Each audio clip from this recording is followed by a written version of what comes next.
Williams, Mr. Steele, Mr. Adams, and Ms. Renard, good morning. All right. Mr. Kendrick and Ms. Hangerty, good morning. Mr. Huey, where are the Matthews?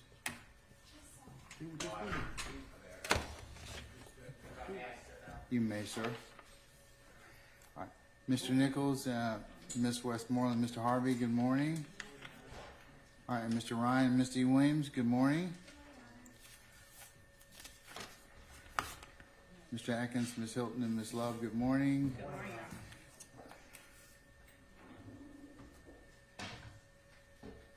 Good morning, Mr. Brown. Good morning.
Mr. Matthews Sr., good morning.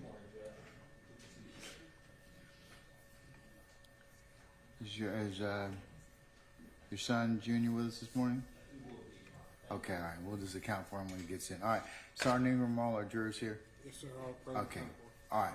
Before I bring in our jurors, is there anything I need to take up? Your Honor, the state has the physical evidence that we discussed yesterday pertaining to the 2017 Act 68 through 72. And so the state, having obtained that evidence, intends to finish the direct examination of Officer Fikes, walking through that physical evidence. There's also, Your Honor, two firearms that... Your Honor, there's also two firearms that I have spoken with Sergeant Ingram. They have been safely secured that are in cardboard boxes, Your Honor, with the exhibit stickers on the outside. If any defense counsel, these are the items that the photographs defense counsel took. If anyone wants to see them, I'm happy to allow them to. They're here. It's the same items from that stop, and I wanted to make the court aware of that, Your Honor. All right. Does anybody wish to examine the physical evidence, or have you examined it already? I'd like to take a look at it now. Okay, go ahead, Mr. Adams.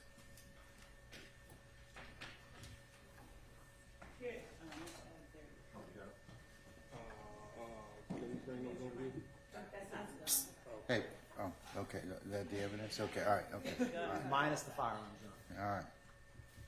They are in the back.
for him, I agree.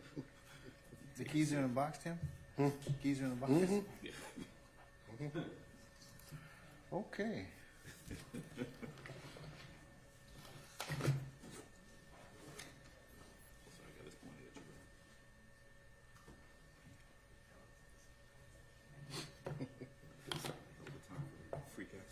What? Thanks, sir.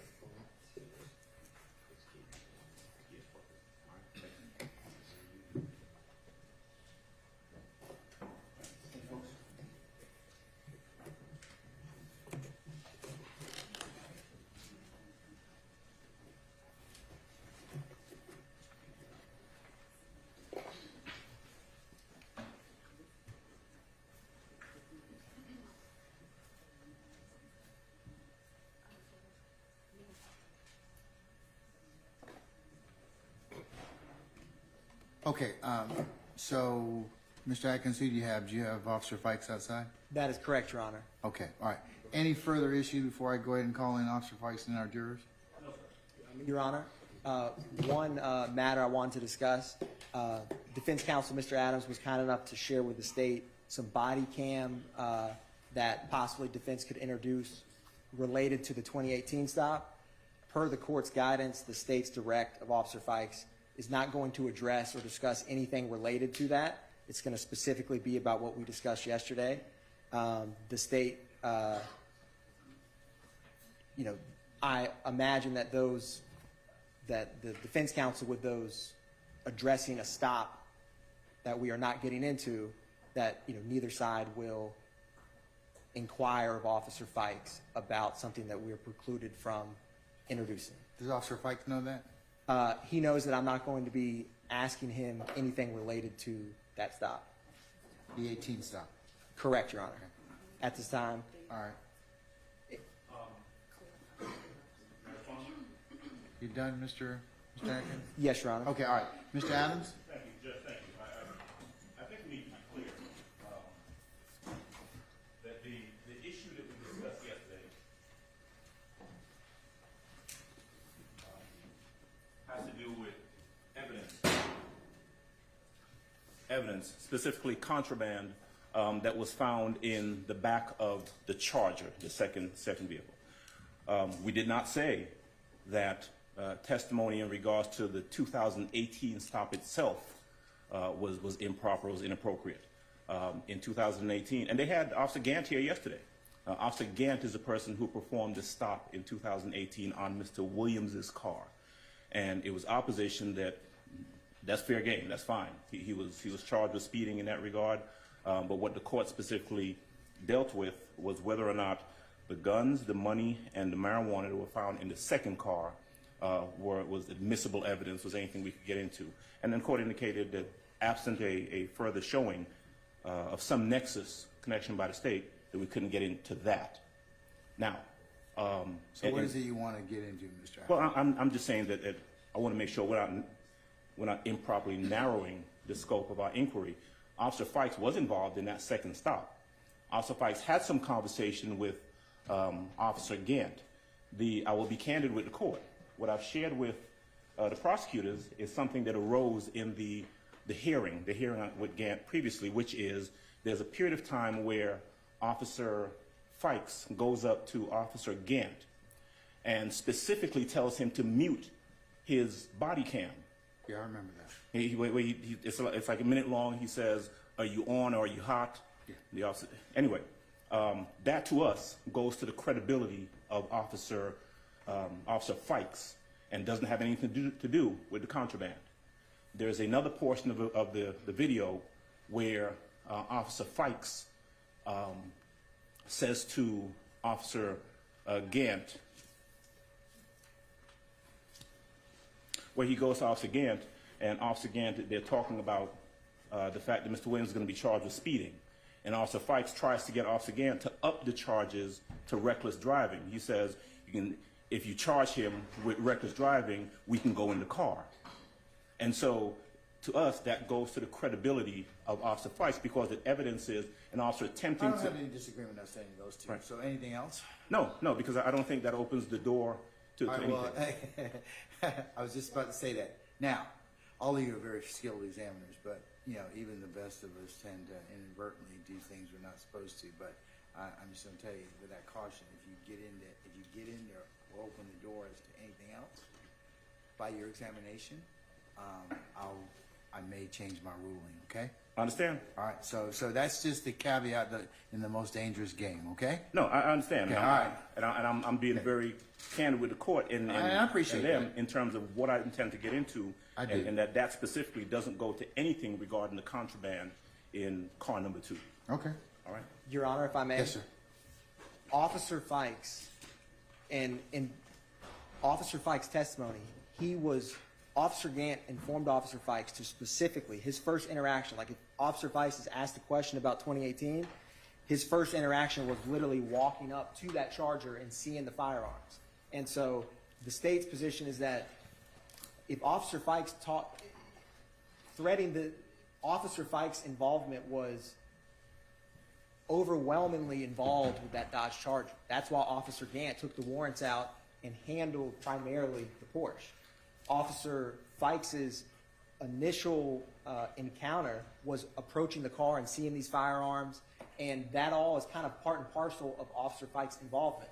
So the state is intentionally not trying to get anywhere close to opening or asking Fikes any questions about the 2018 to not run afoul of this court's guidance on that. And the state doesn't feel that if on cross-examination he's asked questions about this stop, that there's any way to discuss that without, on state's redirect, the fact and circumstance of how Fikes is involved, who he interacted with, what he saw. Because if you just take in a vacuum a statement he made, it's relevant. Why is he on scene? What did he do? And his primary role was being quite alarmed when he saw a weapon in that vehicle. And so his whole interaction, everything he does with that stop is wrapped into the Charger. So the state just wanted to be clear with the court that I cannot envision questioning on Officer Fikes about a stop when he can't discuss the majority of his involvement and how he even got to that location, which was specifically to help Gant, because Gant was going to pull over the Porsche, and Officer Fikes' initial role was he needed help because there was 2 cars in tandem. And so Officer Fikes he's going to testify truthfully about what he did. He's going to talk about the Charger. And so the state feels that either the 2018 stop should not be discussed or it all should come in because there is not, with the way that the facts and evidence are in this case and his involvement, there is not a way, and the rule of completeness, because if they're talking to him about something he did 30, 40 minutes into the stop, the jury's going to have no awareness, and it's fair to complete the story so the jury's not misinformed of how did Fikes even get to this scene, why is he even here, why is he talking to Officer Gant, how did he even get here, and he's talking to Officer Gant after he goes to the Charger. And their analysis or investigative steps, or if the defense was crossing him about what they just referenced, the way he's thinking about things is all under the lens of just witnessing these firearms in a car. And he mentions the driver's foot was fidgety, and so it's all wrapped together in why he's coming to Gant, his whole viewpoint of the stop. And so the state just wanted to be clear with the court to make sure that the court's guidance, because the state doesn't feel that there is a universe where the door won't be opened. And the state feels that if Officer Fikes is questioned about the 2018 stop, then the state, to have the jury see a full picture of why Fikes is there, would be able to talk about everything he saw and did with that car, which goes into what we talked about yesterday, Your Honor. Are you still not going to try and introduce the guns, right? Your Honor, at this current time, the state was not intending to introduce anything with 2018 per your guidance. If Fikes discussed what he did, the state did have, and before the court's ruling yesterday, its Exhibit X-ray. We had 5 photographs pertaining to the firearms, that the money and the marijuana that Officer Fikes and Officer Gant handled with that case. So the state would feel that if we're going to talk about it, if the door is opened, we would intend to introduce the photographs of those firearms. That is what Officer Fikes is testifying about and what he saw and witnessed. The specific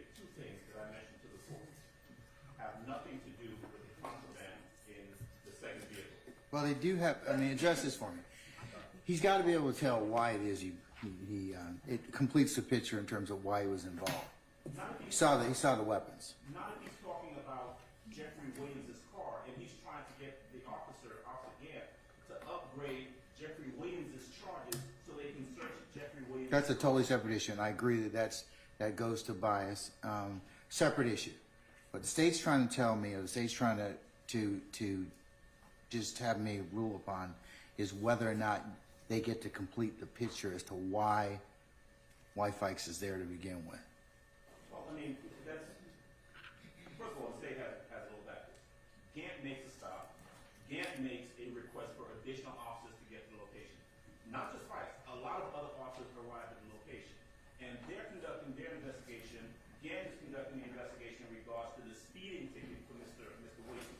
The problem for them is that when Fikes comes up to talk to Gant, he's talking to him about Mr. Williams. When he asks him to mute his body camera, he's talking to him about Mr. Williams. When he asks him about upgrading charges, we're talking about Mr. Williams. We're not talking about, it doesn't matter why he's there. By my analogy, I'm sorry, Judge, but my analogy, let's say we have an issue about Officer Fikes' general credibility and bias in how he conducts investigations. And there was another case, a separate case, has nothing to do with this, where we have evidence that Officer Fikes has asked another officer to shut off their body cam, or has asked an officer to go ahead and upgrade charges on some defendants so that they could get in, they could search that defendant's car. That goes to that officer's credibility. Sure. It has nothing to do with this case. It has nothing to do with the reason that the person's there. It's just that officer's actions, right, that go to his credibility or his bias.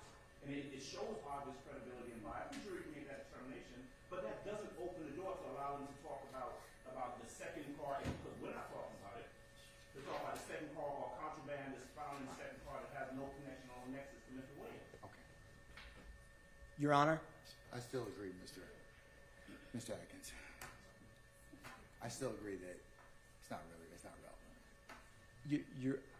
Your Honor, you agree with the state's position? No, I agree with the defense's position. Your Honor, may I respond? Sure. OCGA 24-8-822, and I'm going to prevents litigants from 24-8 what? 24-8-822, Your Honor, prevents litigants from misleading the jury by presenting portions of prior statements taken out of context, and it is often essential in order to arrive at the true drift, intent, and meaning of what was said on the previous occasion. And the reason that's so salient, Your Honor, is that it's not just Officer Fikes being there, it's Officer Fikes, the information when he approaches Officer Gant is part and parcel of the firearm. So if he's crossed about, yes, Your Honor. We covered this yesterday. It doesn't have a nexus. Stop trying to get into it. I'm still not convinced. So, he shouldn't testify about why he was there. It's not relevant at this point in time. Because what it does is invites and opens the doors to the weapons. So you're not gonna do that. At this time. Yes, Your Honor. And What they're trying to assert is they're examining just on bias. That's it. On the 18 stop. I don't see another reason at this point in time. I still have to, I understand what 24-8-822 does, 822 does, but I'm still not convinced. understood, Your Honor. After cross-examination, the state will, depending on how the testimony comes out, approach Your Honor before asking any questions related to that, if the state feels that the door has been opened. Well, I'll be listening. Yes, Your Honor. Okay. All right, is Officer Fikes here? Yes, Your Honor. All right, let's go ahead and recall him, please.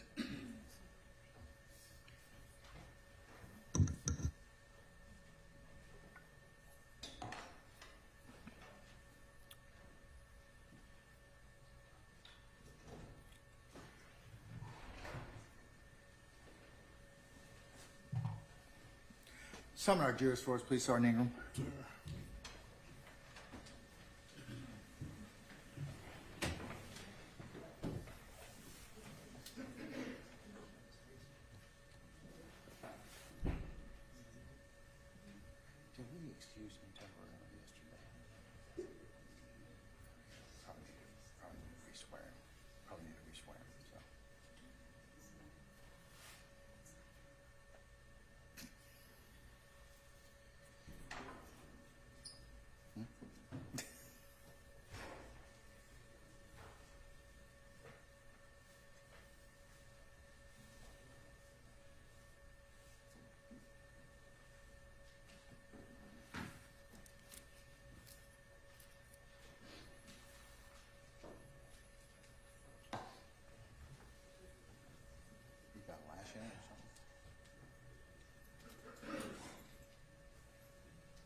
Ladies and gentlemen, jury, good morning. Good morning. All right, okay.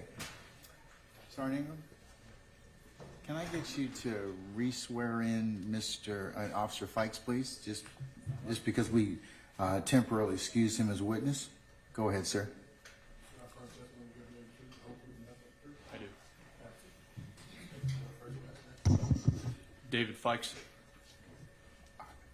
Good morning, Officer Fikes. Morning. Welcome back. I am, one brief minute, I'm gonna grab some. Sure.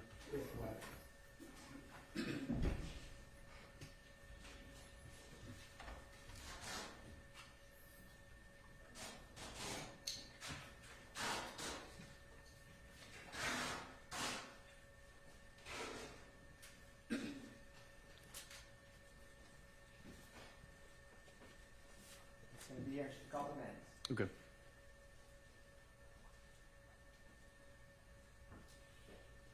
Your Honor?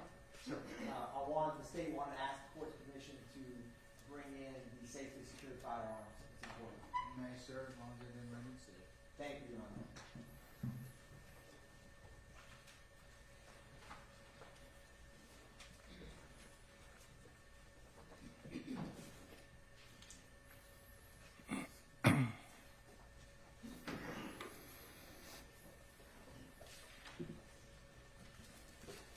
Your Honor, permission to approach? You may, sir. I'm handing the witness what is marked as 58 Lima. Officer Fikes, what is 58 Lima? It's the SCCY 9mm And how do you recognize it? by my handwriting on the outside of the box. And what is the, can you open up the box? What is inside 58 Lima? It's a gun with the toe tag on it. It's got Officer Latif's handwriting on it. And is that the firearm that you recovered from Defendant Williams' vehicle? Yes, sir. What is the serial number on that firearm? Give me 1 second.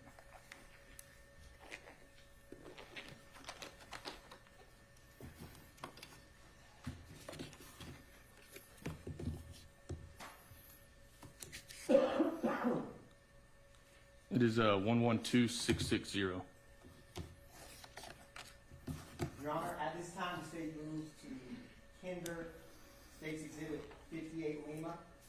Any objection to 58 Lima, Mr. Adams? No objection, Your Honor. All right, 58 Lima is admitted and may be published as you see fit, sir. Thank you, Your Honor. And pursuant to the stipulated agreement between the defense and the state is going to publish 58 Lima, and after completion of the evidence, the photograph. Your Honor. I'm gonna object. What's the basis, sir? Just tell me the basis. It's irrelevant. What the process of is irrelevant. I'll sustain it. Just shorten your comments for the jury, okay? Yes, Your All Honor. right.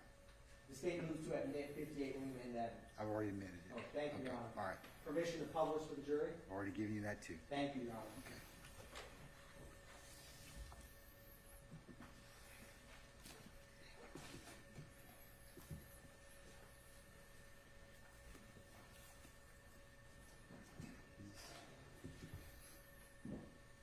So it's on first.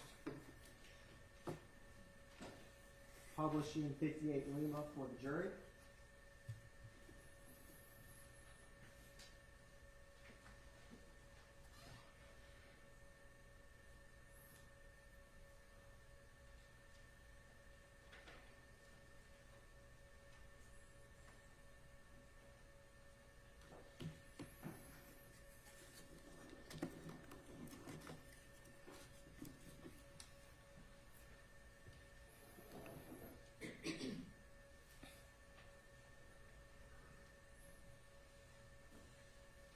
Officer Fikes,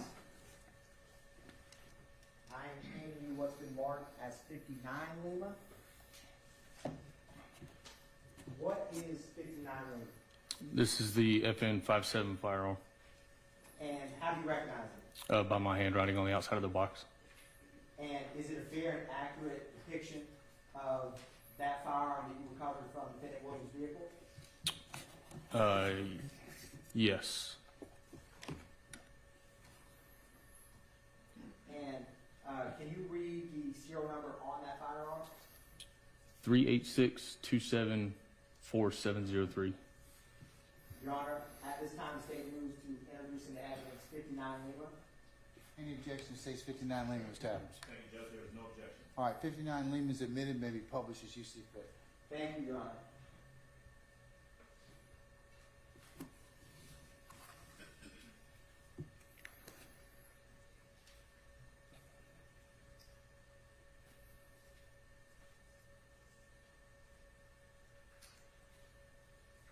Backwards. Publishing 59 Lima for the jury.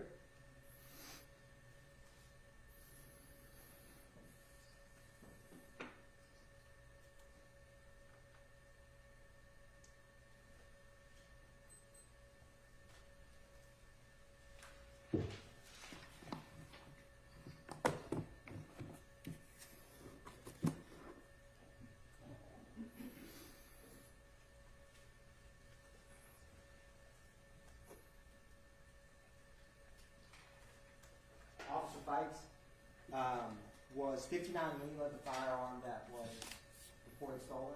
Yes.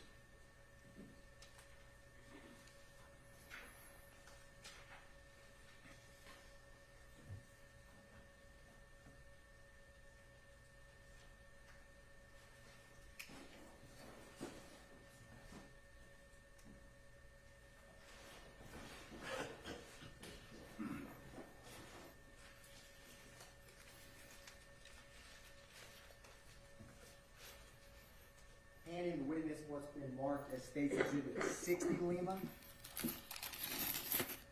Officer Fikes, what is 60 Lima? These are the bullets that came out of the FN57. And how many are there? 31. And are these the bullets that you recovered from Defendant Williams' vehicle? Yes. Your Honor, at this time, the state moves to introduce into evidence 60 Lima. Any objection to 60 Lima, Mr. Adams? Sir, All right, 60 Lima is admitted, may be published as you see fit. Thank you, Your Honor. With the court's permission, the state would like to pass around 60 Lima to the jury. Sure. Thank you, Your Honor. Hold this and just pass it around. Thank you, sir.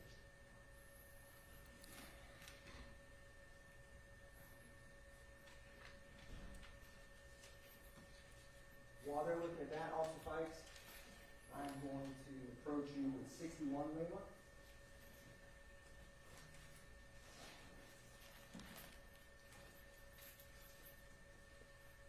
Mr. Atkins, why don't you wait till they finish with that? Yes, Your Honor. 60 Lima. Yes, Your Honor. We can continue.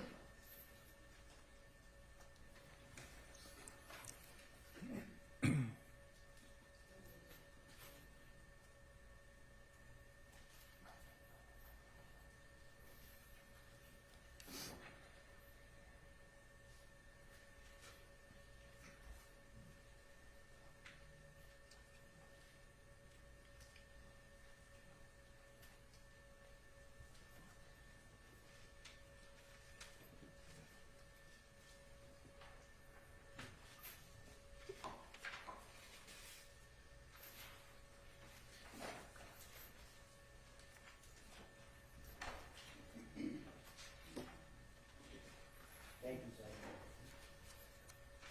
Do we have 60 Lima return starting? Yes, sir. Okay. Go ahead, sir. Thank you, Your Honor.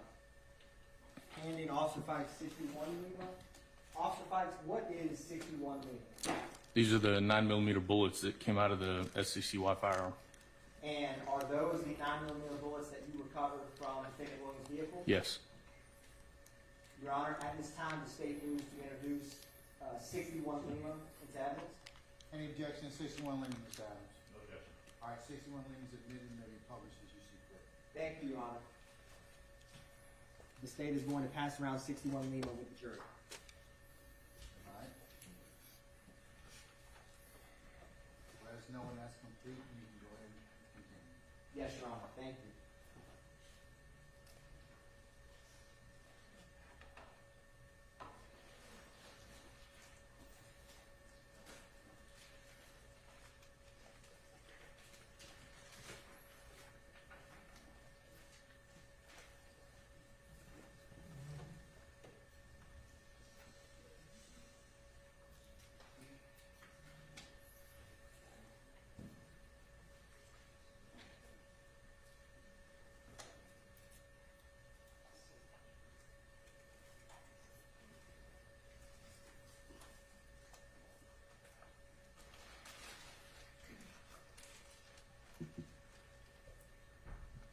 Honor, approaching the witness after 61 has been passed back.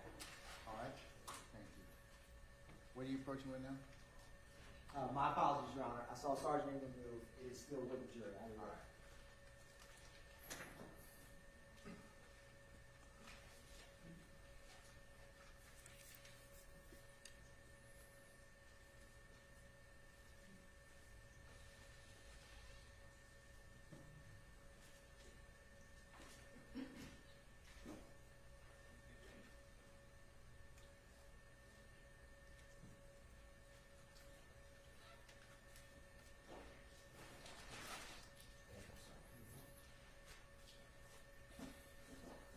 Approaching with 62 Lima.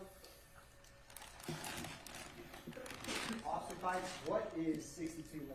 The Sprite bottle with the purple liquid. And how do you recognize it? It's got Officer Latif's handwriting on the front of it, but I can look through the back of the bag and see the Sprite bottle with the liquid in it. And is that the bottle that you recovered from Defendant Williams' vehicle? Yes, sir. Your Honor, at this time, the state moves to introduce 62 Lima into evidence. Any objection to 62 Lehman, sir? Yes, Your Honor, same objection as yesterday, after that foundation. All right, so noted on overruled. 62 Lima will be admitted and may be published as you see fit. Thank you, Your Honor. I'm going to pass 62 Lima with the jury. Thank you.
What's been marked as 63 Lima.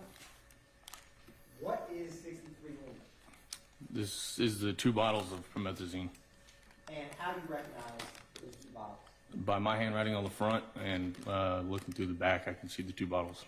And are those the 2 bottles that you recovered from Defendant Williams' vehicle? Yes, sir. Your Honor, the state moves to introduce and tender 63 Lima. Any further objection to 63 Lima, sir? Same objection, Your Honor, last foundation. All right, I'm gonna overrule the objection, admit state 63 Lima, and may be published to juries you see fit. Thank you, Your Honor. Handing 63 Lima to the jury.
marked as 64 Lima.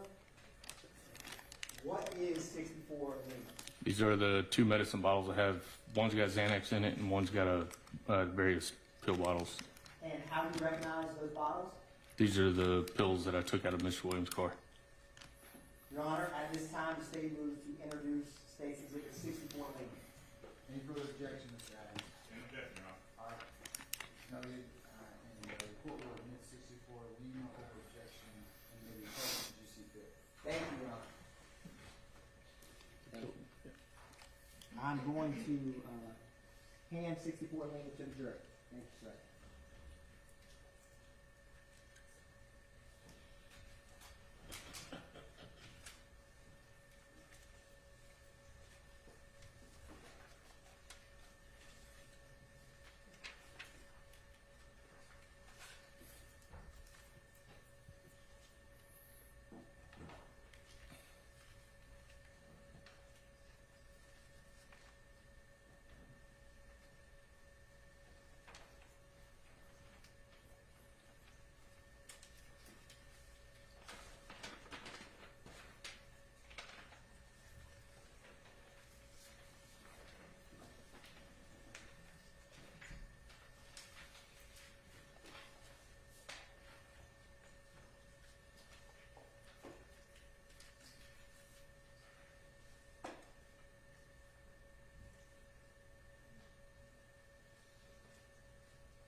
Fikes, I am handing you what's been marked as 65 Lima.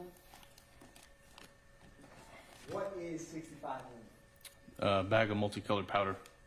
And how do you recognize it? Because it's got my handwriting on the front and I can see it through the back of the bag. Is that a bag or the bag of multicolored powder that you recovered from defendant Wayne's vehicle? It is. Your Honor, the state moves to tender State's Exhibit 65 Lima into evidence. Any further objection to 65 Lima, Mr. Adams? No objection, that's a lack of foundation, Judge. All right, I'll note your objection, sir. I'll admit no objection, and it will be published as you see fit, Mr. Adams. Thank you, Your Honor. Thank you. I am handing 65 Lima to the jury. Thank you, sir.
been marked as 66 Lima.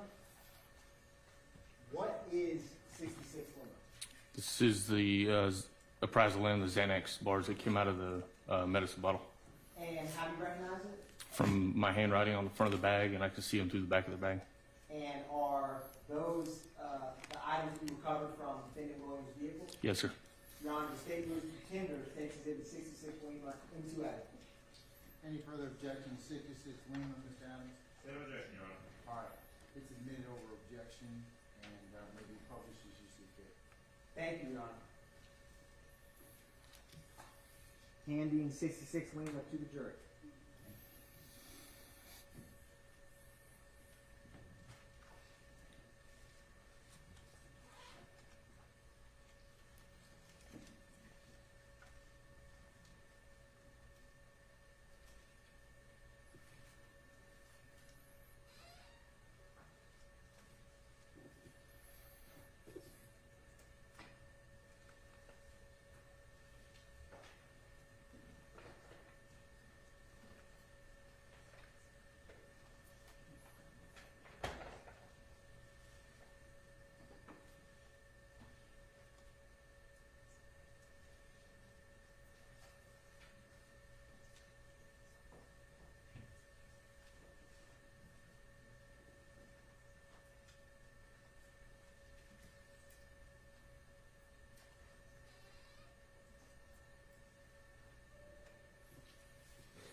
Officer Fikes, I am handing you what's been marked as 67 Lima.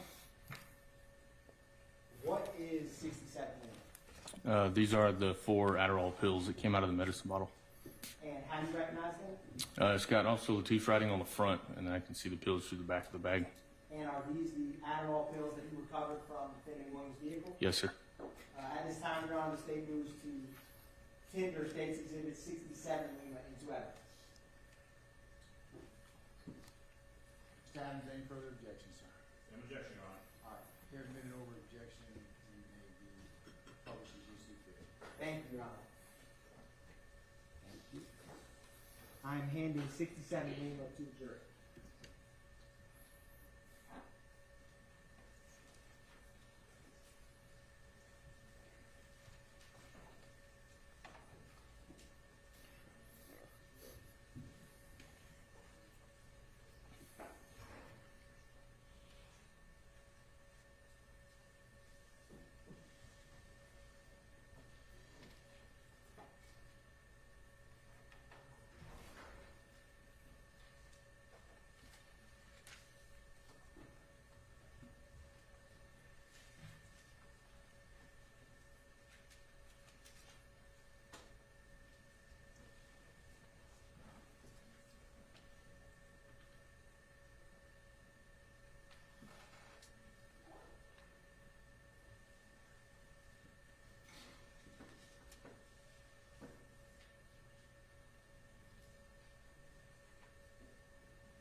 68 Lima. Can you take a look at that? What is 68 Lima? These are the purple pills that came out of the medicine bottle. And how do you recognize them? It's got Officer Latif writing on the front, and I can see the pills through the back of the bag.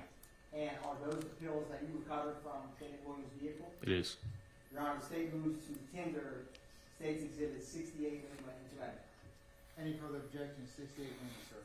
Same objection as to last foundation, Judge. All right. They're admitted over objection, may be published as you see fit. Thank you, Your Honor.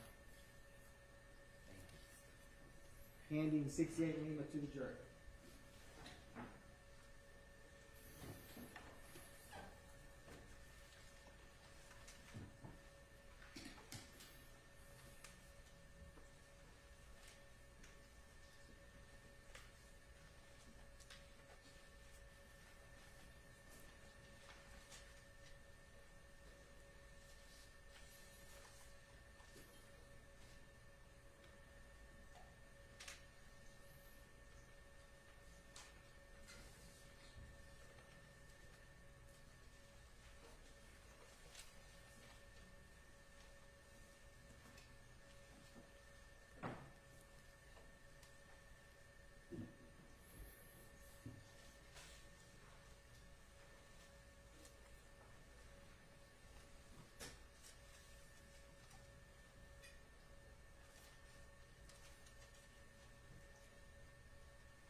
Officer Fikes, I am handing you what's been marked as 69 Lima.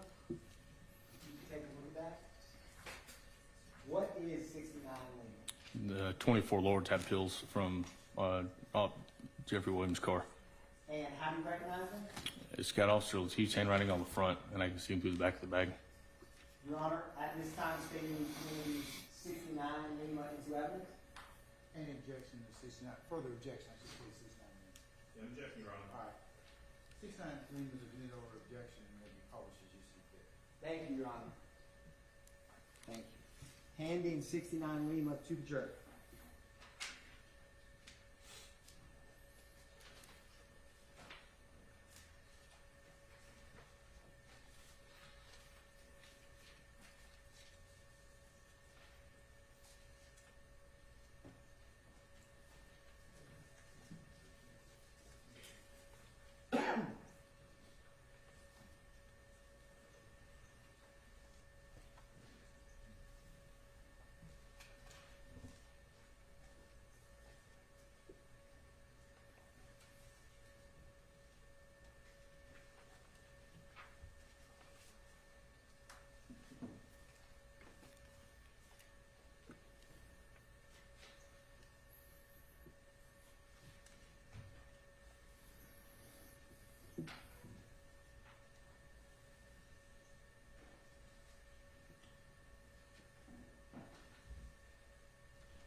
been marked as 70 Lima. If you could take a look at that, please. What is State's Exhibit 70 Lima? Multicolored pill from the pill bottle. And how do you recognize it? Also, T's handwriting on the front. I can see the pill through the back of the bag. And is that the multicolored pill that you recovered from defendant Williams' vehicle? Yes. Your Honor, the state moves to tender State's Exhibit 70 Lima into evidence. Any further objections? 70 Lima, Mr. Adams. Same objection, Your Honor. All right, submitted over objection, may be published as you see fit. Thank you, Your Honor. Handing State's Exhibit 70 Lima to the jury.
Fikes, I'm going to hand you what's been marked as State's Exhibit 71 Lima. You can take a look at that.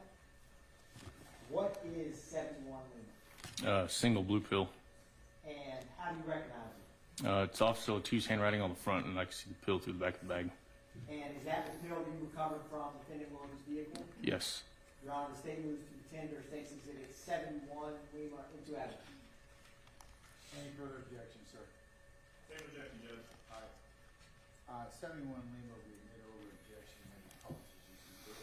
Thank you, Your Honor. Thank you. Handing 71 Lima to the jury.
These are the rubber bands that came off of the large stack of currency. And how do you recognize them? From my handwriting on the front, I can see them through the back of the bag. And are those the rubber bands that were on the money from defendant Williams' car? Yes. Your Honor, the state moves to tender State's Exhibit 72 Lima into evidence. Any objection, sir? No objection to the rubber bands. All right. You're admitted, may be published as you see fit. Thank you, Your Honor. Gonna hand State's Exhibit 72 Lima to the jury.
Officer Fikes, I'm gonna come grab some of these exhibits up here.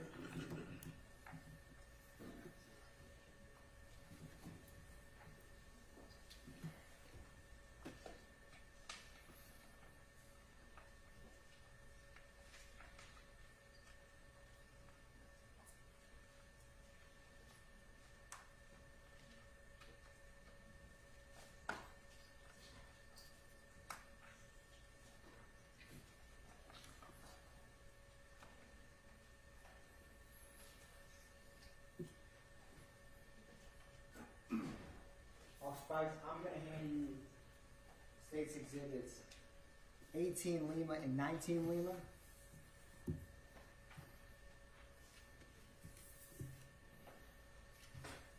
As well as 17 Lima. We have talked about these yesterday. Officer Fikes are Exhibit 17 Lima through 19 Lima. What are those? These are pictures of the box that the weapons are in. Is that the same box that we introduced to State's Exhibit 58 and 59? Yes. Your Honor, the state moves to tender State's Exhibit 17 and 19 in evidence. Any objection to state 17 through 19? Mr. Adams? Sorry, Judge. No, there's no objection. No objection. Is it 17 through 19 or 17 and 19? 17 through 19, Lima, Your Honor. All right. There's no further objection, states 17 through 19 may be published as you see fit. Thank you, Your Honor.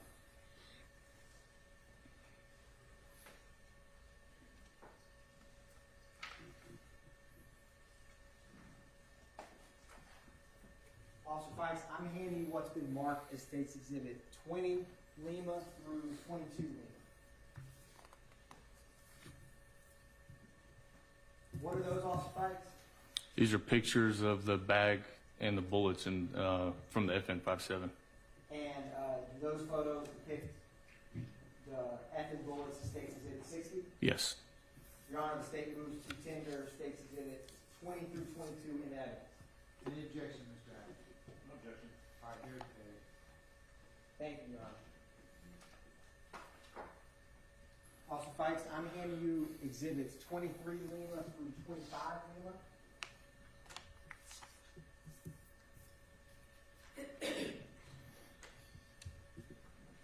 What are those? Pictures of the bag and the bullets from the 9mm. And are those fair and accurate depiction of State's Exhibit 61, the 9mm bullets? It is. Your Honor, the state moves to tender State's Exhibit 23 through 25 Lima. Any objection, Mr. Adams? All right, states 23 through 25 Lima are admitted to be published. Thank you, Your Honor.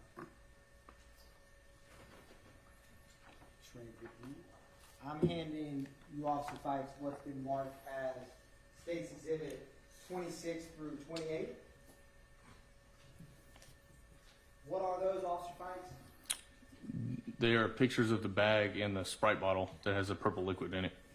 Do those accurately reflect the State's Exhibit 62, the Sprite bottle? Yes. Your Honor, the State moves to tender State's Exhibit 26 through 28 into evidence. Any objection, Mr. Adams? Yes, sir. All right, states 26 through 28, Lima are admitted, may be published as you see fit. Thank you, Your Honor. Officer Fikes, I'm going to grab those and hand you 29 Lima through 31 Lima. You can take a look at those. What are those, Officer Fikes? The bag that has the 2 bottles of promethazine. And is that accurately reflect what was admitted to State Exhibit 63? Yes. Your Honor, the State moves to tender State's Exhibit 29 through 31 Lima. Any further objection, Mr. Adams? That was the previous objection. All right, there be no over objection, and may be published as you see fit. Thank you, Your Honor. Officer Fikes, I am handing you what's been marked as 32 Lima through 34 Lima.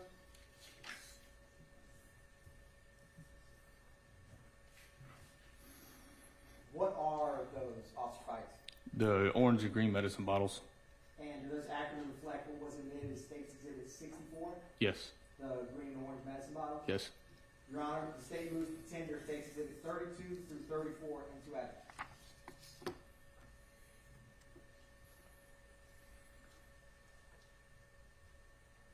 right, any further objection, sir? That is the same objection. All right, there be no over objection, and may be published as you see fit. Thank you, Your Honor. Mr. Fikes, I'm going to hand you what's been marked as 35 Lima through 37 Lima. Take a look at those, please. What are those, Officer Fikes?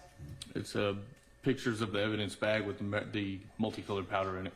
And does that accurately depict the multicolored powder bag of State's Exhibit 65? Yes, it does. Your Honor, the State tenders 35 through 37 Lima into evidence. Any further objection, sir? Same objection, Judge. All right, there be no over objection. Thank you, Your Honor. That's 35 through 37. Yes, Your Honor. Thanks, I'm going to grab those. I have handed you what's been marked as 38 Lima through 40 Lima. What are those, Officer Fikes? It's the evidence bag that contains the alprazolam or Xanax bars. And does that accurately depict what was admitted to State Exhibit 66? It does. Your Honor, the State is going to tender 38 through 40 Lima into evidence. Any further objection, sir? Same objection, Judge. All right, there be no over objection, may be published as you see fit. Thank you, Your Honor.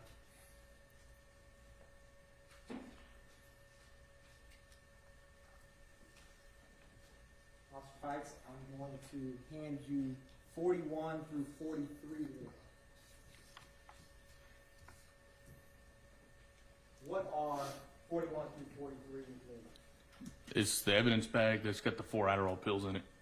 Does that accurately depict the evidence bag State Exhibit 67, which was the Adderall bill? Yes. Your Honor, the State tenders 41 through 43 Lima into evidence. Any further objection, sir? Don't judge the same. All right, they're admitted over objection, and may be published as you see fit. Thank you, Your Honor. Officer Fikes, I'm going to hand you 44 through 46 Lima. What do those depict? It's evidence bag. It's got the 2 purple pills in it. Is that accurately reflect State Exhibit 68, which was the evidence bag with the 2 purple pills? Yes.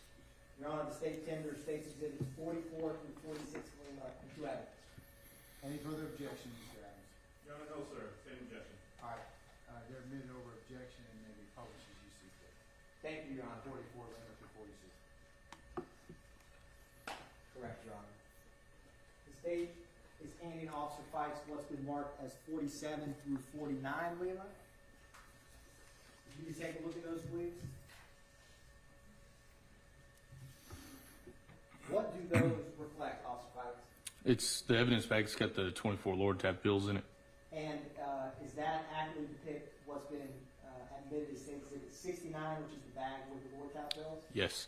Your Honor, the state tenders 47 through 49 million into evidence. Mr. Adams, any further objection to the state's 48 million and 49 million? Same objection, sir. All right, they're admitted over objection, and may be published as you see fit. Thank you, Your Honor. Mr. Fikes, I'm going to trade with you. I'm handing you what's been marked the state's exhibit 50 through 52 million. You can take a look at this, sir.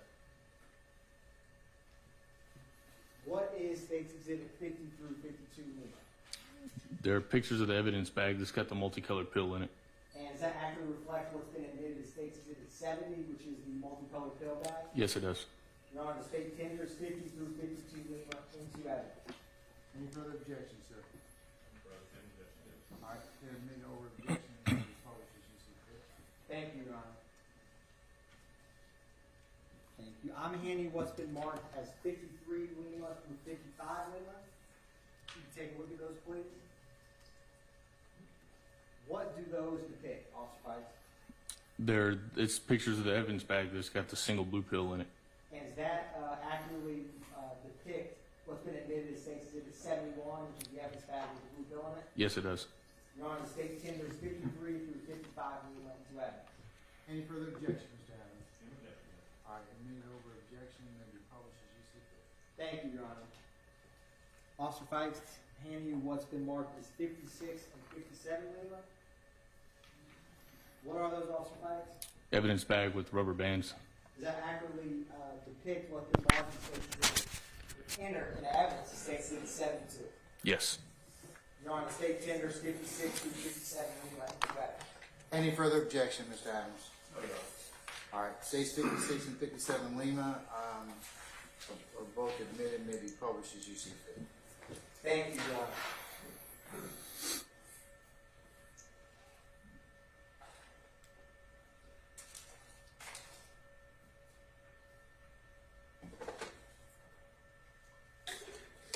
Officer Fikes, I just have a couple more questions.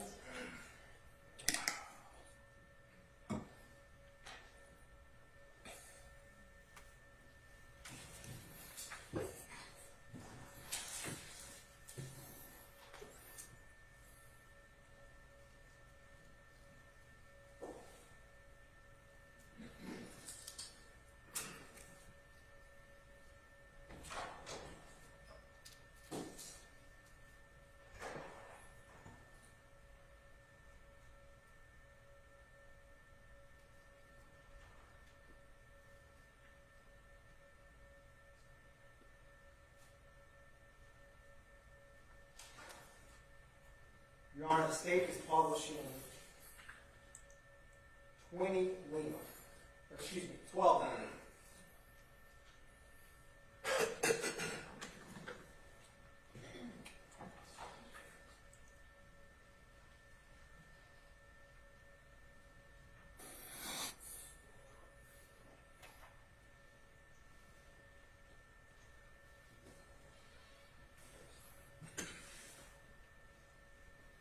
Officer Fikes, are these exhibits that we just walked through and introduced, are they or are they not depicted on Sex Exhibit 12 Lima? They are. And publishing 13 Lima?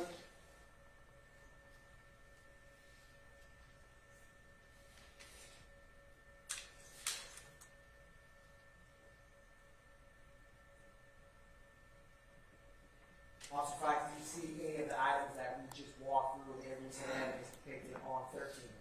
Yes.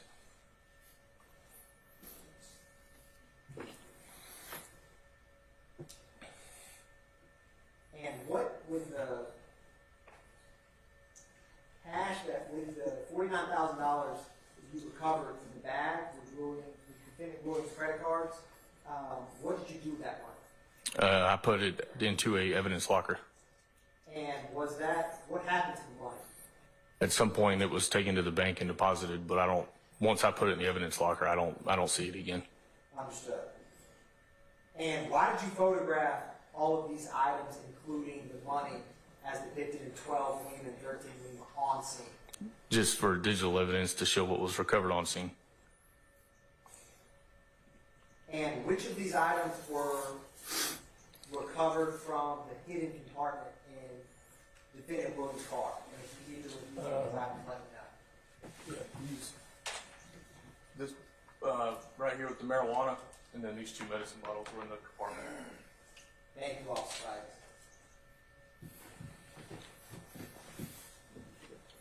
One brief moment, Your Honor.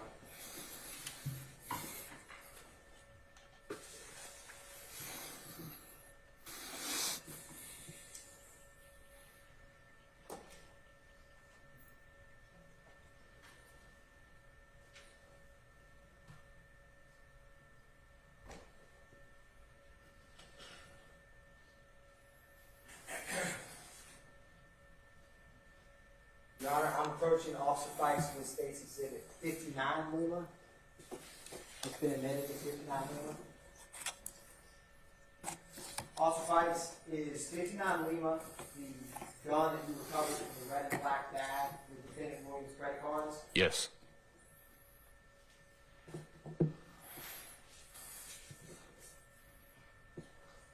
No further questions for Officer Fikes, Your Honor. Thank you, Officer Fikes. Any further recross, sir? Go ahead.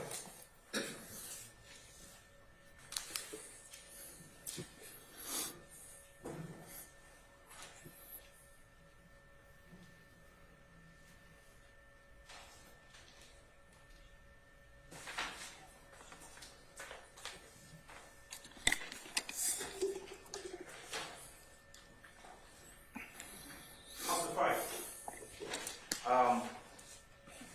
get your assistance, please. And if I can also beg the court's indulgence and the state's indulgence to, I'd like to use some of their exhibits and ask them if they could put those up on the screen as I request. Officer Fikes, I'd like to, the promethazine, the bottles and the guns and so forth, do you have the fingerprint analysis that shows Mr. Williams' fingerprints on those that I can publish to the jury? No, sir. No, sir. No? No fingerprints? No, sir. The object of any investigation when items of contraband are found to determine who the contraband belongs to, right? I'm not understanding what you're asking. You don't understand my question? No, sir. Can you rephrase it? Sure. Let me break it down for you. When you have an investigation where contraband is found, and there are multiple people around the contraband, one of the things that you would want to do in your investigation is try to determine, through your investigation, who the contraband belongs to. Is that true? Objection, Your Honor. Basis. Compound question. I'll sustain this deformed. Give him a phrase, Mr. Adams. All right. If contraband is found, you do an investigation. True? True. And when you do that investigation, you're trying to find things out. True? True. Right. When contraband is found and there are multiple people around that contraband, your investigation is trying to find out who it belongs to. True? True. Okay. Now, I noticed that in a lot of the questions you answered about the items that were found in the vehicle, you answered, well, this is, for example, an item that was found in Mr. Williams' car. You remember replying to that? Objection, Your Honor. Basis. It's a compound question. No, it's not. Overruled. You remember responding in that manner? This is an item that was found in Mr. Williams' car? Correct. Okay. Now, you did not answer this was an item that was found in a bag next to Cedric Jones. You never said that in any of your answers, did you? No, sir. But in fact, the items that you're referencing, the guns, the money, all of that, were found in bags in the back of the car, right? Right. Cedric Jones was the person in the back of the car, right? Right. Cedric Jones was in fact closer to the items than anybody else in the car. True? That's not true. Not true? No, the red and black bag was sitting dead center of the car. Any of them had access to it. They didn't ask you whether any of them had access to it. Cedric Jones is in the back seat of this Maybach, correct? Correct. The bag is in the middle of the back seat of the Maybach, right? On the floorboard. On the floorboard. And so your testimony to this jury is that Cedric Jones is not the one who was closest to that bag? Correct. Okay, that's your testimony. Yes, sir. All right. What about the compartment in the back of the, on the back seat, right? The pull down that you talked about. Who was closest to that? Cedric. Okay. Now, the items that you found back there, though, when you were asked about them, you didn't say, oh, the items that were closest and most accessible to Cedric Jones. You didn't answer that one, did you? I was asked if those were the items that were found in Jeffrey Williams' car, and I answered yes. Right, but in some of your answers, you specifically took it upon yourself to make sure you reference that these are the items found in Mr. Williams' car. Isn't that true? Objection, Your Honor. Basis. Argumentative and inferring what the witness intended. Overruled. It's on cross. That's Yes. true? Okay. Now, this is 2017 when this incident occurred, right? Right. It's about 6+ years ago. Is that right? Correct. September 24th, 2017, right? Right. Your testimony is that you're a Brookhaven police officer at that time, right? Right. You had been a police officer for some time by then. Correct. How long had you been a police officer by the time 2017 rolled around? Probably 11 years. 11 years you've been a police officer in South Carolina. No, hold on. Yeah, probably 11 years. 11 years, South Carolina, right? Right. Was it Anderson Anderson. and Gwinnett County? Yes, sir. Okay. And so here you are in Brookhaven in 2017. It is about, what, 7:09 p.m.? If you want me to look at my report, I can give you the time, but I don't recall what time it was. It was in the evening. You were heading to dinner? Correct. Okay. But you were on duty? Right. Okay. So you're heading to dinner, and this is an area that you patrol, right? Right. This is near the PDK, Peachtree DeKalb Airport, right? Right. Private airport, or owned by a municipality, right? It's a private airport. I don't know who owns it. It's not Hartsfield. How about Correct. that? Right? Okay. Private jets and planes land at that airport, right? Right. Private jets and planes take off from that airport. Right. Any entertainers, sports figures, private individuals use that airport to come and go from. True? Objection, Your Honor. Basis. Speculating of who comes out of that airport. I sustain the objection. Do you know? Do you know whether or not this is an airport that's used by celebrities, sports figures, private individuals? Objection, Your Honor. Basis. Relevance. I sustain the objection. There's more than one entrance to the airport, right? There's one main entrance to the airport. I don't know if the other ones are all limited access like the one they first turned into. Okay. The one with limited access is limited access, but it's an entrance to the airport, right? Right. And then there's another entrance, right? Right. So there's more than one entrance to the airport. True? True. Okay.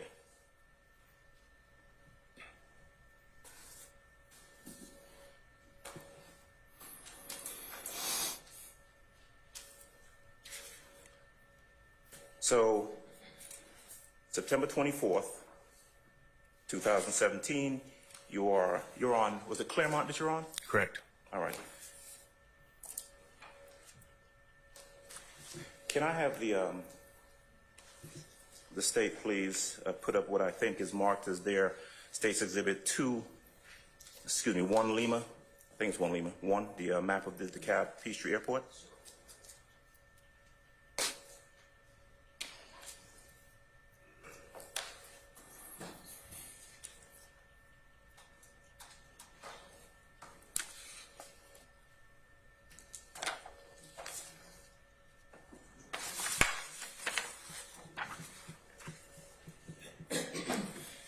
All right. Judge, do you mind if I step close to the witness and the Not at all. screen? No, no. So got that pointer with you over there? Right here. Go ahead and grab that for me, if you don't mind. All right. Does this map show where you were at the time you first saw the vehicle? Just barely. I was right here near Bragg and Claremont. Okay, let's try exhibit number 2, please. All right, how about that one? Yes, sir. Right here. All right. Go ahead, point again and then keep the point up there. Is that where you were? I was traveling in the left lane going northbound. Okay, that's on Claremont Road, right? Correct. All right, do me a favor also, while your back is turned, I want to make sure that Madam Court Reporter can hear you. Keep your voice up a bit, please. And then also folks in the back there can hear you. All right, so you're on Claremont, and show us where you first see the vehicle. It was somewhere right in this intersection, right about this area. Okay? Was it heading towards you? No, I was traveling northbound, and they were traveling northbound in the right-hand lane. Okay, so that you were behind the vehicle. Oh, no. No? They're in the right-hand lane. I was in the left-hand lane. Okay. Were you in front of them or were you behind them? I was beside them. You were beside them. Okay. And at some point, do they pull ahead of you or do you pull ahead of them? They pulled ahead of me. Okay. And where did they go? Where did they go? Yeah. You're gonna have to go to the next slide. Okay. Well, let's stay there for a while. Okay. So it's about 7, a little after 7 on the 24th. It's September.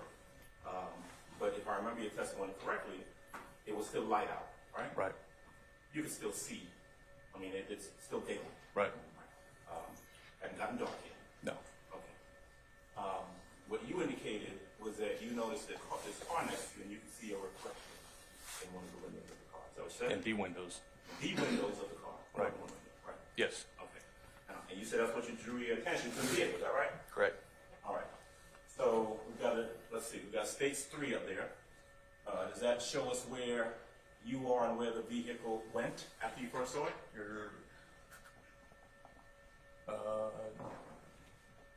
No, it needs to go up one more. Okay. Let's see.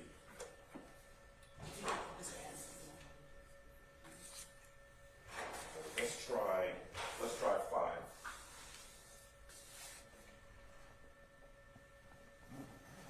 That shows it. Okay, here we go. Right here. All right. So the vehicle is traveling north. North. Okay, on Claremont, right? Yes. And you see them turn into where that blue arrow is, right? I see them turn into this entrance right here. Okay. You were behind the vehicle at that time. Yes. Okay. And you are still traveling where? In the left lane? In the left one. Okay. And at that point, you have already noticed that according to your testimony anyway, that you can see a reflection in the windows of the car, right? Correct. Okay. I'll go ahead and have a seat for a second. Let me ask you a couple of questions. Let's leave that up there for right now. I got a couple of questions about that. Now, when you were testifying yesterday, you indicated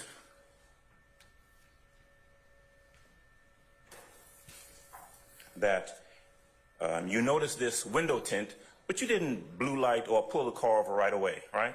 No. You actually watched the car for a while, according to your testimony yesterday, right? Yes. You indicated that you didn't blue light or pull the car over because you were waiting for an NCIC response, isn't that right? Correct.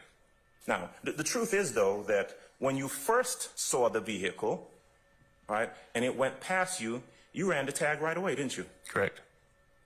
That was the first thing that you did. This is common practice for me. Didn't that if it was common practice? That's what you did. That's the first thing you did, right? Yes. Okay. So by the time the car is going forward and turning into the airport, have you already gotten a hit back that who Probably the car so. belongs to? Yes. Okay. Now, when the car comes out, does it at this point head towards you? No, it came out and turned left and went south on Claremont Road Okay. And where are you at that point? in the turn lane. Okay. You're just sitting in a turning lane, right? Right. Okay. Lights off, lights on. My headlights or my blue lights? Your headlights. They were on autos, so I don't know if they were on or not. Okay. And so the car travels away from you, right? Yes. And do you follow the car at that point? No. Okay. What do you do? I watched it in my mirror for a minute. And I saw they were turning on their brake lights several times, so I pulled off on 9th Street. Okay. Car wasn't speeding, right? No, I don't know. I don't have radar in my car. Car didn't appear to be speeding, right? No. The car wasn't committing any traffic violations, right? Not at that time, no. Okay. Other than the window tint. All right. They had just come out of, and you said earlier, you pull over folks for window tint all the time, don't you? Correct. It wouldn't have had anything whatsoever to do with the fact that you saw 3 black guys in a Maybach, right? Objection, Your Honor. What's the objection? I sustain the objection. Your Honor, the state asked the question yesterday as to whether or not he knew the race of the individuals in the vehicle. Objection, sir. What's your basis? What's the basis for my objection? No, I'm gonna sustain the objection. All right. I don't need a speaking response, Mr. Adams. Go on. Thank you, Judge. Okay. You at some point turned on your blue lights, right? Yes. Car pulled over, Yes. and it responded right away, right? Car didn't take off or anything like that, just pulled over. Right. You get out your car and you go up to the vehicle. You go up on the passenger side, right? Right. And maybe I heard you wrong. You testified yesterday that you knocked on the rear quarter panel of the vehicle and the back window rolled down. The back passenger window rolled down. Right. But in fact, the front passenger window is the one that rolled down first, right? No, No? no. The Okay. back passenger window rolled down first. You didn't put in your report that you wrote that the first window to go down was the front passenger window? I don't believe so. You need to refresh your memory? Sure, You got your report in front of you? sure. Take a look at it.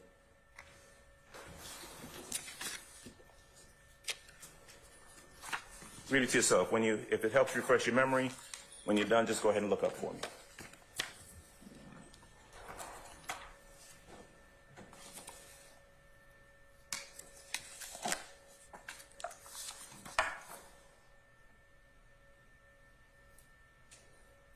Yeah, that's correct. The front passenger window rolled down. All right. And then you were on the passenger side, right? Right, So it rolled down, and then the other window was rolled down also, right? they rolled it down after. Okay. And so you're able to see inside the car at that point, right? At which point? At the point that you're standing on the side of the car. I couldn't front see in the passenger car window once. down. When, Sorry. My apologies. Go I ahead. didn't get, no, I didn't get. Yeah, for me.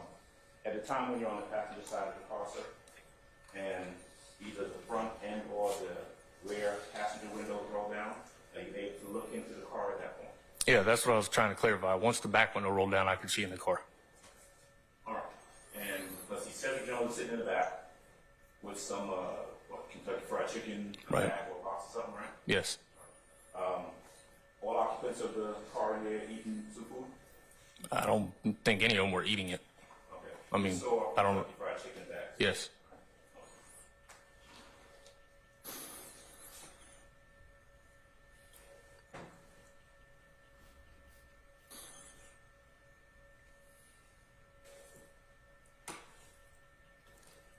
All right. There came a point where you had all three individuals to exit out of the vehicle. Is that right? Right. Okay. I can have the state to go ahead and put up their 16 Lima. Well, let's say 16.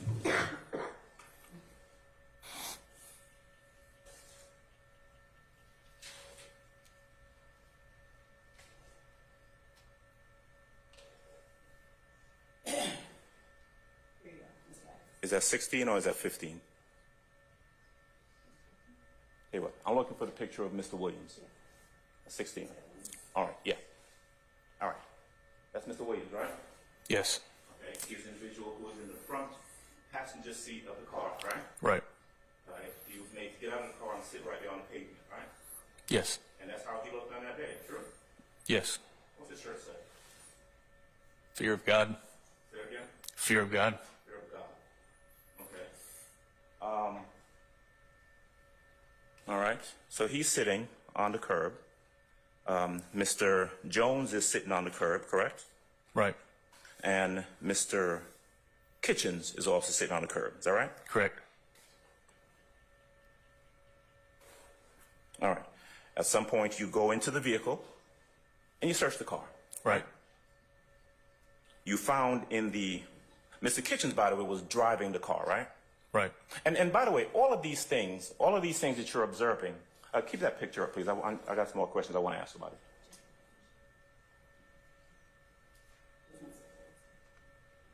All of these things that you're observing become part of your investigation, right? Yes.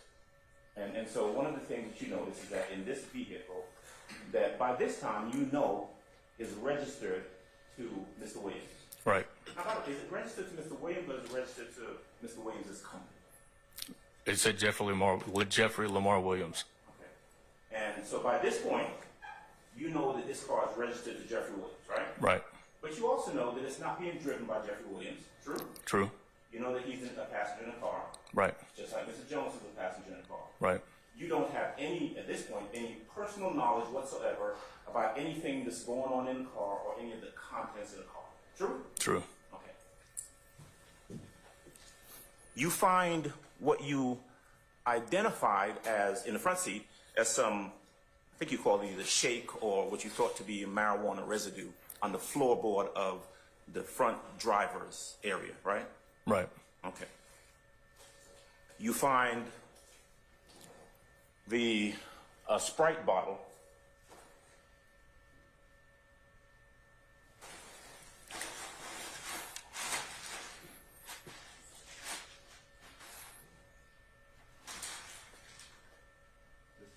states 62L.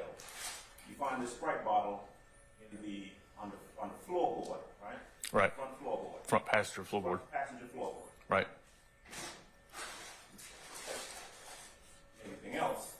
Well, on Jeffrey Williams, you take $2,924 that he had in his pockets. Again, I had to look at my reports, find the exact number. Sounds about right. Roughly, yes, sir. Okay. All right. Everything else you find in the back of the car, right? Right. Okay. Now,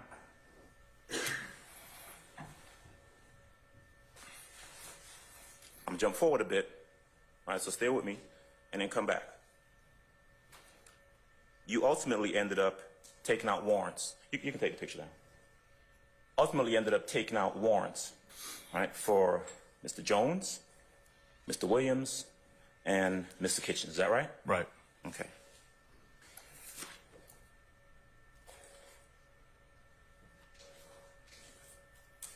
You charged Mr. Jones, Mr. Williams with possession of the items that you found in the car, correct? Right. Including the gun. Right. Now, I want to ask you a question about the guns first. Now, the guns were found in a backpack, one of the backpacks in the back seat, right? There was one gun in each bag. Okay. All right, so let's talk about the one that you ran and ultimately ended up coming back as a stolen gun.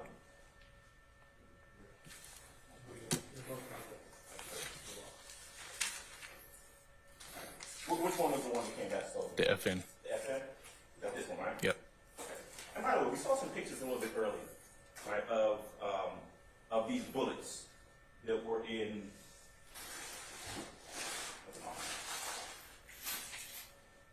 Okay, so this is states 60L, labeled as FN bullets, 31, right? Right. Where were these bullets? Were they actually in the gun? They were in the gun. All of them? I believe so. Gun holds 31 bullets? The magazine. Okay, all right. So although we have them here separated, I mean, what you actually have is a gun, and the gun had bullets in it, right? Right. All right. Now, you were actually able, and with the court's permission, if I may approach the witness and put this in front of them. Yes, you may, sir.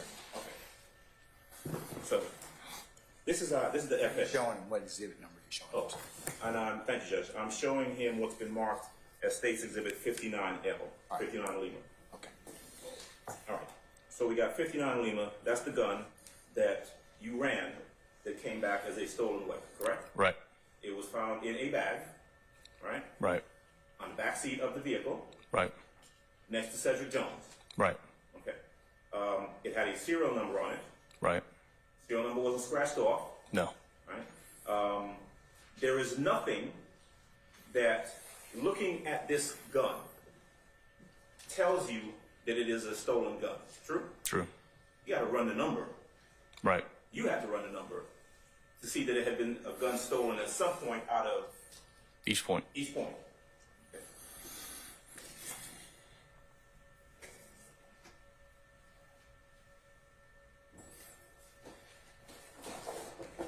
The other gun containing State's Exhibit 58L.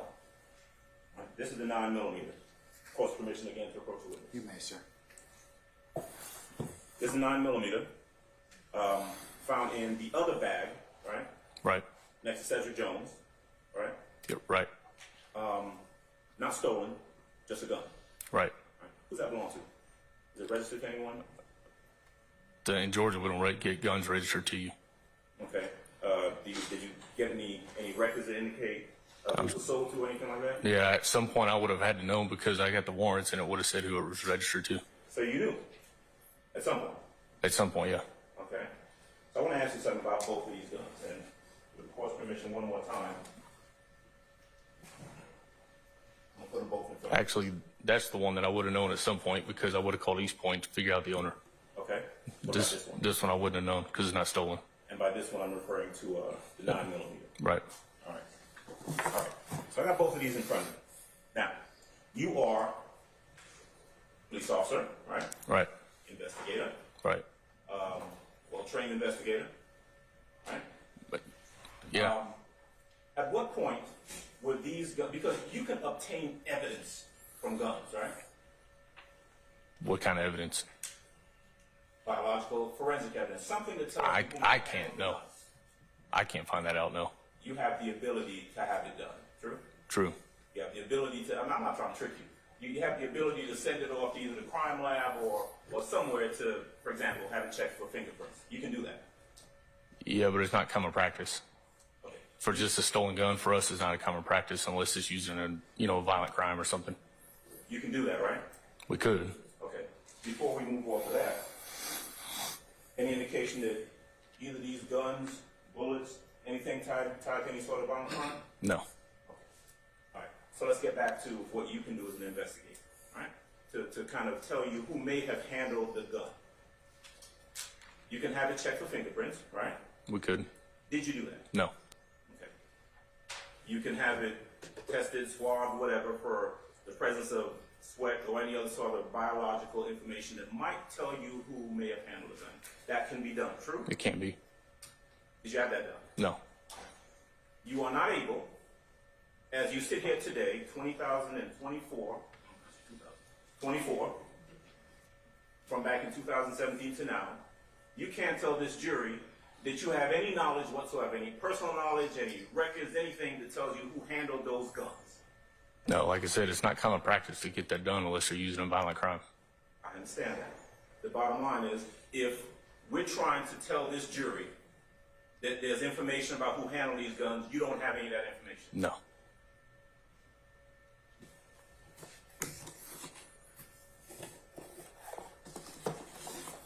So, we know we have two guns in two bags, respectively, in the backseat of a car next to Cedric Jones. We know that. Right. Now, there was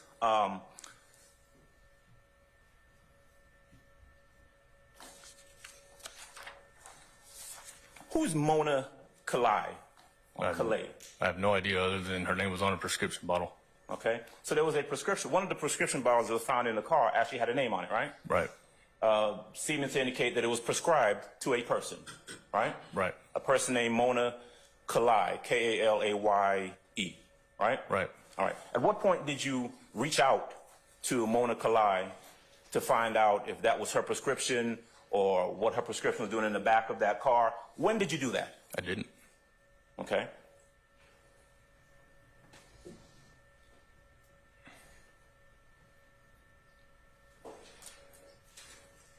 So, similar to the guns, right? One of the things, as you conduct an investigation, that you might want to do when you have contraband and multiple people around it, is you might want to investigate to see if you can determine who handled a particular item of contraband, right? Right. Okay. So we've got two bottles in State's Exhibit 63L, right? Yep. These were the items that were found, where were these? In the middle console compartment of the back seat.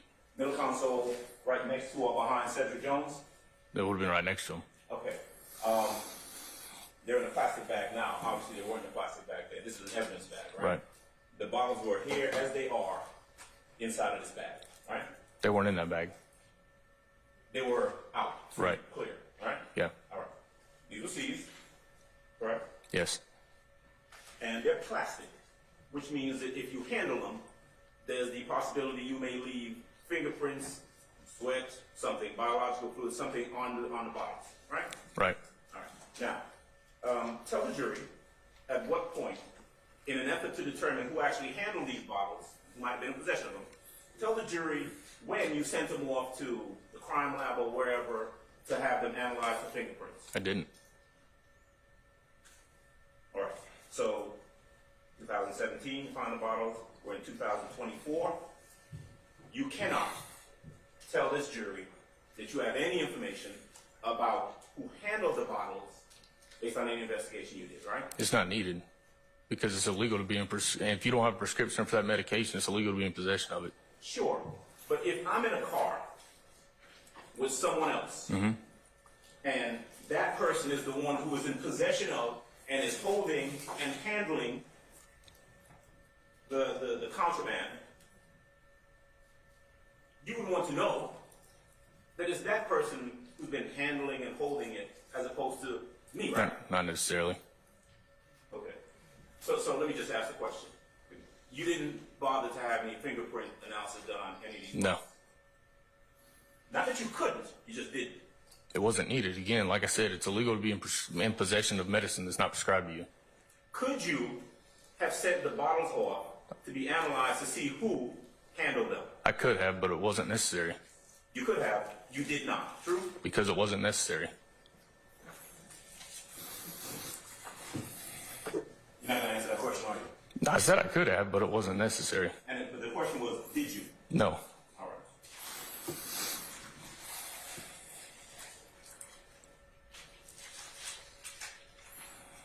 State 64 Lima. 2 pill bottles. Same question. No analysis done on these fingerprints or biological fluid. anything No. like that, right? No? No. How long did you say you were? By the time this occurred in 2017, you'd been a police officer for what, 11 years? About 11 years. What was your rank? An officer. Officer? Okay.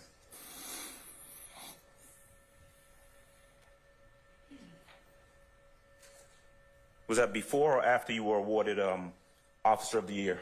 After. So you'd already been awarded Officer of the Year for your investigative skills in policing prior to this date, right? I got awarded Officer of the Year because I got shot in the line of duty, not for skills.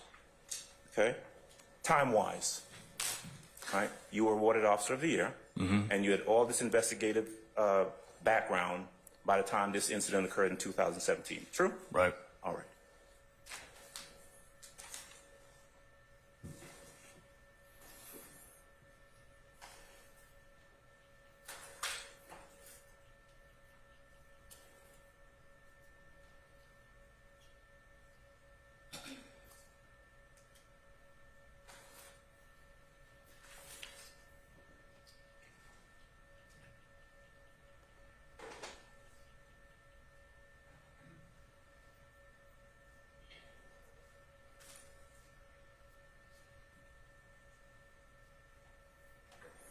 All right.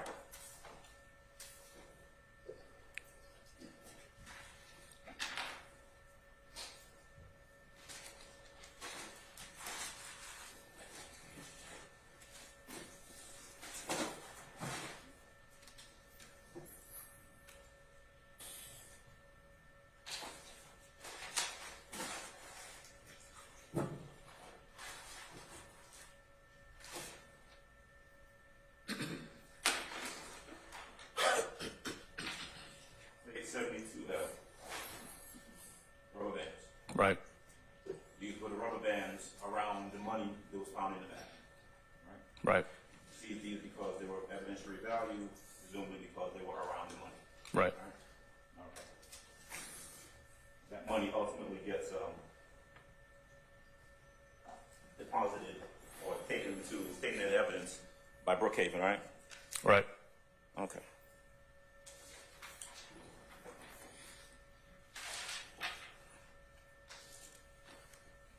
Okay. You were asked, and you responded to a question about whether you had any training in street gangs. Right. Your answer was no. Right. I mean, you know what a gang is, right? I know what a gang is. You know what a gang is, right? Right. When you took out the warrants in 2017, you took out warrants for theft by receiving the gun, right? Right. You took out warrants for possession of the items, the contraband found in the car, right? Right. Actually, you took out warrants for what? Possession with intent to distribute different items? Right. Okay.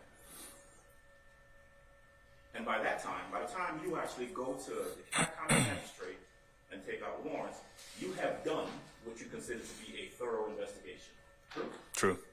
You have garnered as many facts as you think you need to present this magistrate to get the warrants that are appropriate in this case, right? Right. And in September of 2017, you go and you get the warrants that we've just talked about. What you do not get are warrants for any sort of gang offenses, right? Right.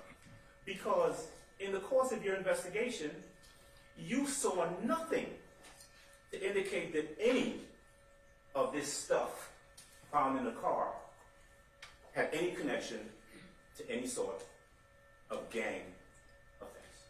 I'm not trained to figure out what's related to gang offenses. I haven't been in any gang training. You've been an officer for 11 years by this time, right? Sir, but there's certain gang classes that you take to be able to swear out that warrant because the DeKalb magistrate asks you for facts. And if I can't present those, I've got no way of identifying a street gang. Yeah, you had no facts, right? For a gang charge, no. Right. And so, I mean, you're not the only. Brookhaven has more than one police officer, right? Right. It ain't just you. Right. There are officers who are above you, Right. officers who have greater training than you, Right. officers who have gone to the requisite gang classes, right? I have no idea what they've gone to. Okay. But what you don't know that, but what you do know is that, as you indicated, you saw no facts, no evidence to indicate that there was any sort of gang connection to this case. True? Objection, Your Honor. Asked and answered. I sustain the objection. Mr. Adams, before you posit another question. Yes, sir. Our jury wants to take a comfort break, and it's about 12:30, so I'm going to just put a pin in it at this point in time. All right. All right? Thank you, sir. Okay, ladies and gentlemen, the hour's at 12:30, so let's take recess until 1:30. And remember my admonitions I've given you, and at 1:30 we'll come back and we'll see where the day leads us at that point in time, okay? All right. All rise for our jury.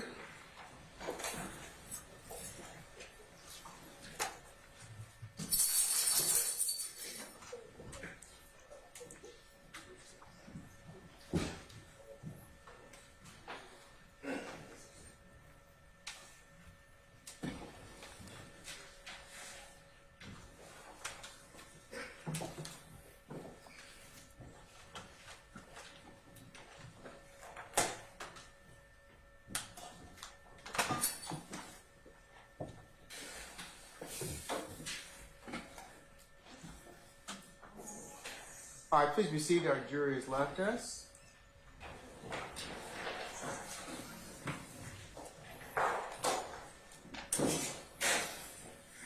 Officer Fikes, enjoy your lunch. Come back at 1:30, okay? Yes, sir. All right, thank you, sir.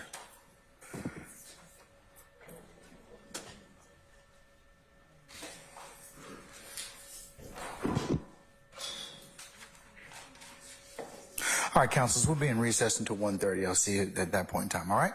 All right, we're in recess. Thank you.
Fikes up?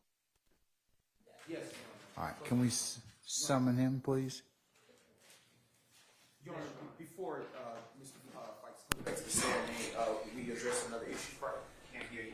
Before Mr. Fikes comes back to the stand, the state would like to address the outside issue with the court, if that is Does it permissible. have anything to do with Officer Fikes? No, Your Honor, not. Well, yes, ancillarily. All right, what is it?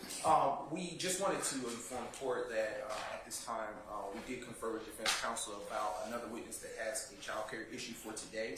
And we did confer and get an idea of the time that the cross and possible redirect would take. In the alternative, if it looks like we will go past the point that we were initially informed, we would like to know if it's permissible by this court to kind of take that witness out of order before our redirect.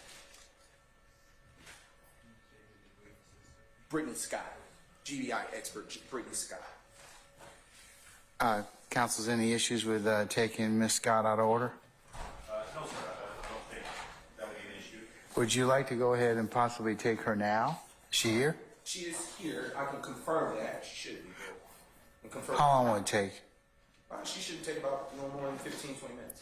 All right. No, sir, I would, Oh, okay, all right. I think you can finish Officer Fikes in enough The time to. biggest lie that you lawyers tell me is, I only have 2 questions. That's yours. 2 questions. When you had 4, you really did good because you actually did get it.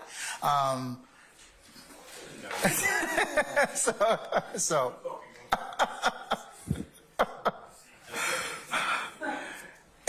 okay, if you tell me that, I mean, here's my concern. I would rather us go ahead and do that, and then we just kind of complete yours and the redirects and everything else. Given, I think we can probably complete a cross and redirect in enough time for that as soon as it was told. I think we can. And I feel really averse to kind of interrupting where I am in my cross-examination right now. well, I know that's what you'd prefer. Of course, the court controls the method and manner of examination, and for good cause. I'm not doing it because I just want to interrupt your examination. We got a child care witness, and life happens and you practice your vocation. So I would afford that to almost anybody. What time she have to leave? She has to leave at 3. So if he can finish his Okay, all right. Thus you've got about. It's 5 minutes to 2 at this point in time. Mr. Adams, I know you'd rather do that. Let's just go ahead and take her, and then we won't have the issue of breaking or other issues given that. Sure thing, Your Honor. Okay, all right. Who is our witness? This would be GBI expert Brittany Scott. All right.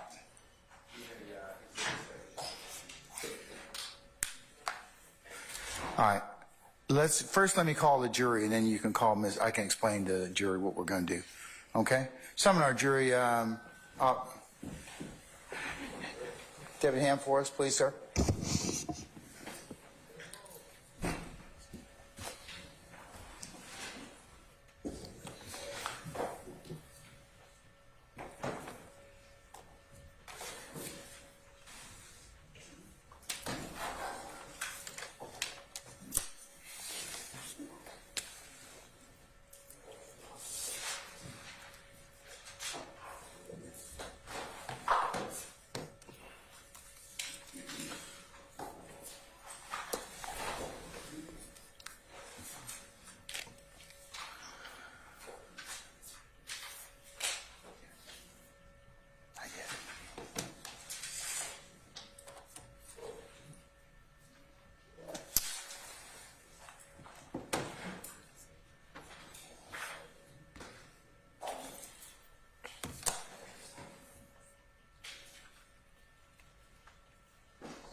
All right, thank you, Deputy Ham. Ladies and gentlemen, please be seated.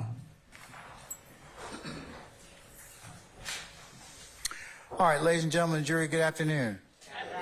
All right, just as a way of preview, with your permission and concurrence, we have a witness that is to be called today who has child care issues and need to be out of here within the next hour to meet those obligations. So we're going to take this witness out of turn, is what we call it.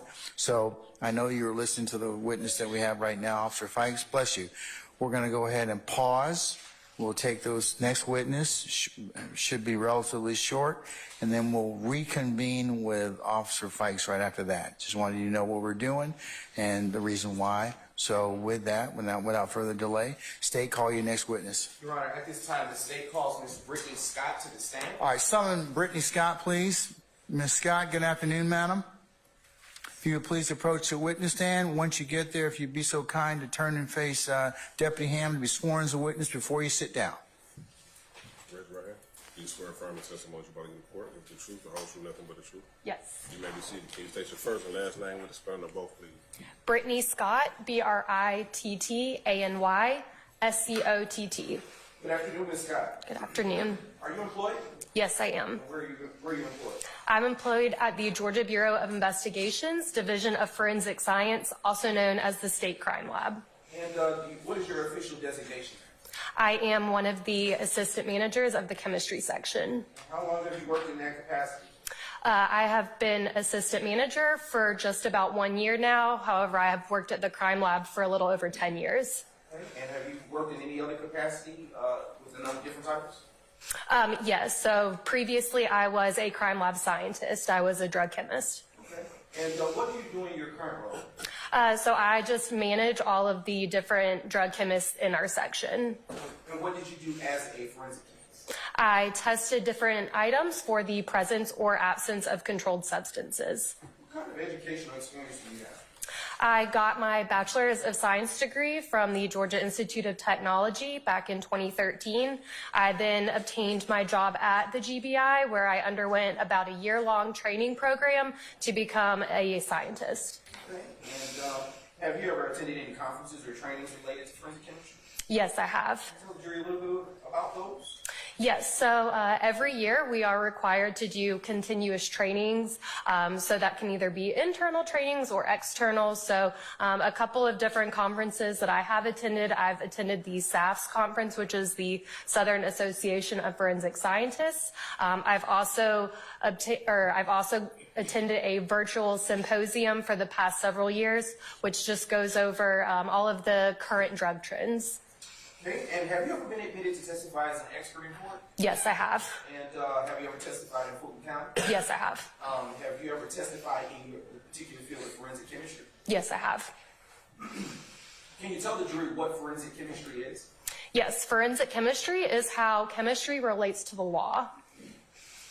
And what kind of information can the results of forensic analysis provide us? So the forensic analysis in the field that I'm involved in, so chemistry, can give the identification of what different substances are. And to be sure, have you had an opportunity to perform testing as a forensic chemist yourself? Yes, I have. Okay, and about how many times have you performed such analysis? I've probably worked somewhere between 5,000 and 10,000 cases. And what type of materials or evidence do you test? We test all different types of suspected drug evidence. So we test different solid materials, substances, liquids, leafy material, tablets, things of that nature. How do you test those type of materials that you described? Yeah, so we have a variety of different tests that we can do depending on what the actual item is and what we suspect the controlled substance or lack thereof might be. And do you use certain instruments to test? Yes. What type of instruments do you use? Would you like me to list Yes. them all? So some of the different tests that we do, we use the ultraviolet spectrometer or UV. We use gas chromatography, mass spectrometry or GCMS, high performance liquid chromatography or HPLC, and also infrared spectroscopy or IR. And what are the possible result types that you can receive after the testing is performed? So different results that we will put out, we will either put out that a substance is negative for any controlled substances, or we will put the positive identification for the controlled substance identified. Are the tests that you perform at the GBI routinely subject to peer review? Yes, they are. And is this the type of testing in this field that generally enjoys acceptance within the scientific community? Yes. And do courts typically allow experts to testify about such evidence? Yes. And are there standards that control how testing is done at the GBI? Yes. And what are those controls, if you will, provide the jury with some information? Yes, so we follow not only our internal GBI policies and procedures, but we also... Is forensics testing something that the average person can do reliably without specialized training? I don't believe so. Your Honor, at this time, the state now moves to qualify Ms. Brittany Scott as an expert in the field of forensic chemistry. Any desire to void out the witness or any objection? No, sir. All right. All right, the court will designate Ms. Scott as an expert in the area of forensic chemistry. Okay, thank you, Your Honor. Ms. Scott, did you perform any testing for the case that you're here to currently testify on? Yes, I did. And what, if anything, do you do after you perform testing? So after we perform testing, a report is generated listing all of our results and findings. Once that report is complete and reviewed, then the evidence is then sealed back up and returned to the submitting agency. I have in my hand State's Exhibit 73, Lima, and I am now showing to the defense counsel what has already been shared at discovery. Just a brief indulgence, Your Honor. Yes, sir. Your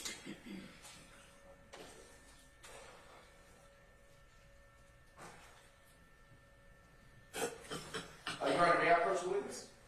You may, sir. Now approaching you, Ms. Scott, with what has already been pre-marked as State's Exhibit 73, Lima. What have I just handed you? Let me correct this, Lima. Lima, excuse me. Lima's the bean, okay? That's right, I'm sorry. Okay, just want to make sure. All right, okay.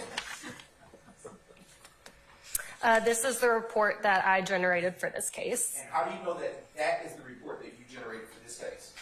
So I know this is the report by the DOFS case number at the top. I can also recognize it by my signature on the last page. And has that report been changed? Or let me ask you a better question. Is that report substantially the same or the same condition as it was when you initially offered it? Yes. Your Honor, at this time, the state now moves to admit State 73, Lima. Any objections to State 73 Lima, Mr. Adams? Yes, sir, I would. What's the basis? The witness is here. This is the witness's testimony. This written recording would be essentially the same as the witness's testimony. And so the fact that she would testify to would be the same. Okay, so what's your objection? Well, my objection is that it would be improper bolstering of her. Okay, I'm going to overrule your objection, sir. Also that it would violate the witness rule. I will rule that too as well. Also that it is irrelevant. I'm going to rule that as well. Anything else? Second. Remember, we'll take up. Also that it would be cumulative of her testimony. Overruled, sir. Your Okay. Honor, the state requests permission to publish 73. It's admitted and may be published as you see fit. Thank you, Your Honor.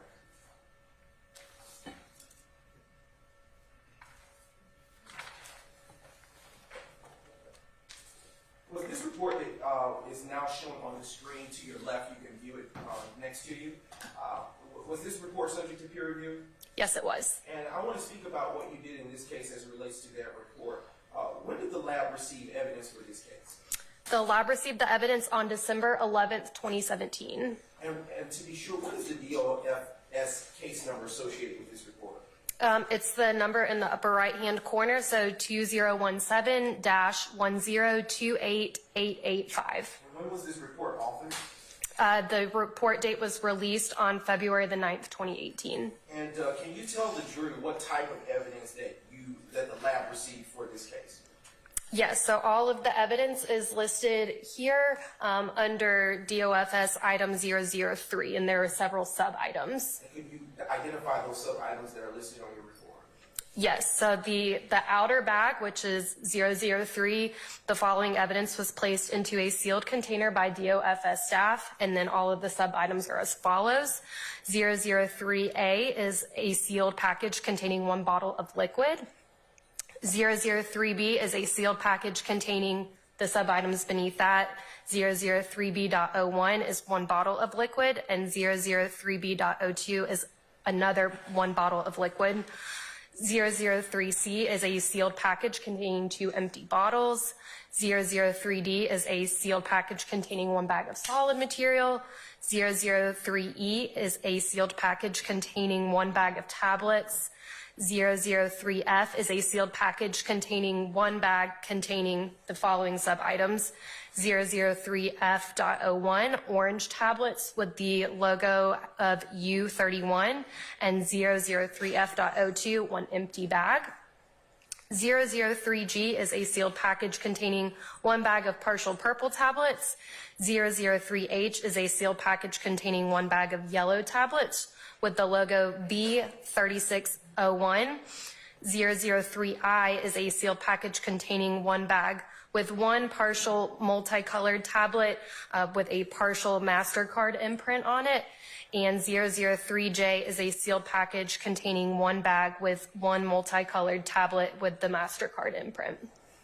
Okay. For what reason might there be a letter with a .01 and .02? So if the package that it was contained in then contained additional items, then we would separate those out as in 01, 02, and so on and so forth.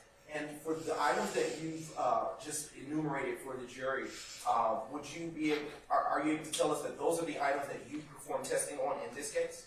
I performed testing on majority of the items. Is there any items that you did not test? Yes. Which items are those?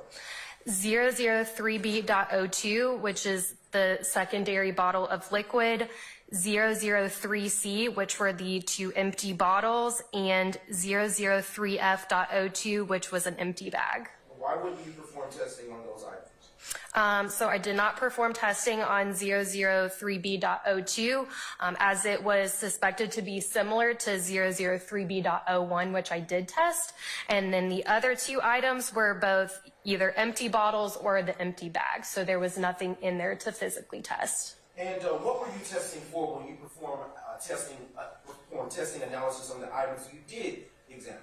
I was testing for the presence or absence of controlled substances.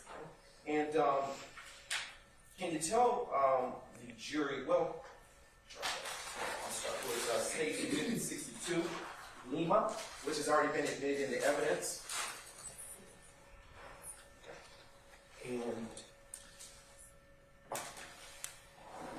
I am now handing you, Ms. Scott, what has already been admitted into evidence as State 62 Lima.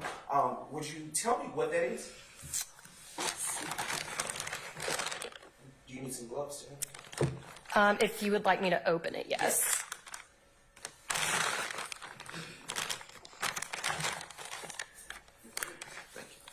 So, yes, I do recognize the bag.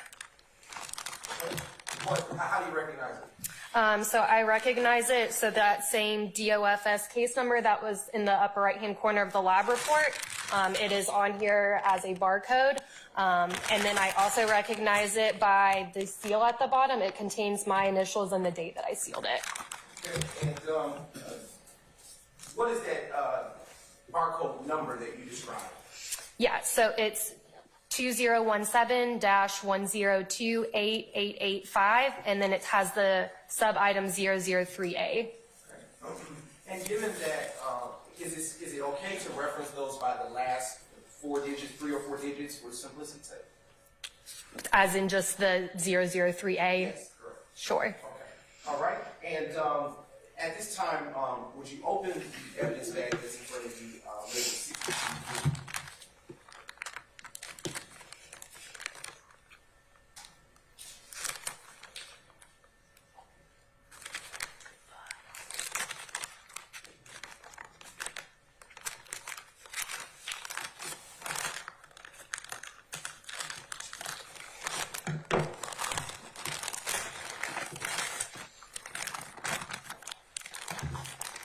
Would you like me to cut into all of the inner packaging?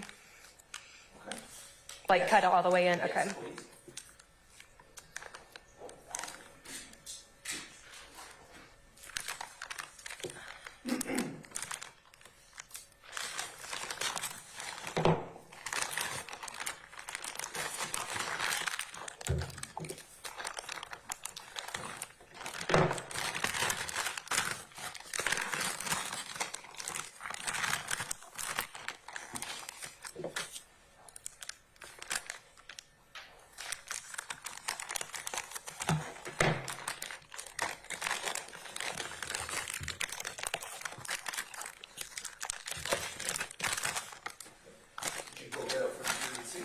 Yes, please. Yes. Okay. Which test did you perform on that object? So I performed the gas chromatography, mass spectrometry, as well as the high performance liquid chromatography. And what was the result of that test? The analysis confirmed the presence of codeine. And what is the testing that you described? The gas chromatography. You want me to describe both tests? Yeah. So the gas chromatography mass spectrometry test is a very specific two-part test. So the first part will allow a sample to be broken into its different components if there are multiple components present.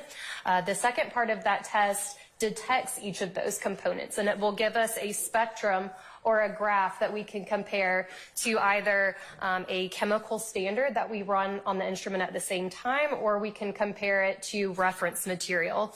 The way that this spectrum or graph is created is very characteristic of the substance, and so it's very similar to kind of puzzle pieces, how puzzle pieces fit together to form one specific picture.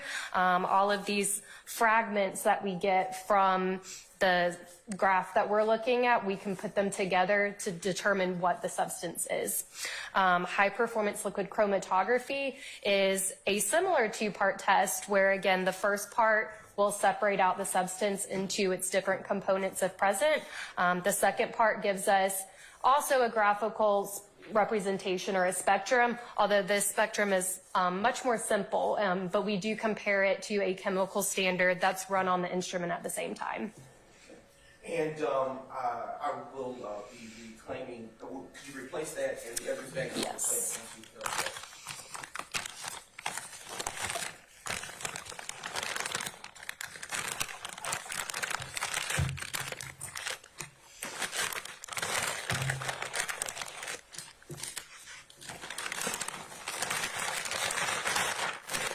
Thank you. And I am now retrieving State 62 Lima. I am now presenting the witness with State 63 Lima. And if you would be as kind to open, what is that? So this goes with the same case. It's sub-item 003B. That contains 003B.01 and 003B.02. Okay. And how do you know what that is? Again, it's got the little barcode on it, which it says the full case number and the sub-item 003B. And then it also, at the bottom, I did have to place some evidence tape because the bag was too small to heat seal it back. But again, this is our DOFS evidence tape, and then there are my initials and the date on this side. What does DOFS stand for? The Division of Forensic Science. Would you be as kind to open and publish the items containing that evidence bag for the jury, please?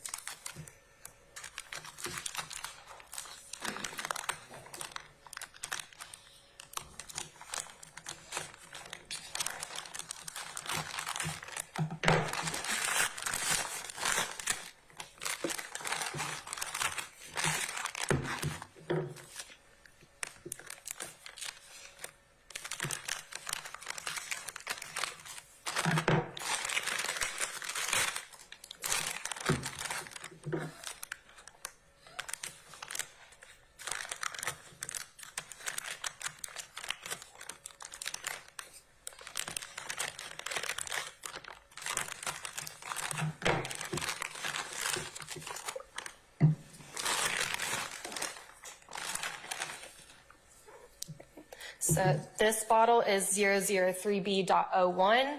and this bottle is 003B.02. And did you test both of those items? I did not. Okay. And is that referencing the item that you believe to be the same when you were testing initially? Correct. And what kind of testing did you do? What kind of analysis did you do on those two items? Or that item that you did test? I did the same as the item before, so the gas chromatography, mass spectrometry, as well as high-performance liquid chromatography. And for the item, the piece of evidence that you did test, what were the result of your testing? The analysis confirmed the presence of codeine. Okay. Would you please replace those into the item? And I'll into the evidence pack, and I'll replace them.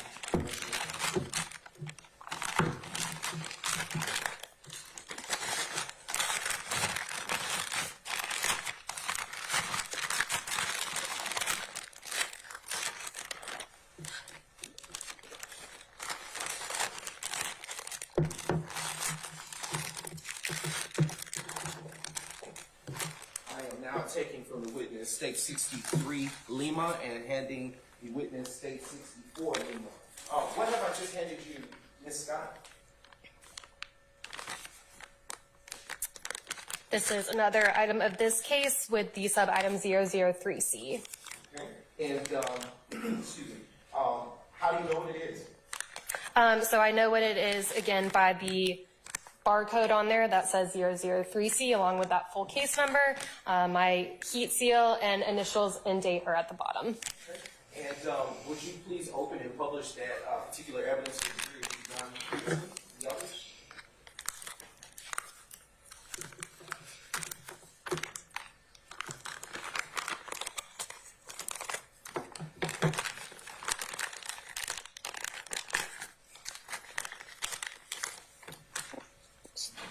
This is the 2 empty bottles.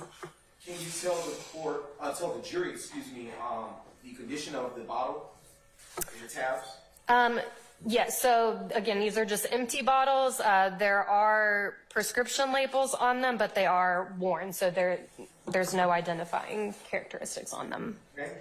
And was anything done with these particular items in front of you? No. Okay. Would you please replace those in the bag? Done so. It's faster than I expected. I'm now taking from you State 64 Lima and have now handed you State 65 Lima. What is it that I have just now handed you? This is sub-item 003D for this case. And how do you know what it is? Again, by the full case number and the sub-item 003D, as well as the heat seal, my initials, and the date at the bottom. Okay, and would you please open that particular piece of evidence for the jury and publish upon having done so?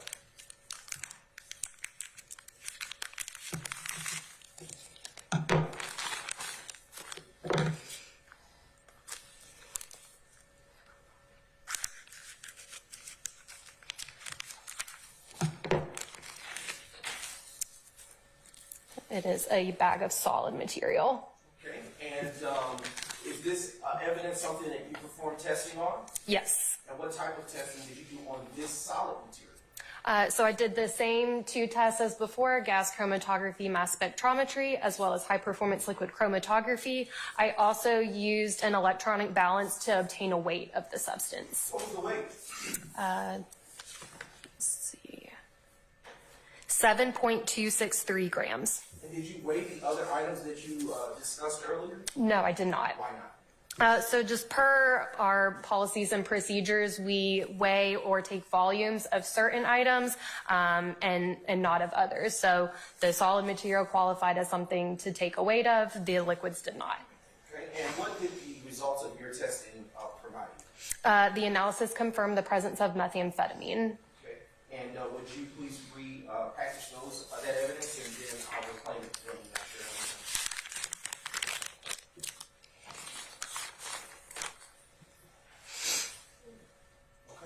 I am now reclaiming States 65 Lima and have now handed you what has been admitted previously as State 66 Lima. What have I just handed you, Ms. Scott? This is sub-item 003E. And how do you know what it is? By the barcode with the full case number and sub-item 003E, as well as the heat seal, my initials, and the date at the bottom. And would you please open that package repackage and then published with the jury? What is contained there?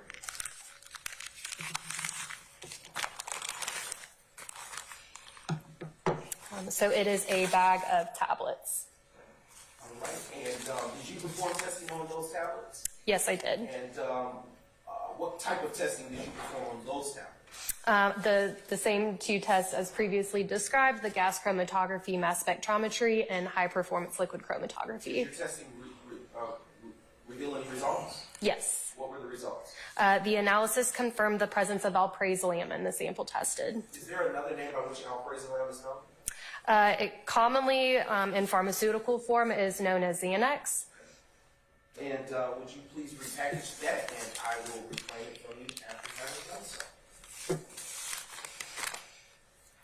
Okay, I am now retrieving State 66 Lima and now handed the witness State 67 Lima. What have I just handed you, Ms. Scott? This is sub-item 003F. Okay, and how do you know what it is? I recognize it by the DOFS case number and the sub-item 003F, as well as the heat seal and my initials and the date at the bottom. And would you please open and publish what's contained therein for the jury?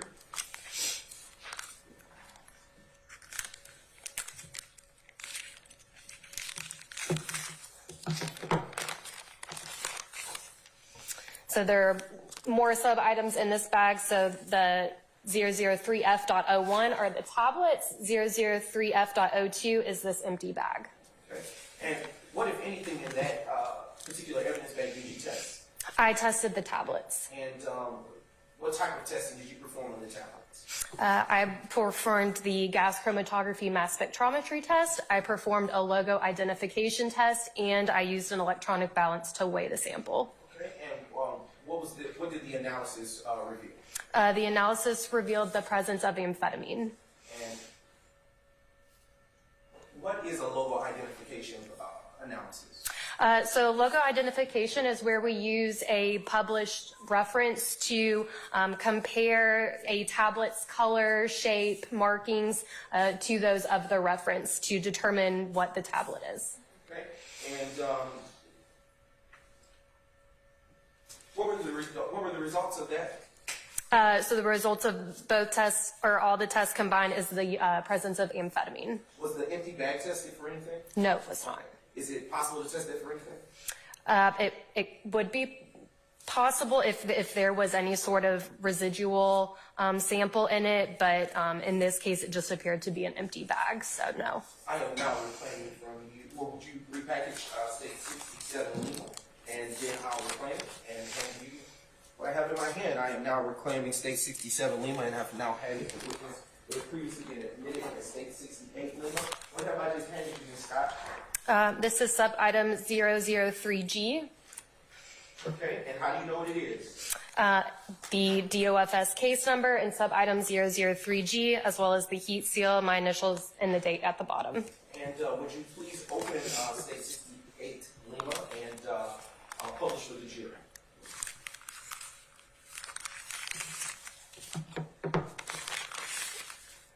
So it is a partial tablet. Okay.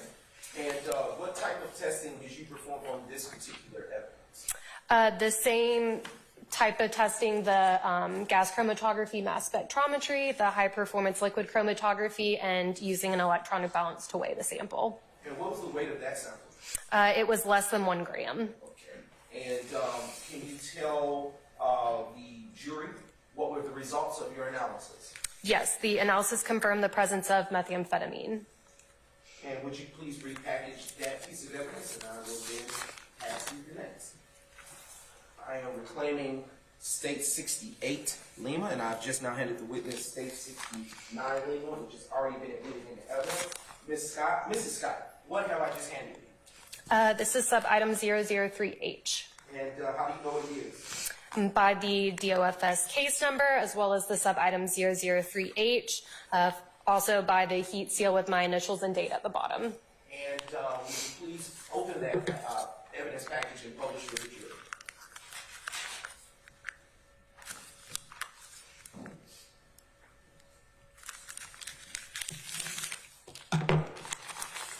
And it's a bag of tablets. And what color are those tablets? They are yellow. And did you perform testing on those tablets in that particular evidence bag? Yes, I did. And what type of testing analysis did you do on those tablets? I used an electronic balance to determine the weight. I performed a logo identification, and I did gas chromatography mass spectrometry.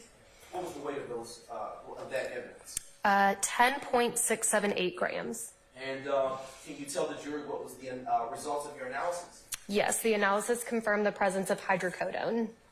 And would you please replace that evidence back in that bag? And see if I will Thank you. I am now reclaiming State 69 Lima, and I've just now handed Mrs. Scott State 70 Lima. Mrs. Scott, what have I just handed you? This is sub-item 003I. And how do you know what it is? By the DOFS case number, sub-item 003I, and the heat seal with my initials and the date at the bottom. And would you please open that evidence bag and publish what's contained therein for the jury?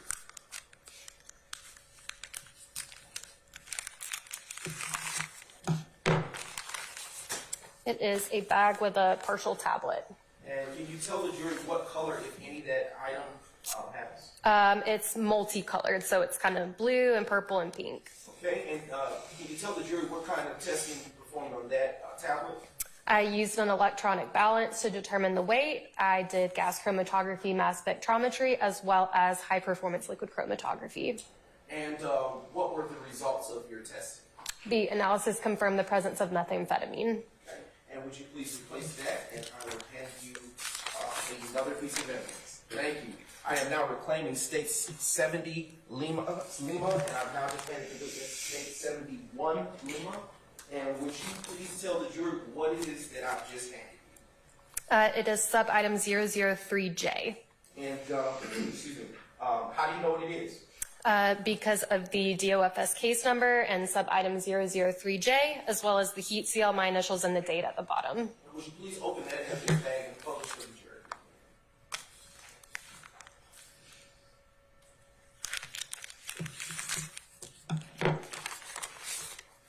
It is another partial tablet. And does that tablet have a color? It's multicolored. It's mostly blue. It's got some pink and green in it. And what type of testing analysis did you perform on that multicolored tablet? I used an electronic balance to determine the weight, gas chromatography, mass spectrometry, and high performance liquid chromatography. Did you weigh that multicolored tablet? Yes, I did. And what was the weight, if you recall? It was less than 1 gram. Okay. And would you please, and what were the results of the testing for that multicolored tablet? The analysis confirmed the presence of methamphetamine. Okay. And would you please replace that piece of evidence? And I'll reclaim it. Thank you. Now reclaiming State 71 Lima. Ms. Scott, I would like to ask you, were there any items, what does a 99.73 coverage probability mean? So that part pertains to any quantitative analysis done. So in this case, it would pertain to the weights. So it's a very statistical term, but in order to simplify it, if say you were to step on a scale 1,000 times, your number fluctuates slightly, but 997 times out of 1,000 times, you're going to get a weight that's within a very close range. So that is what that statement is referring to. It's saying any of the weights that are on the report, there is a small measurement uncertainty window. And so it's basically saying that 997 out of 1,000 times, the weight is going to fall in that measurement uncertainty range. The couple times it would fall outside of that measurement uncertainty range, it would be barely outside. And I want to direct your attention to page 1 of your report, and you can look at it from on the screen that is to your left. And I want to inquire as to just a little further up. Thank you. Does your report identify from which agency you received this particular, all of these pieces of evidence that we just discussed? Yes. From whom? Brookhaven Police Department. Is there a person that listed on your report that requested it be tested?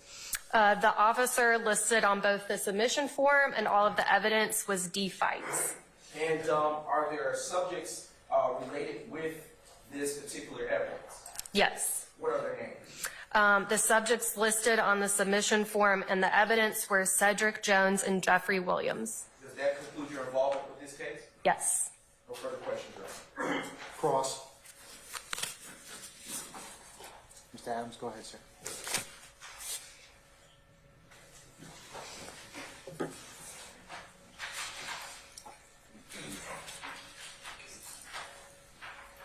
Ms. Scott, good afternoon, ma'am. Good afternoon. I feel like you and I have met before. Testified quite often, haven't you? Probably, yes. All right. If I heard you correctly, you're the GBI, and you are in the chemistry section. Yes. The GBI has several different sections, to use that word, correct? Correct. You talked earlier about you being a drug chemist at one point, Yes. and you talked about the forensic chemistry portion of the GBI. Yes. Now, in addition, I want to talk to you about what you did specifically in this case, but I want to also ask you some questions about the GBI crime lab itself and what it can do. Okay.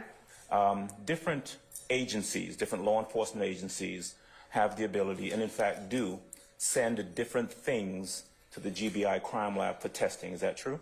Yes. For example, you may have a case that involves some sort of sexual issue, and then they may send forensic buccal swabs or for DNA testing, that sort of thing. Yes. Right. The GBI crime lab has the ability, for example, to test items for the presence of biological substances on those items. Is that true? Yes, I believe so. Okay. And so hypothetically, if I had a bottle, right, and I wanted to test it to see whether or not there was the presence of sweat, saliva, anything like that on it, it can be sent to the GBI crime lab, right? Again, I can only speak to the drug chemistry part, but yes, there are items that are submitted for other types of testing. Right. I mean, that is something, maybe not where you work, but that is certainly something the GBI crime lab can and does do and does. All that. Yes? Yes, there are other sections in the crime lab that perform other testing. Okay. Now, do you know when these items came to you, do you know whether or not they had gone to any other portion of the GBI crime lab before they came to you? I do not believe so. Okay. Do you know? From what I can see in the case file, no. Came just to you, right? As far as you know. As far as I'm solely came to me. Okay. Now, if I can have the state's indulgence, I think their exhibit was labeled 73 Lima, or Lima. And if I can have you put that up on the screen, please.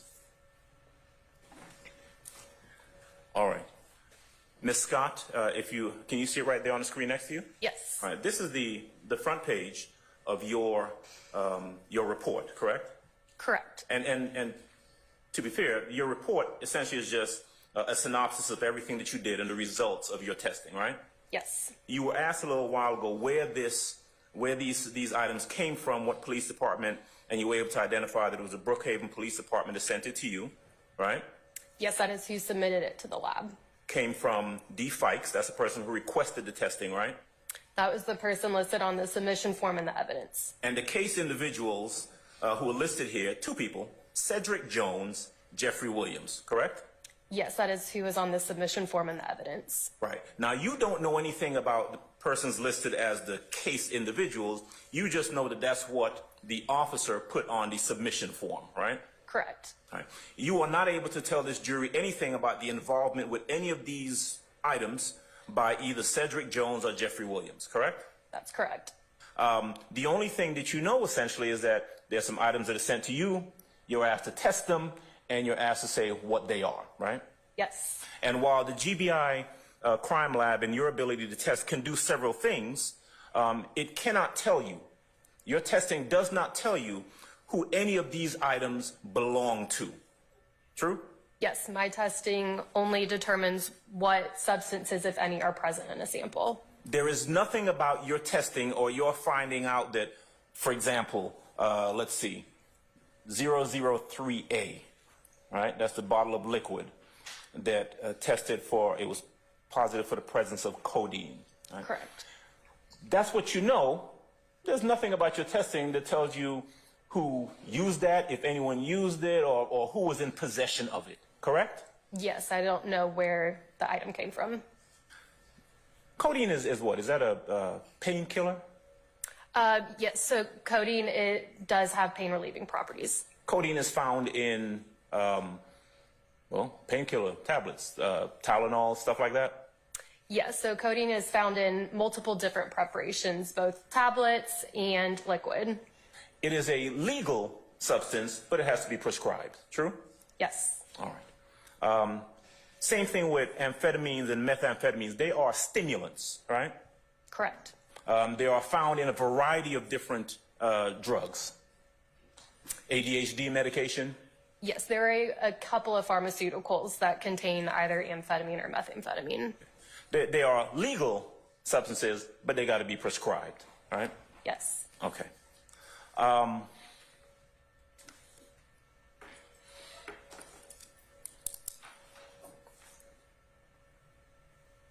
Alprazolam. Am I pronouncing that right? Yes. Okay. Alprazolam, yeah. One name or one, it's Xanax. You find alprazolam in Xanax, right? Yes, alprazolam is the primary ingredient in Xanax tablets. Which is is that an antidepressant? Is that what that is? Yes. Okay. Again, a legal substance, but it has to be prescribed. Correct.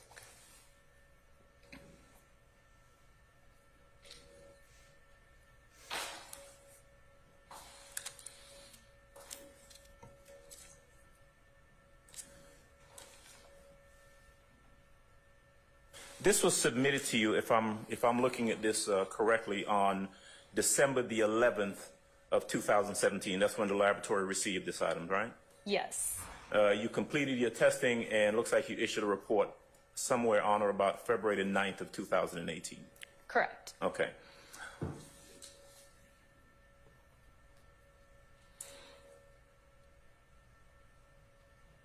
Have you ever worked in any other division of the crime lab other than the chemistry division or the forensic chemistry division? No, I haven't. Okay. So it is fair to say, and again, thank you for your testimony, but what you're able to tell this jury is that these items came to you, and this is what they tested positive for in terms of what was in the items, right? Yes. Okay. And again, nothing in regards to, you can't tell the jury anything other than that, who they belong to, where they came from, anything like that. Correct. All right. I believe that's all I have. Any further examination?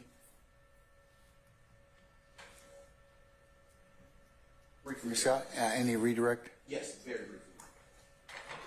Mrs. Scott, is codeine a controlled substance? Yes, it is. And is it legal to have without a prescription? It is not. And in your experience, is codeine typically found in Sprite bottles? In my No, I'll stay in the question now. You can rephrase it. Sorry, You can rephrase it. I can rephrase it. In your experience,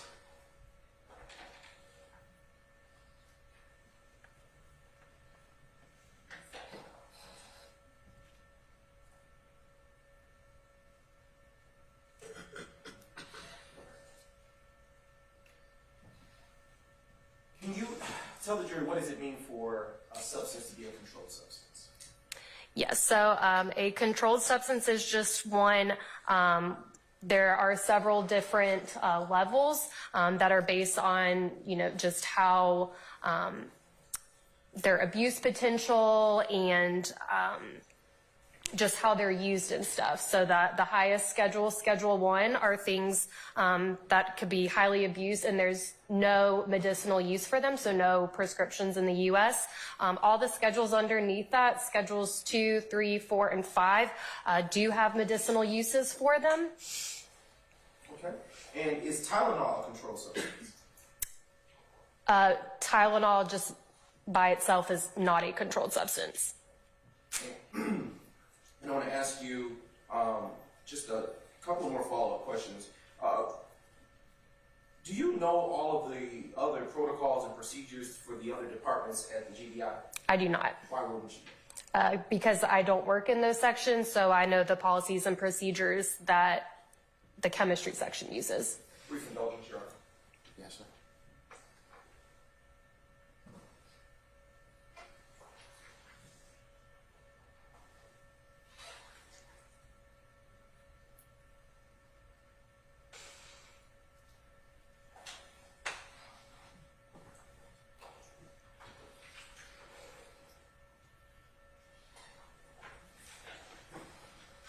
And just briefly, in your experience, in your training and experience, I should say, is it legal to have codeine in and of itself in a Sprite bottle?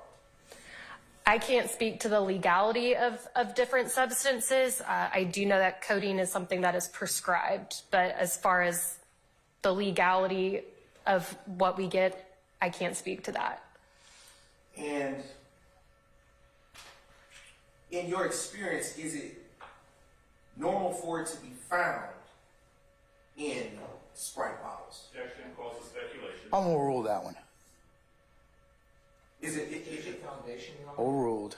in your experience, is it normal for prescription codeine to be found in Sprite bottles? I have received that in several cases before. However, there is no prescribing information on those bottles.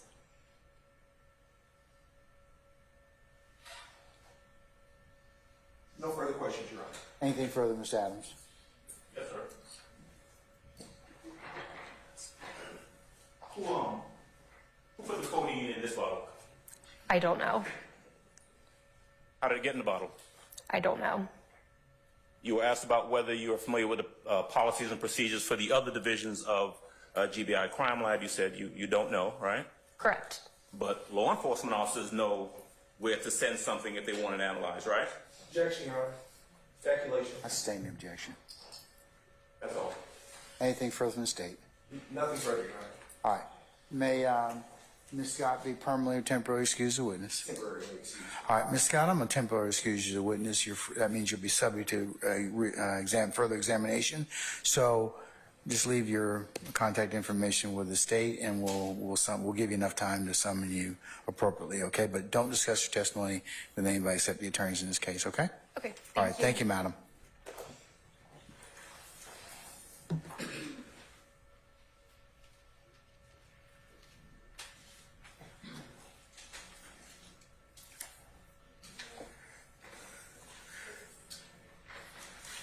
Okay, is it the state's pleasure to recall Officer Fikes? Yes, Your Honor. All right. Can we recall Officer Fikes, please? And Your Honor, when he left, he was on cross-examination. We remember.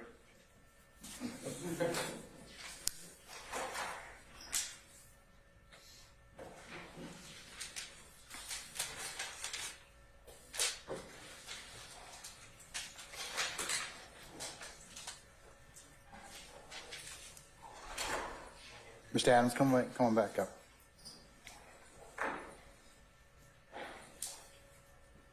All right, sir.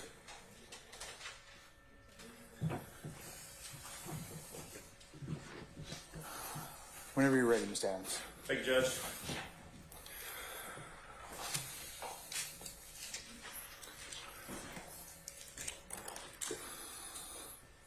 Officer Fikes, welcome back. Question.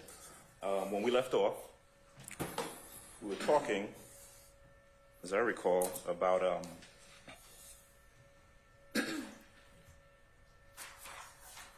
your charging, the charges that you took out in this case.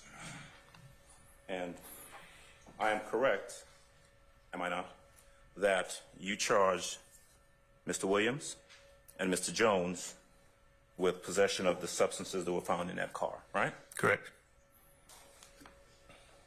In fact, you went to a DeKalb County magistrate and you swore out warrants, and by swearing out warrants, you requested that warrants be issued for possession of controlled substances, possession with intent to distribute, right? Right.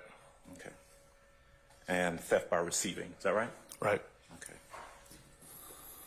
I asked you, and I think your response was that you did not find any information that you thought warranted there being any gang charges in the case. Is that right? That's correct.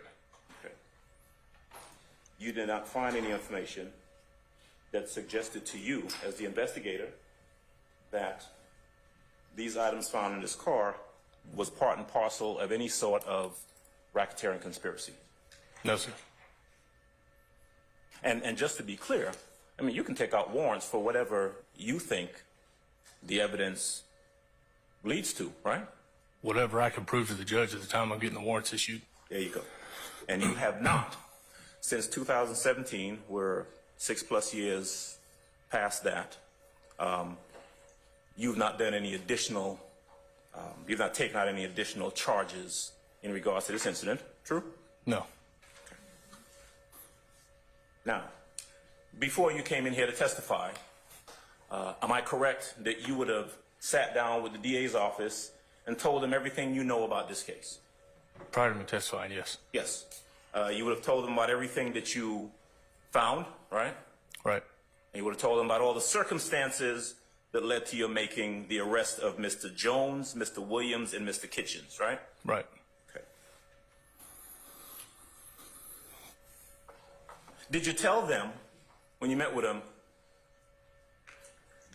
that, hey, y'all are free to do whatever you want to, but I didn't take out any gang charges? Did you tell them that? Or did they already know? No. I didn't take out any gang charges, and they already knew that. Okay.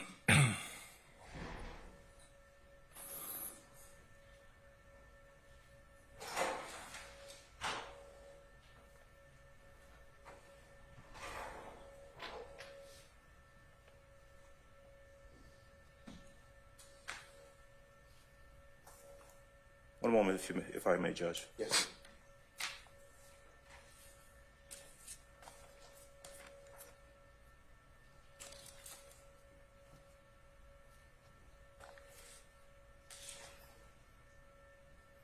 All right. You know, I may have been mistaken, so I'm going to have you maybe educate me on this or remind me of this. When Mr. Williams was asked to get out of the car by you, you certainly had the opportunity to observe what he was wearing, right? Yes. Colors, what he was wearing. Right. Right. We may need to put that picture up, but of your own memory, you recall him having like a blue, was his shirt blue or what? I don't remember. I think it was dark blue or black. Okay, let's see. I'd have to look at the picture. Okay, let's do that. Let's look at 16L again, please.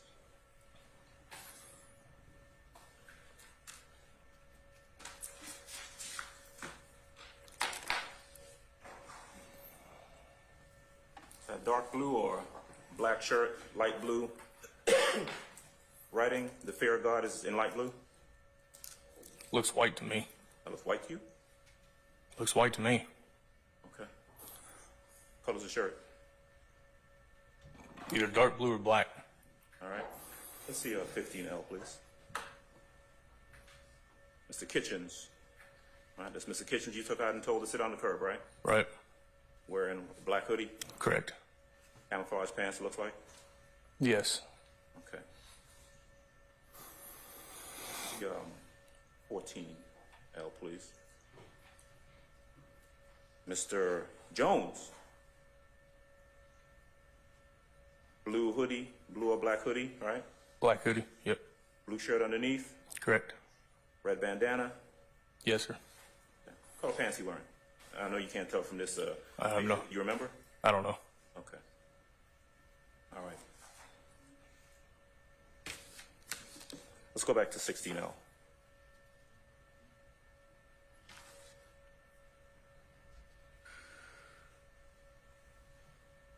Did I hear you say that at some point, after you decided you were going to arrest Mr. Williams, that his jewelry was released That's correct. to his, who was the person, I don't know your name, who was the person you released him to? Is it his manager? I think a cameraman or something. I don't know. Did you understand that person to be his manager? No, I think, like I said, I think he said it was a camera guy. The camera person. Okay.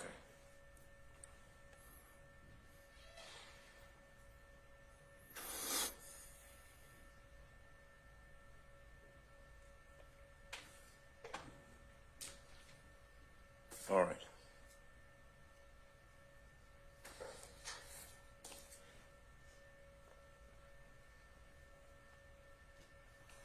Second judge. Yes, sir.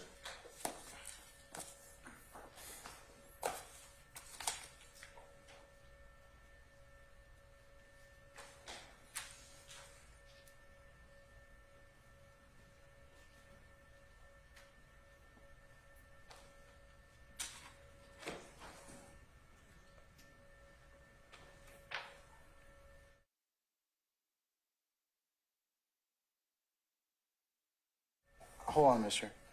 Yes, sir. Atkins. Any other examination? Okay. Any redirect? Yes, Your Honor.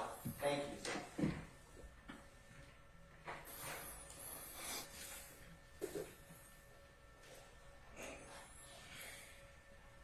Officer Fikes, beyond the traffic stop, did you continue investigation or have any other involvement in this case? No, I did not. And when you make an arrest, do you turn your case over to the district attorney's office? I do. Why do you do that? Because they have a chance to review the case and add charges or, to re-indict charges. And do you control what charges are presented to a grand jury or brought by a district attorney's office for a case that you work? No. Now, Officer Fikes, on cross, defense counsel had asked you about the firearm in the red bag. Do you recall that? Say that one more time. On cross-examination, defense counsel had asked you questions about the firearm found in the red bag. Do you Right. remember that? Yes. I wanted to talk about that.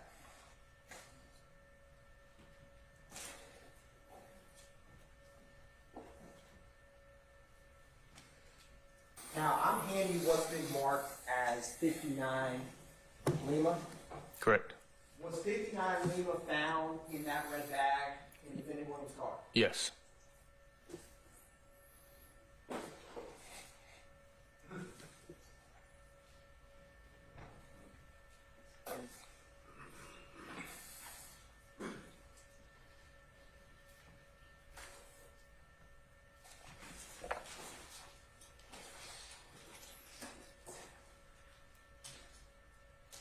Officer Fikes, I'm handing you what's been marked as 72 Lima.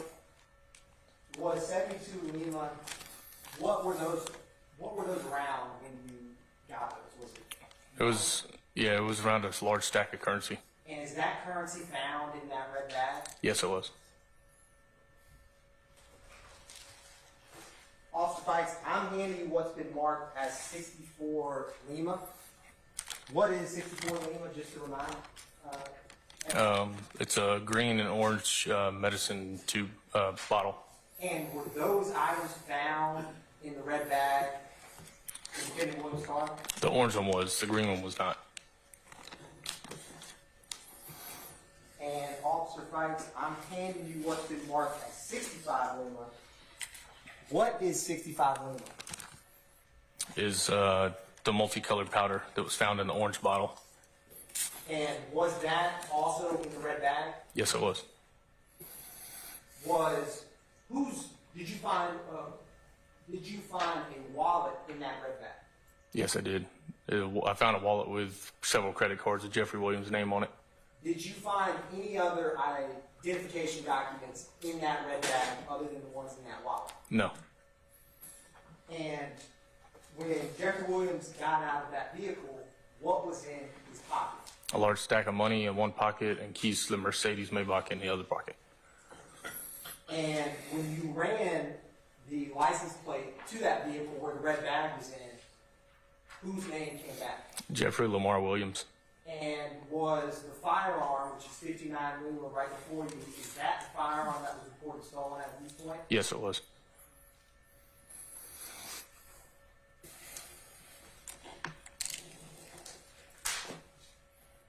Officer Fikes, in your experience as a law enforcement officer, do you typically submit every item that you recover to the Georgia Bureau of Investigation? No, Why? because some items don't need to be processed. For instance, narcotics all usually get sent to the GBI because even though with my experience I know what ecstasy looks like, I have to have it tested by the GBI to get those results back. But an object like a gun, like I said earlier, unless it's used in a violent crime, we don't send it off to the GBI. Officer Fikes, on cross-examination, there was some discussion about when you initiated your blue lights. Do you remember that? Yes, sir. Why did you not initiate the traffic stop when you first noticed the window tint? Because, like I said, I like to run the license plate to see who it comes back to and make sure it hadn't been used in a violent crime or stolen. And by the time I got the return back, there shortly later, they turned into that gated entrance. So I wanted to see where they were going because I didn't think that they knew where they were at. And also, Fikes, on cross-examination, there was questions about when you approached the vehicle after you initiated the stop. Do you recall that? Yes, sir. Until the windows, when you approached that car, until the near tint windows were rolled down, did you have any idea of who was inside of that vehicle? I stand question. That was Mr. Matthews. Officer Fikes, do you recall approaching the Maybach vehicle? Yes. When you approached the vehicle, could you see inside it when you first approached? When the windows were up, I could not see inside of it. When was the first time you were in this traffic stop that you were able to physically see who was inside the car with your window tint? Once the back passenger window was rolled down. Was this before or after you initiated the traffic stop? After.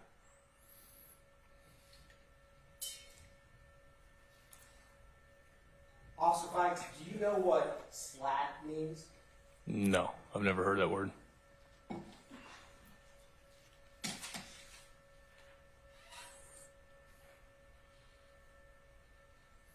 Publishing 14 million, Your Honor.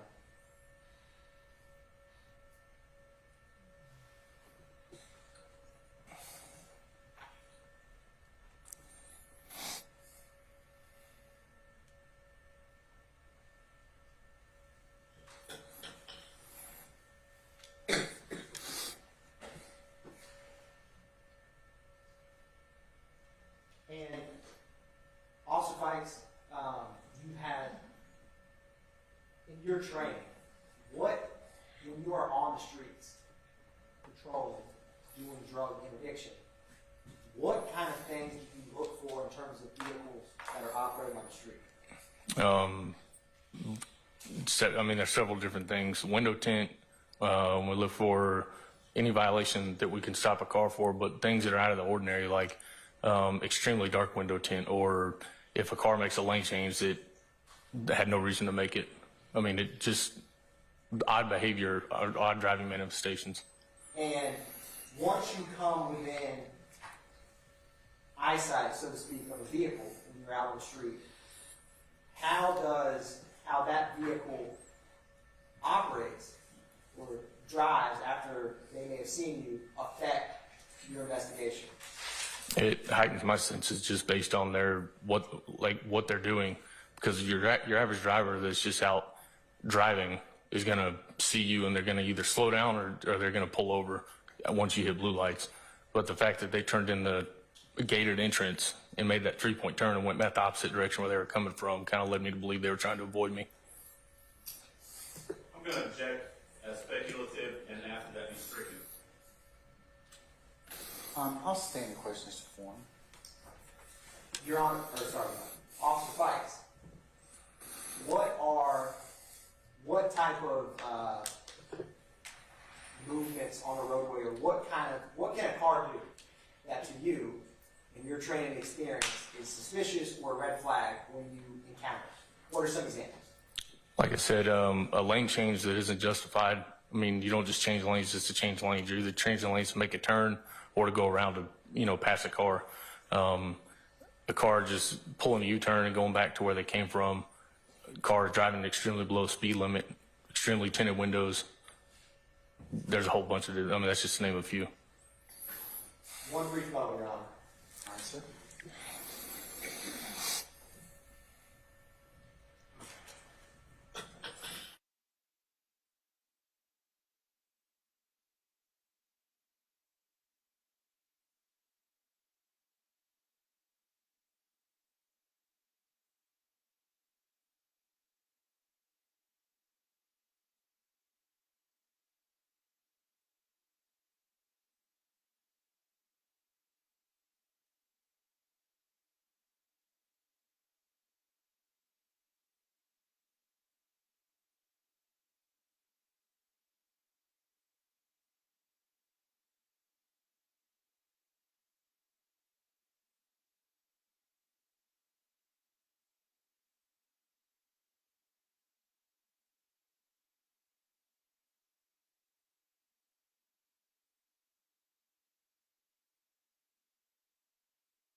And the other one for Public regular access. access, right?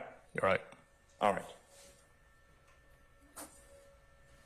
When you ran the tag, it gave you a name, right? Right. Does it also give you the person's date of birth? It does. Give you their race? Yes.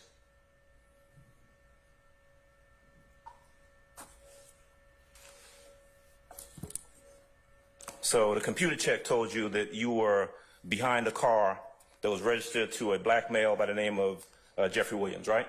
Right. Thank you, that's all. Anything further from the state? Your Honor, no further questions for Officer Fikes. All right, may Officer Fikes be permanently or temporarily excused the witness? Temporarily, Your Honor. All right. Officer Fikes, I'm going to temporarily excuse you witness. That means you're subject to being recalled at some point in time. We have contact information for you, so we'll give you enough lead time and have you come back with us. The only admonition I give you is just don't discuss your testimony with anybody except the attorneys in this case, okay? Yes, sir. All right. Thank you, sir. All right, ladies and gentlemen, much like when we're at the ball game, the 7th inning stretch, so we're going to go ahead and do that. So let's take 15 minutes to do that, and you can take a comfort break, okay? All right, so then I'll find out where the afternoon is going to lead us from there. All right, all rise.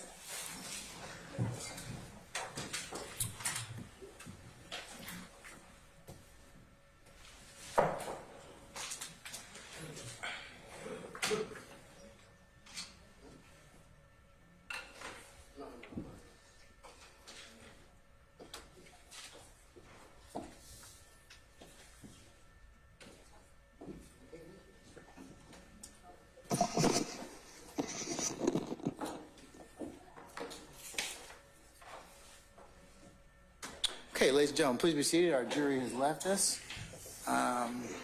Before we take our break, State, what do you have left for the rest of the afternoon? Ms. Hilton? Yes, ma'am. Your Honor, the next witness will be Investigator Belknap. So I know we have a few motions to handle before, but he is our next witness. Okay.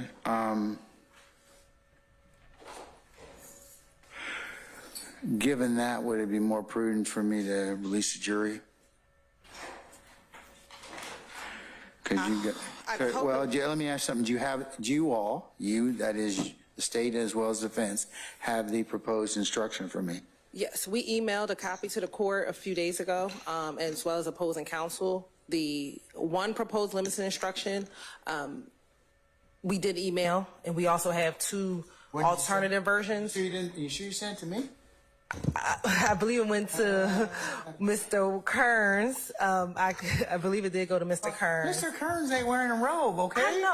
I mean, he's a nice fella, but He is. we talk sometimes. I mean, but if you all could include me on important things like that, I'd greatly appreciate that. We sure will, and I will forward it all to right. you right now. Okay. We hope it will not take. Hope's not a strategy. You are right. You know, I always say I'm a firm believer in that. So. We would think that the motions would take about 30 to 45 minutes, if that. And so we would like to start Investigator Bucknett today. He has been here multiple times, so we would like to start him today if we can, and at least finish him tomorrow. Okay, we need to cover the instruction. We also need to cover what else with. I think Mr. Steele had a few motions, so I'll let Mr. Steele All right, respond to Mr. that. Steele, what else do we have in terms of that I need to cover? Oh, I wasn't talking to you.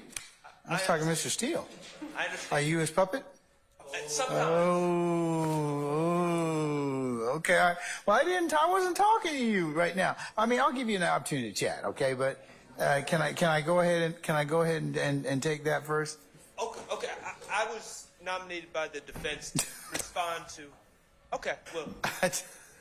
All right. Okay. Whatever y'all want to do is fine. Okay. All right. Mr. Sharp. Thank you, Your Honor. All right. What is it? So, on behalf of the defense counsel, I think that we may, when we're talking about this jury instruction, we may be putting the cart before the horse, so to say. I understand the jury instruction, but we've had numerous discussions throughout the trial of this case about the repeated testimony of Officer Belknap. I get it. As an expert. And this is his first time testifying as an expert, right? That is not correct, Your Honor, respectfully. He was the first officer to testify. The state led their case with Officer Belknap's expert testimony. He testified as an expert. He testified about gang histories, about gang identifiers, about gang attire, the history of gangs. You are correct. You are correct, sir. You are correct. And they've exhausted his testimony as an expert. We have been under the understanding, based on discussions and based on emails and correspondence with the state and discussions with Your Honor, that Officer Belknap was testified as an expert one time, and going forward from that testimony on the first day of trial, he could be recalled, but to testify as a fact witness on particular overact or charged acts. And we've been under that understanding. We've been operating under that understanding. The state has memorialized their understanding of that. And so now we are in a position where we understand that the state has 4 or 5 different experts regarding gang activity and gang evidence, and now they're trying to call the same expert multiple times in this case as an expert. They've already done that. We've crossed that bridge, and now he is here. Our understanding is to testify as a fact witness. Since he's here to testify as a fact witness only, this jury instruction, I'm not, other co-counsel may feel different than I do, but from my perspective, the instruction is not necessary at this time, because he's just going to be testifying as a fact witness. Well, it's a limiting instruction, not a jury instruction. Yeah, a limiting instruction. Yes, Your Honor. And Ms. Westmoreland has something to add as well regarding the correspondence and the rules that we've been operating under with this case so far. Good afternoon, Your Honor. Good afternoon, Ms. Westmoreland. On November 28, 2023, at exactly 5:56 p.m., per your instruction, I sent over to you, Your Honor, and to Mr. Kearns, and to all of the defense counsel, and to the state, proposed instructions in reference to Detective Belknap. The state responded November 28, 2023 at 11:35 p.m. with their proposed instructions. Accordingly, Mr. Steele sent back his objections to the state's proposed instructions. And November 29, 2023 at exactly 5:41 a.m., the state, specifically Ms. Hilton, I will read in relevant part, said, "Good morning. The state would like to make clear, for the purposes of the testimony beginning today, Detective Belknap is solely testifying in his expert capacity. Detective Belknap will be testifying later in the trial in his role as investigative officer." The state made this clear as they stated in their email. They made it clear to this court and to all of defense counsel that Detective Belknap, starting that day, would be testifying as an expert only in his expert capacity. I sent over the proposed instructions per your instruction, and the state made clear to this court and to us that after Detective Belknap testified in his expert capacity that day, that he would only be recalled as a fact witness only. Thank you, Your Honor. Okay. Your Honor, I can definitely re-forward the email to the court. And I could forward the whole chain of emails, including Ms. Hilton's response. Well, I believe it was told to me that that's not inconsistent with what you all said, what was told to me. The challenge or problem that I, as your trial judge, is facing is whether or not that comports with the best practice of giving this limiting instruction. So that's kind of what I want to kind of think about. So,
You're right. Of course, right. I have that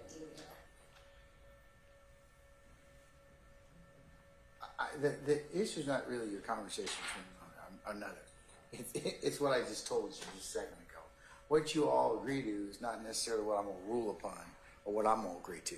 So I got to figure that out, and that's what I haven't figured out yet. And I'm asking for you all's input as to that respect. You know, the United States versus Hogan, and there's some other case law. I'd like that to be the issue that I resolve. That's what I want to resolve.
Okay, all right.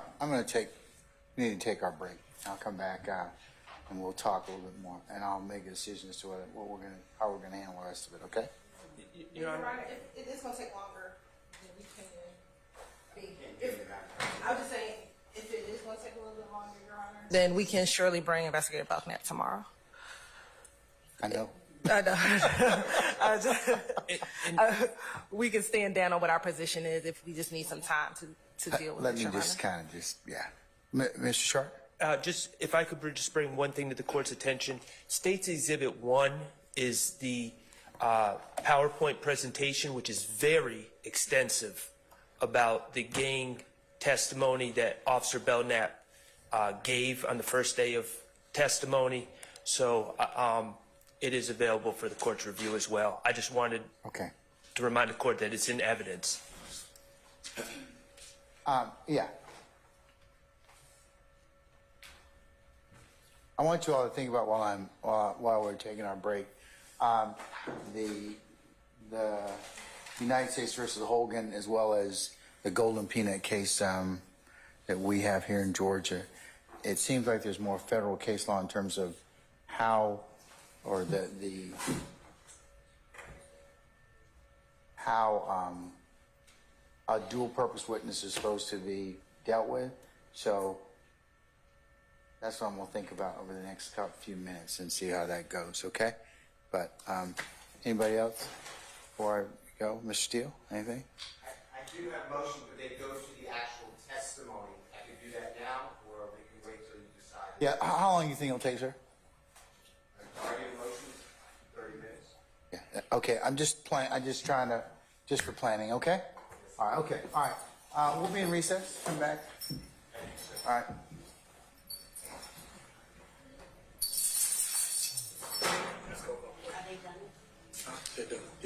Yeah.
all of our parties here, lawyers? Looks like everybody's served.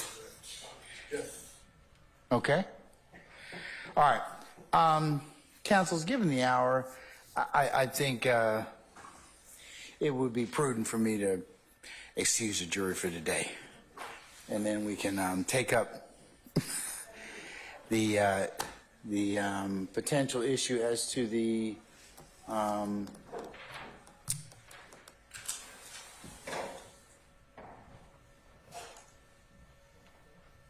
limiting instruction, as well as anything in regards to anything other substantive that Mr. Steele wished to raise. So, was there anything else we need to take up in regards to that issue? All right, Mr. Short, you rose. Anything else, sir? Mr. Short? Yes, Was there anything else other than those two things? I believe so, Your Honor. Okay. I view them as three issues. Well, two if we exclude Mr. Steele's issues involving his client alone. We still have the issue, in my mind, of the repeatedly calling. That's related to the first two. Okay, yes, Your Honor. Okay, all right. Okay, Sergeant Ingram, if you could summon our jurors for us, please. Thank you, sir. Before we do that, Mr. Adams and representative from the state, can you come up for a second?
All right, ladies and gentlemen, please be seated.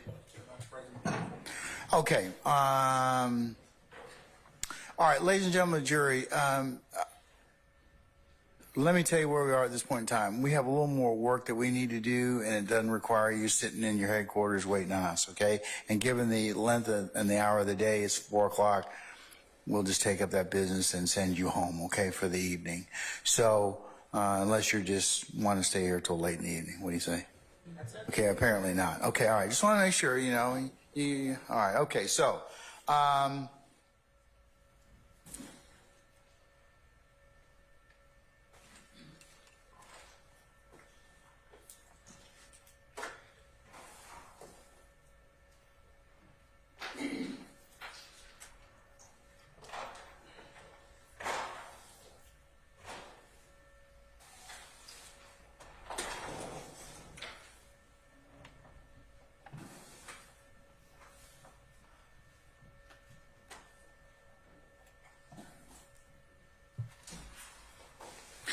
right, ladies and gentlemen, if you could be here tomorrow for 9 o'clock for an anticipated 9:30 start time, our goal is to work till the end of the day, much like we did today, between sometime 4 and 5 o'clock, okay? So that's what we're going to do.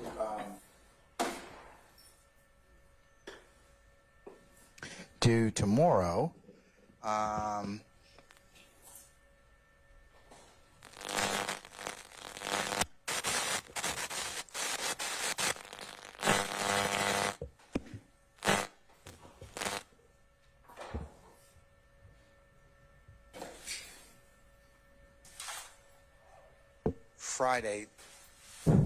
Friday, ladies and gentlemen, we are still planning on you basically taking the day on that day. Okay, this coming Friday. All right. Okay. Now, related to Fridays, it was not the court's intention to cause one or a couple of you consternation for the 9th of February. That's next Friday. Okay. We are going to take an administrative day on that day to permit several of you to have to be seen and otherwise meet obligations that were pre-existing. Okay, so the 9th will not be an issue. So for planning purposes for you all, so this Friday and basically next Friday, you will have you will have the day. Okay, all right.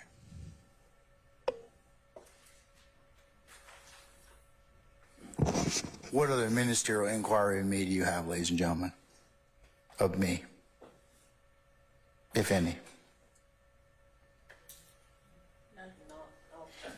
It's too early. I'm going to talk for a few more minutes. You'll have something. Okay. What's that? No objection? Okay. Okay. Well, I appreciate you. Look at y'all learning stuff all the time. All right.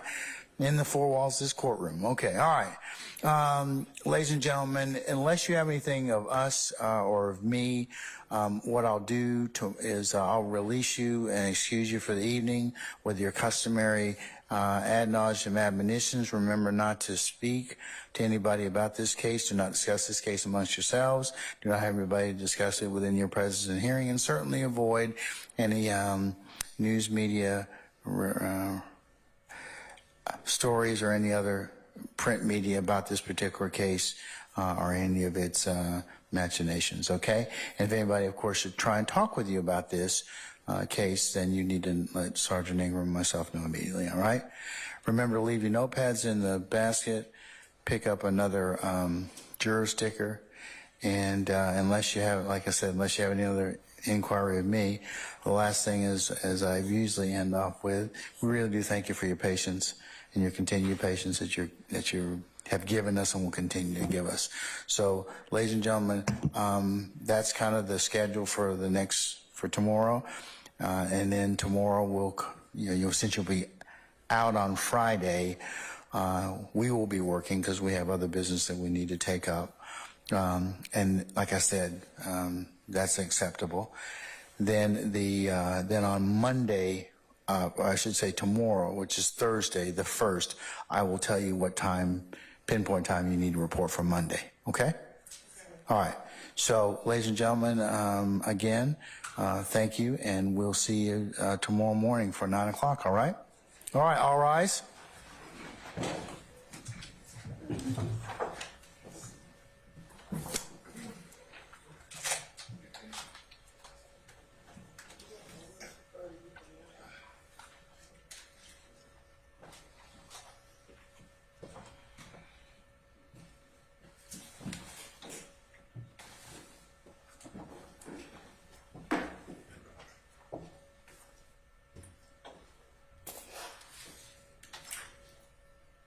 All right, ladies and gentlemen, please be seated. Ladies and gentlemen, now our jury has left us. I'm going to seal this particular document, which I will mark as the next court exhibit in order. It pertains to one of our jurors that is going to have a procedure on the 9th. It will be, that's the reason that we had the conversation in regards to, originally we were going to work a little bit on the 9th. We're not anymore. In terms of the bench conference with Mr. Adams, if that pertains to he and he alone, if he wishes to explain that to you, he certainly may, but that's it. Okay? All right. Anything else in respect to any ministeria? All right. Okay, let's talk a little bit about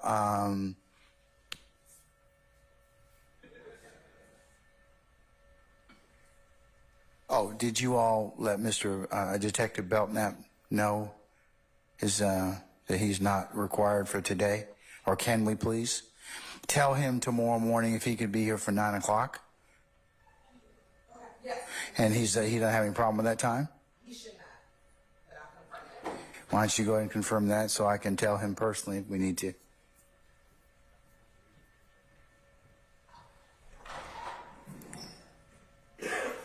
Chris. This one needs to be sealed. Okay.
All right. And we'll take his testimony. Is he the first witness tomorrow? Yes. Okay.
Okay. And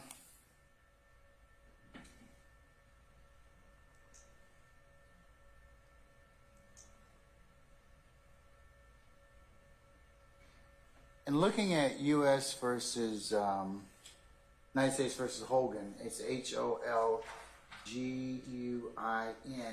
at 51 F 4th 841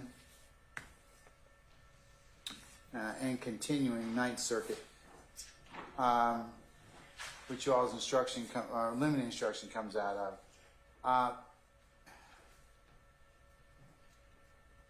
Well as U.S. versus Rodriguez, 971 F 3rd 1005, Ninth Circuit 2020. And the Golden Peanut case cited by this court earlier from our Supreme Court of Georgia, written by Justice McMillan.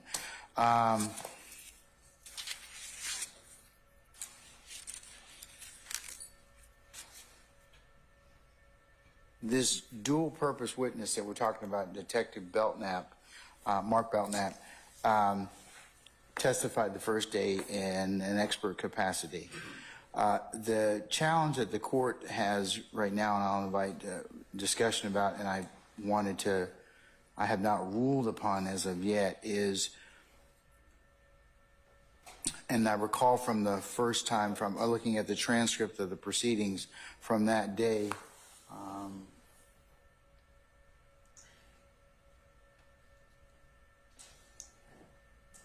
Detective Belknap testified, which was November the 29th of 2023. Two things: he was subject to being recalled, and secondly, he could be further cross-examined. The challenge that was raised by Mr. Shart and others is the state wanted to call him in differing 3 different times to, I suppose, discuss 3 different things as it pertains to the indictment in this particular case. So the issue from the defense's perspective is that this might cause confusion in terms of the jury, or place undue weight in terms of what his testimony was, or not being able to properly gauge it. So the 3 cases, Hogan, Rodriguez, and the Golden Peanut case, kind of give the court some direction in terms of what courts should do in terms of when faced with a dual-purpose witness. So as to not unduly emphasize particular witnesses' testimony in terms of opinion as well as expert, and to separate the 2. So I have been given a instruction. Who has it been authored by? Is it a combination of authoring by the state and the defense, or who it is authored by? No, Your Honor, the state authored the proposed jury instruction and forwarded it to the court and opposing counsel. Has there been any additions or modifications? I'll include it as the next court exhibit in order. Not from what was sent to the All right. Currently, as worded, it reads as follows. You're about to hear testimony from investigator Mark Belknap, who will testify about facts and his opinions and the reasons for those opinions. Fact testimony is based on what the witness personally saw, heard, or did. Opinion testimony is based on the specialized knowledge, skill, experience, training, or education of the witness. As to the testimony about facts, it is your job to decide which testimony to believe and which testimony not to believe. You may believe everything a witness says, part of it, or none of it. As to the testimony of the witness's opinions, this testimony is allowed because of the specialized knowledge, skill, experience, training, or education of this witness. Opinion testimony should be judged like any other testimony. You may accept all of it, part of it, or none of it. You should give it as much weight as you think it deserves. considering the witness's knowledge, skill, experience, training, or education, the reasons given for the opinion, and all the other evidence in this case. You should consider whether the witness testified to personal observations or involvement as a fact witness or testifying to an opinion based on specialized knowledge, skill, experience, training, or education. When a witness provides opinion testimony based on knowledge, skill, experience, training, or education, that person might rely on facts that are not based on his or her personal observations or involvement.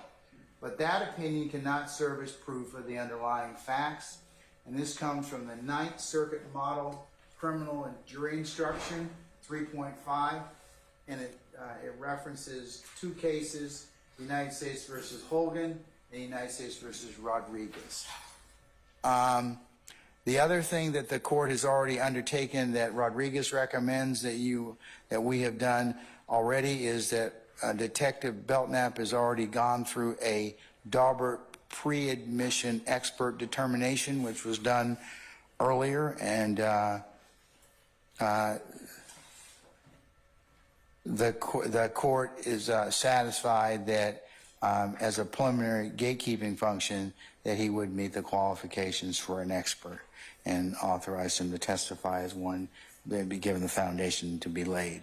So my questions at this point in time are, and I asked to say this before, is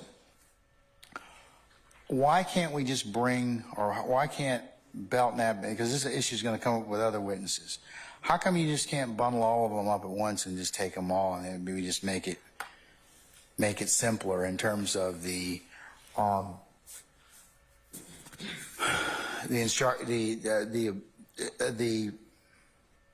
ability for the court to go ahead and then give an instruction?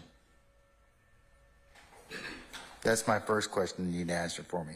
I know you told me you prefer to go ahead and do that, but why couldn't you just kind of just say, okay, all right, directing the witness to ask whatever, this date, blah, blah, blah, blah, blah, blah, blah. Yeah, such and such and such and such date, such and such and such and such a date.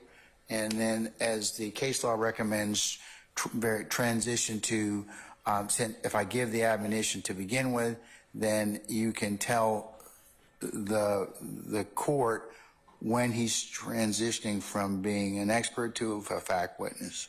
Yes, Your Honor. So the reason why we're asking for Belknap to be called. The reason why we're asking for Investigator Belknap to testify now and then later is because his next set of testimony, which will be for 3 specific instances, which will be about an arrest of Mr. Huey in 2020, which that evidence hasn't come in yet. And then the next time he will come back after that is regarding the arrest of Mr. Nichols and Mr. Jackson in 2022. And then the last time will be his involvement as a fact witness when Mr. Williams was arrested at his home on May 9th of 2022. So the reason why we're asking for it to be separated is because those next 3 instances are primarily facts. That is just what his involvement was in those 3 arrests and those interactions. At this juncture, Your Honor, the reason why we're asking for Investigator Belknap to be called as both a fact and an expert witness in this occasion is because he has had previous interactions specifically with Trontavia Stevens, who has just testified. And so he would be, as a fact witness to Trontavia Stevens, impeaching some of the things that Mr. Stevens said on direct. And that is, we would not want to wait months or weeks down the road until we get to these 3 instances for him to be able to testify as to facts as to Mr. Trontavia Stevens. Additionally, Your Honor, at this point, the defense has cross-examined Mr. Stevens and other witnesses about particular pieces of evidence, such as whether or not, for example, Mr. Steele went into a line of questioning with Mr. Trontavia Stevens about whether or not Mr. Williams might be a studio gangster or some things of that nature. Additionally, Your Honor, there's been some cross-examination, or excuse me, Mr. Stevens has elicited on direct, maybe on cross as well, that Mr. Williams and some of these other defendants sitting in this room are not members of ROC Crew, or weren't really members of ROC Crew. And we now have what we believe Investigator Belknap will testify to tomorrow is specific tweets and things of that nature that he pulled himself regarding directly addressing those particular issues. And so we believe it's prudent at this point to have Investigator Belknap come back, one, as a fact witness as it relates to what he's done with Trontavia Stevens, as well as things that he's pulled, that he's observed as it relates to the testimony that has already come out. In transitioning to his expert testimony, Your Honor, the state would expect that some of these tweets that we intend to get into has language that we believe that in his expert opinion, he could enlighten the jury as to very specifically. And so that is why we're asking for him to be called tomorrow as both a fact and an expert witness. And So Your are you going to, I'm sorry to hijack you, but I need to ask this question. Are you going to delineate what he's testifying in terms of fact and then expert? Yes, Your Honor. So that we could, so that I can give a particularized limiting instruction? Yes, Your Honor. So the state has created its questions such that there is a clear bifurcation. I call it phase 1 and phase 2. So when am I going to give this particular instruction? The state would believe that you would give it prior to his testimony. So before he testifies, letting the state know what this witness, what the intentions are. And what the state would ask is, when I complete phase 1, we could take a break, whether it's a comfort break at that time or a lunch break, depending on what time it is, and we can come back for phase 2, which would be the expert, because there is a clear bifurcation between what is fact and what is expert, to keep it very clear so that the jury knows as well as, so that the jury knows there is a distinction. But the way that the state's questions are designed is to bifurcate the two testimony, and we could literally take a comfort break between phase 1 and phase 2. All right. Okay. Ms. Sharp?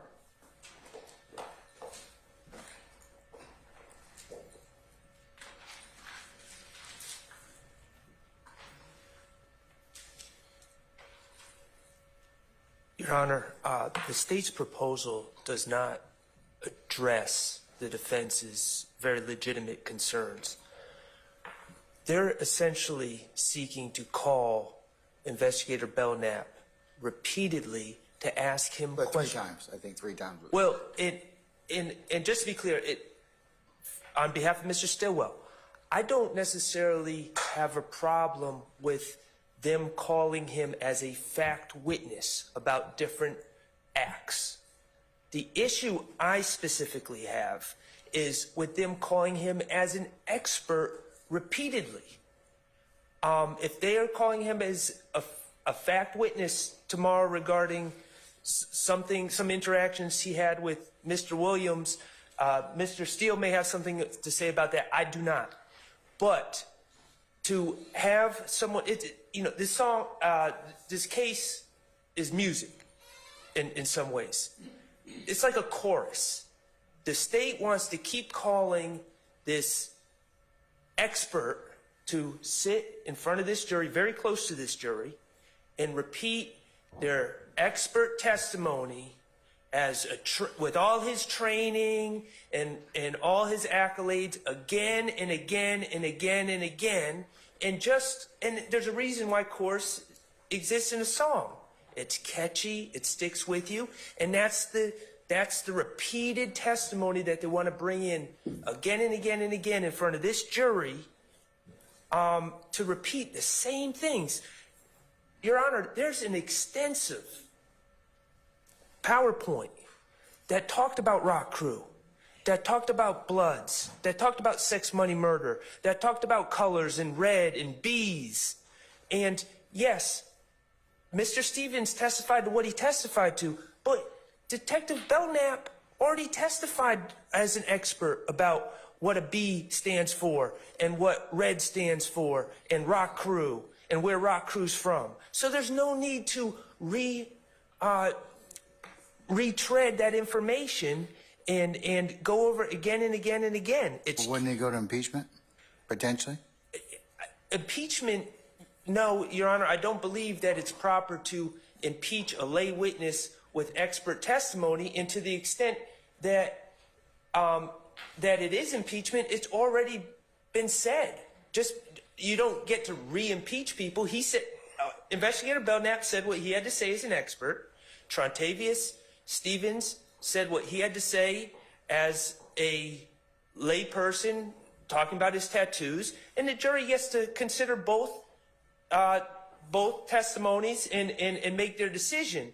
But Investigator Belknap does not get to testify 5 different times as an expert, and Trontavious Stevens testify once. That's the problem with the chorus. Your Honor, it's cumulative. It invades the province of the jury. It violates our client's due process, a right to a fair trial. And it also, quite frankly, Your Honor, it makes it very difficult to cross-examine an expert when there's no end to his testimony. We cross-examine someone. You can cross-examine. I mean, look, there's some of you that wish to defer cross-examination to the end. I'll let you cross-examine him now and or at any time that he appears. That's a bit of a Hobson's choice, though, Your Honor. No, it's not. I mean, I'm not limiting your cross-examination. Well, we're not saying you can cross-examine him. You can cross-examine him any time about anything. I'm not even going to limit whatever it is you're trying to examine him as to. If there's no end to the direct, Your Honor, it's very difficult to cross. Well, the direct, you know what the direct is? Direct is the state's case. I mean, so I mean, you do have some ability to know what you're going to, potentially examine him on. Well, when you can repeatedly call the same witness to testify again and again and again about the same materials, there really is. Yeah, but here, and I hate to hijack you, but the state's given me a kind of a logical reason as to why they want to call him these 3 times. Not that they're calling him for shucks and giggles. They're calling him because of the way that they're trying to put on their case and the sequencing. So it makes sense in terms of that. It's not like, where they're just kind of putting forth a way to kind of get him, in front of the jury, as you call it, to sing the chorus over and over again. It's not that. They're trying to kind of make it as simple and as plain as possible for people to understand. And to the extent that they call him as a fact witness. So your heartburn is you don't want him to be called as an expert in the same breath. Absolutely, he's already testified as an expert. But the case law seems to indicate you can do that. I respectfully, Your Honor, I have not seen that case law. Hogan. I mean, I can tell you from Hogan right now. Okay, it has in here. Okay. Yes. Even as one of the large head notes, dual role instructions. It's got it right in here. Right. Okay. And it talks about the district court twice instructed the jury on dual role testimony. First, before Officer then Rodriguez testified, and second, at the close of the case, with language hewing closely to our model instruction.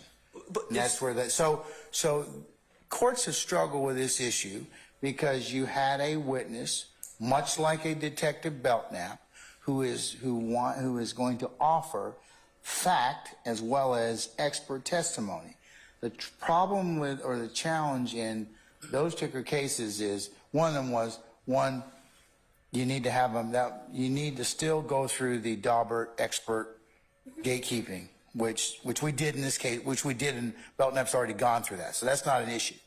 So the other concern that the case law in particular, Hogan seems to indicate is just to make sure that we have, the jury knows what is being offered and for what reason, and that it's not unduly emphasized. That's why the instruction was given. So to your discussion, and in the Golden Peanut case that Justice McMillan talks about is a police officer that was offered for a dual role, but again, a little different than our case. In the Golden Peanut matter, there was no predicate laid for our Daubert expert determination. So that's why it's a little different in our case, so that's why I'm asking you to really kind of just focus on that. I understand what you're talking about. I can take some issues off the table. I completely agree with Your Honor about the Daubert issue, okay? And I also acknowledge that the cases we're talking about deal with dual roles. I get that. But those cases, as I understand them, don't involve repeatedly calling the witness as an expert. I agree. I would agree with that, and I'm going to ask the state to kind of deal with that, because that is something that is not dealt with in any of the. Have you found any cases, Ms. Hilton, that have indicated that sequencing is fine? Yes. Okay. What is that? And can you give it to for the good of the order? Yes, I have two cases, Your Honor. The first case is going to be Mitchell v. State. Mitchell v. State. Which is 222. 222. Georgia App. 878. Okay. Which is this is an older case, but it's good law, 1996. 1996. Yes, and then we also have a federal case which really specifically talks about experts, which is going to be United States versus El Mazain, EL-MEZAIN, which is at 664 Federal 3rd, 467, which is a Fifth Circuit Court of Appeals case dated December 7, 2011.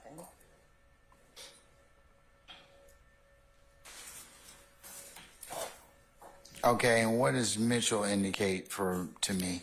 Yes. Does it demonstrate anything about a witness being or an expert being called multiple times? So this is just generally, but the trial court has discretion to allow such repeated testimony by, this case was an unsequestered lead investigator.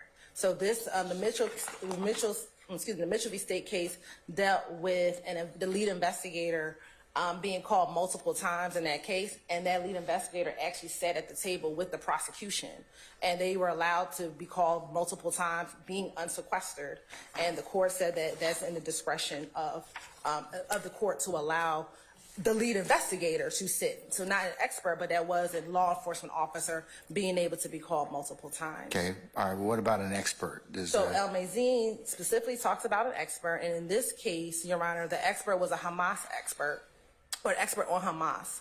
And the expert came the first time as a general expert. So they really talked about generalities of Hamas and things of that nature. Then, as a result of cross-examination by the defense, that expert was able to be called back again to talk specifically about Hamas and specifically the evidence in that particular case. And Your Honor, that is exactly what the state intends to do here. Investigator Belknap was called as the first witness to talk about general terms, general gang evidence, very general. Now we are asking him to come back to testify to specific evidence that has been now introduced in this case. Prior to him being called as first witness, there was no evidence introduced. But now, because evidence has been introduced in this case, we want him to come back and speak with specificity regarding the evidence in this particular case. And we believe that this is analogous with United States versus El Mazain. And I will quote from the opinion. It says, as noted above, Levitt was the government's expert witness on Hamas, and he testified twice at trial. First, he gave an overview of the rise of Hamas and the role that Hamas social wing played in the accomplishments of its goal. That testimony has not been challenged. Second, the government recalled Levitt to provide testimony about evidence that had already been admitted through other witnesses. The evidence has shown telephone calls, financial transactions between defendants and Hamas leaders between 1989 and 1993.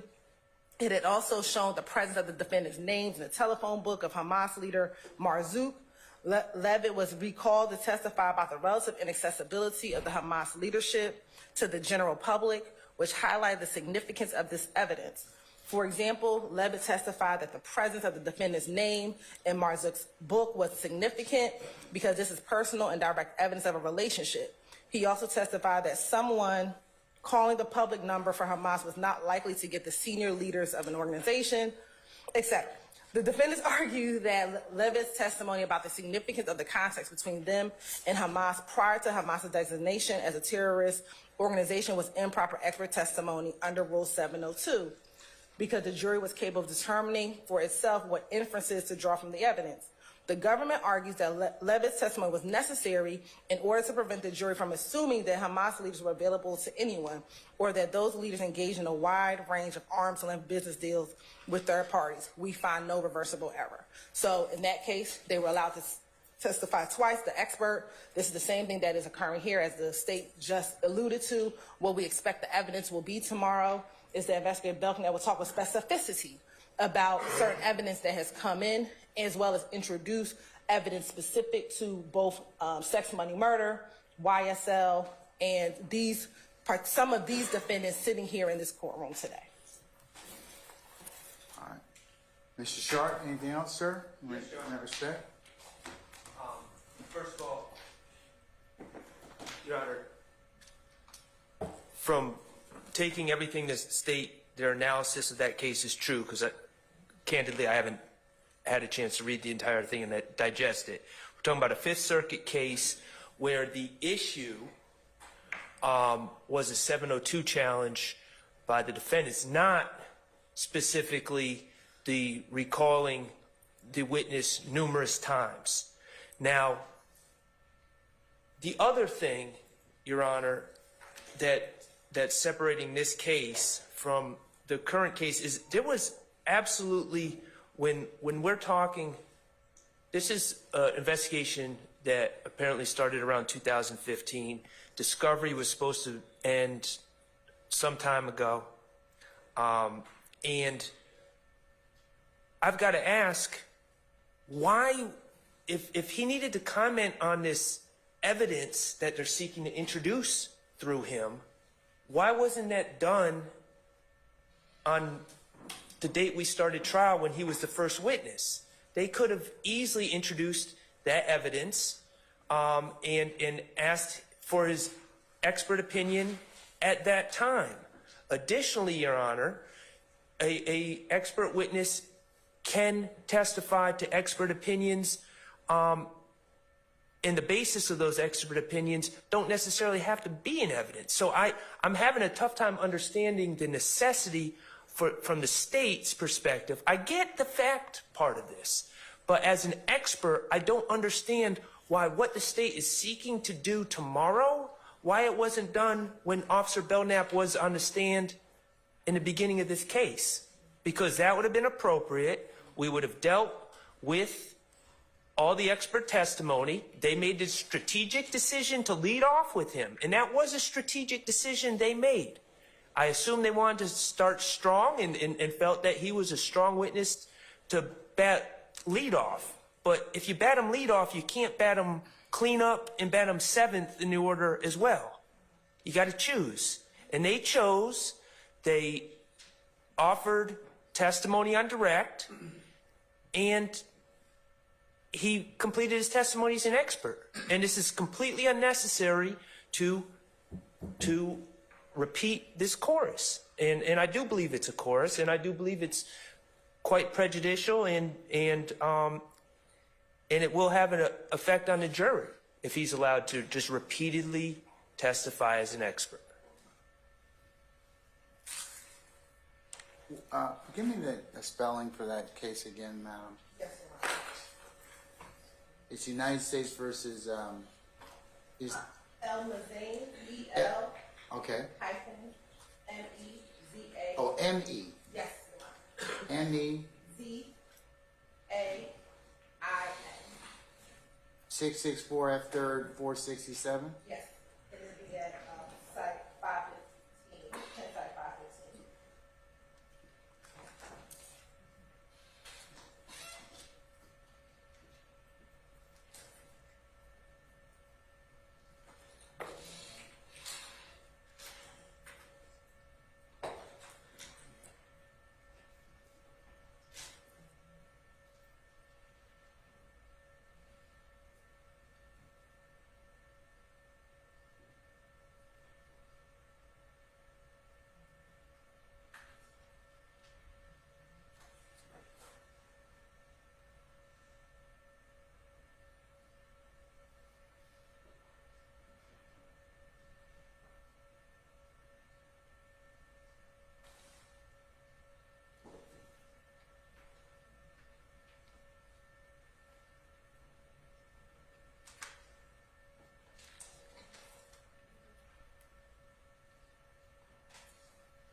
right, Mr. Sharp, what do you want to tell me? Well, in Your Honor, aside from just the general objection, also the state indicated that they want to have Investigator Belknap interpret these tweets for the jury. Now, please keep in mind that Investigator Belknap has already testified about all these, the rock crew and Bloods and all these things. I'm looking at these tweets that are purportedly sent out by Mr. Williams. I love my rock fam.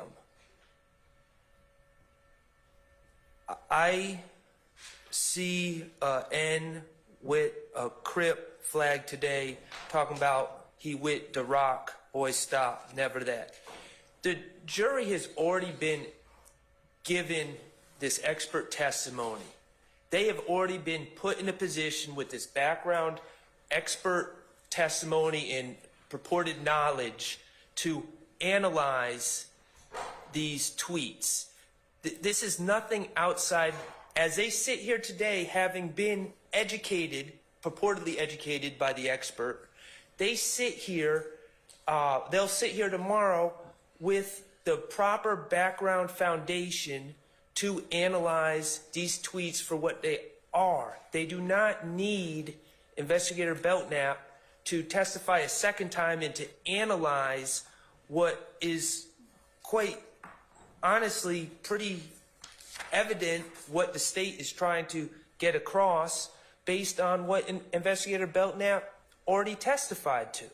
So this is not, at this point, this is not outside the ken of the jurors that we have, because they've already heard the testimony about Investigator Belknap informing them how he feels they should analyze these words: rock crew, Bloods, B, replacing a B with a C. They don't need that explained to them again. They get it. And so it's completely unnecessary to qualify him as an expert again, or not qualify him, but present him as an expert again to interpret what he's already, when he's already given the witnesses, the jurors, the information to interpret it as they choose. And Ms. Westmoreland also has something to say. All right, madam. Your Honor, the reason why I read you the emails back from November. I don't have any issue with the emails. Well, thank you, Your Honor. The reason why I read them to you is because the state made representation to the defense and to the court, which was really simple. Detective Belknap would be an expert once, and then for the remaining of trial, he would be called as a fact witness. And we knew that he would be called multiple times as a fact witness. That is why are we changing up to this point in time, Ms. Hilton? Your Honor, so when I look back at that, excuse me. Because I got your emails, I'm going to admit them as the next court. And that's fine. When I look back at the emails, Your Honor, we were talking specifically about the jury instructions that should be given. And on the 29th, when we responded, that was the response, and I believe, and I found it as well.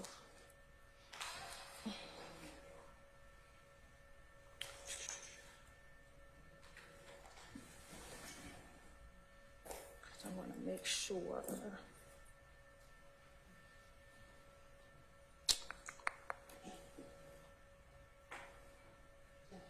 Okay.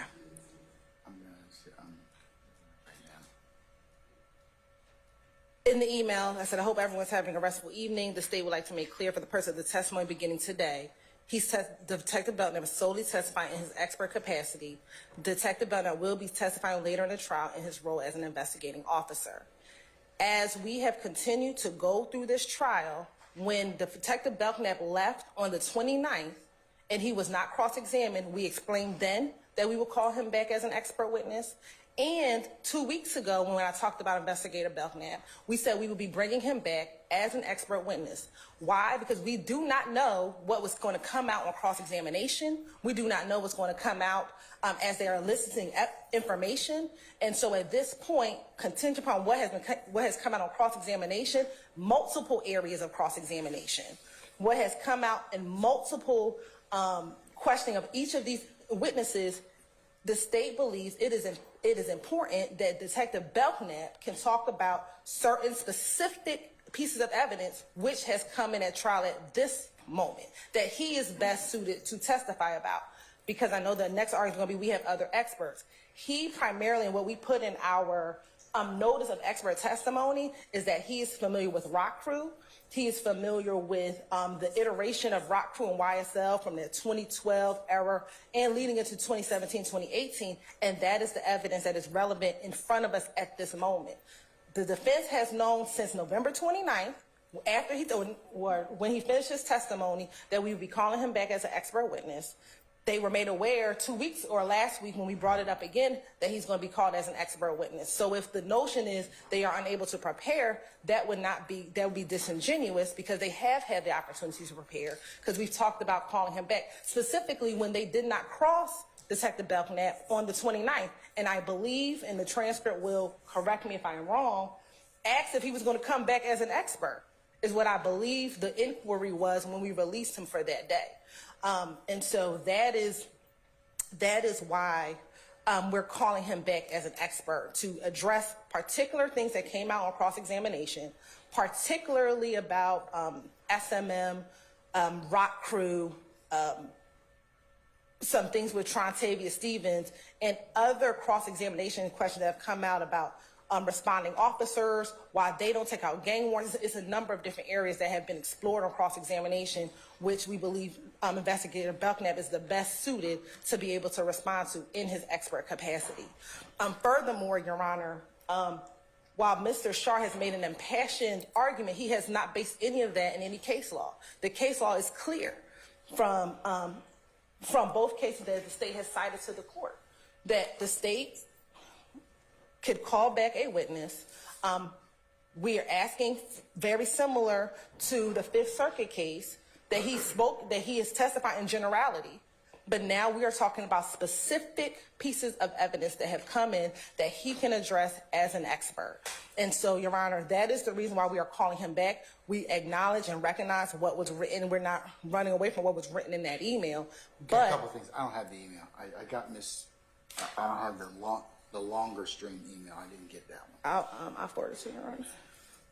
I have the second one regards to Ms. Westmoreland sent this a second ago about, I think, Do you have the one that has whole Keith chain? Adams? Yeah.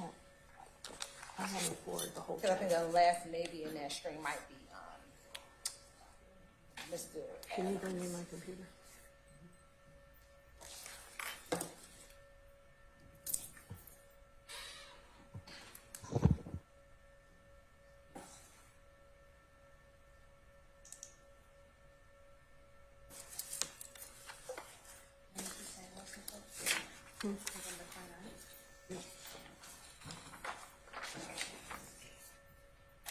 all right, Christine, I'll forward this. Ms. Hilton, did you forward the whole chain? The last person I have is the email from Mr. Adams, so that should matter. Okay. Does that chain include Ms. Love's response to me?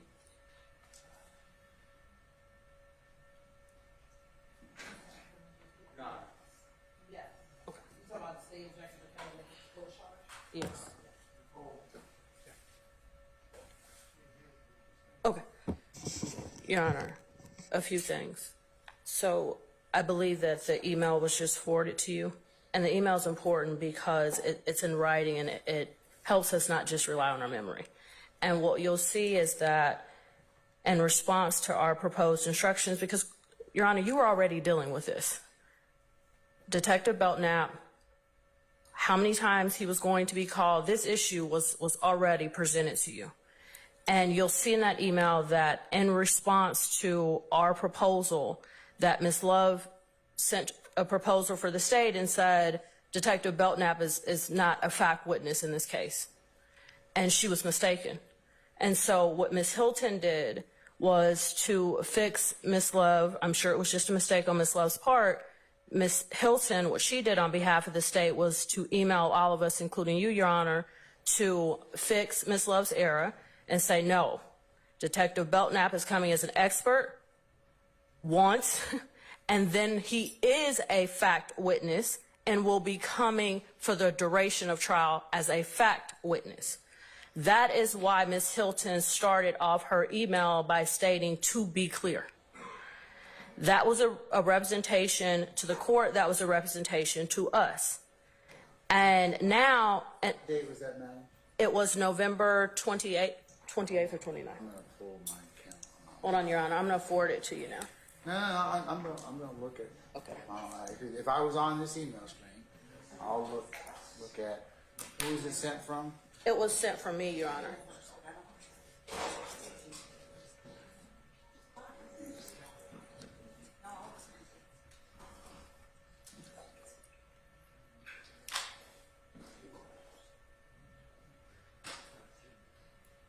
Your Honor, this was, excuse me. Just wait.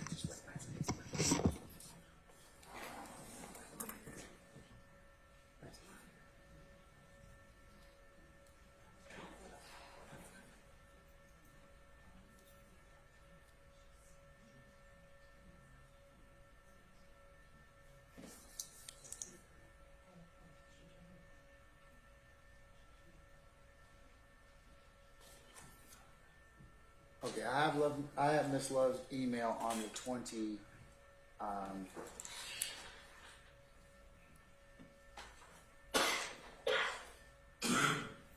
28th at 11:35 p.m. And I also have your email. Actually, Ms. Westmoreland, your email comes first. It's at 5:56. 5:56 p.m. Yes, Your Honor. And then Ms. Love's email comes after that. Yes, Your Honor. And in Ms. Love's email, I'm looking at it right now. I believe that it is the second line. Detective Belknap is not a fact witness in this case. All right. And was there a correspondence beyond that? Yes, Your Honor. And so after that, Mr. Steele objects, but he objects to the instruction portion. And then Ms. Hill comes in at... That date, can I...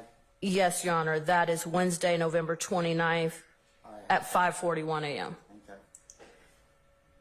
I see Mr. Steele's email. I will forward that to Ms. Weaver as well.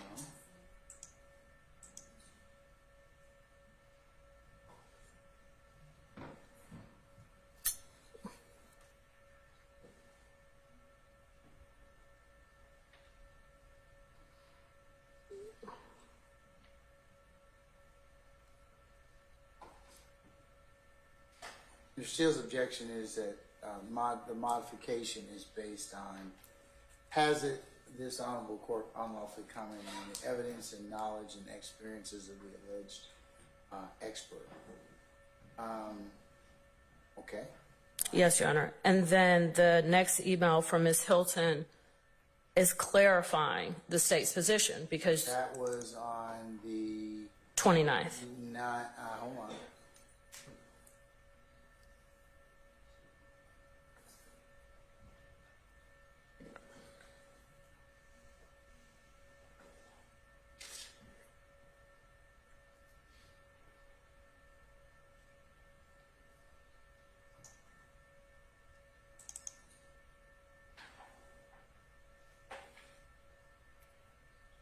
The next email from Ms. Hilton on the 29th at 5:42 a.m. Yes, Your Honor. Okay. State would like to make clear for purpose of testimony viewing today, Detective Belknap is solely testifying as expert capacity.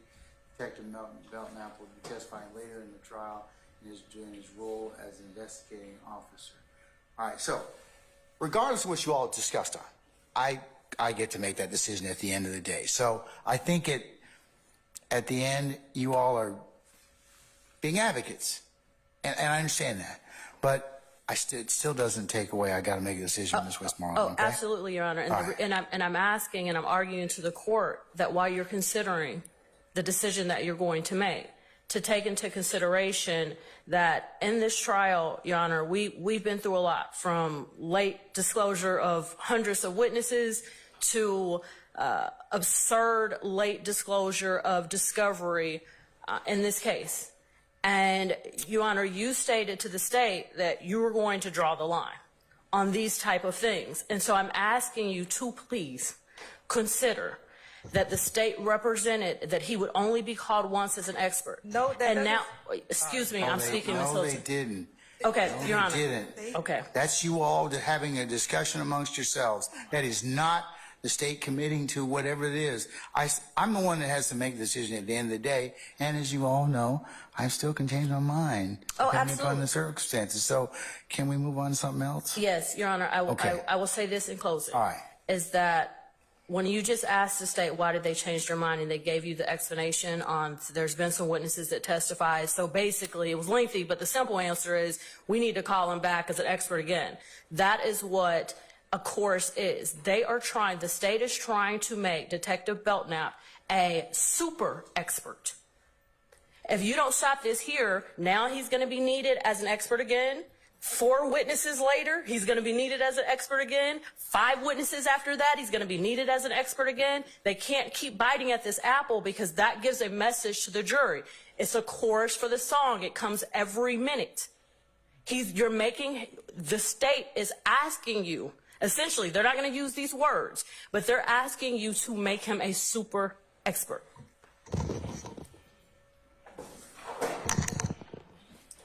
Okay. All right. And Your Honor, because I just feel the need to respond because the state keeps harping on the idea that they have 2 cases that support their proposition that it's perfectly fine to recall experts again and again and again. The issue is the recall of a witness is within the court's discretion as to whether or not I have broad discretion in order to do that. It has to be for a proper purpose. So it does have to be for a proper purpose. But our appellate courts, our appellate court in the Golden Peanut case, and our federal brethren who have dealt with the issue of dual purpose witnesses, but the purposes for those cases are much different than ours because they didn't predicate a Daubert determination. You had witnesses that were kind of like qualified on the old standard and not under the Daubert standard. So we've taken away that particular issue. Right. So, but still, got to kind of determine the other issues of that. But I feel pretty confident that I'm going to give the expert charge at some point in time. I'm going to give the layperson charge at some point in time. And the jury is the ultimate arbiter of credibility anyway. So I don't think that the jury's going to have a problem with it. Well, again, my issue is not the jury charges. That's not my particular issue. My particular issue is recalling this. You said that 10 times. I understand that. Well, okay, so what? Well, all right.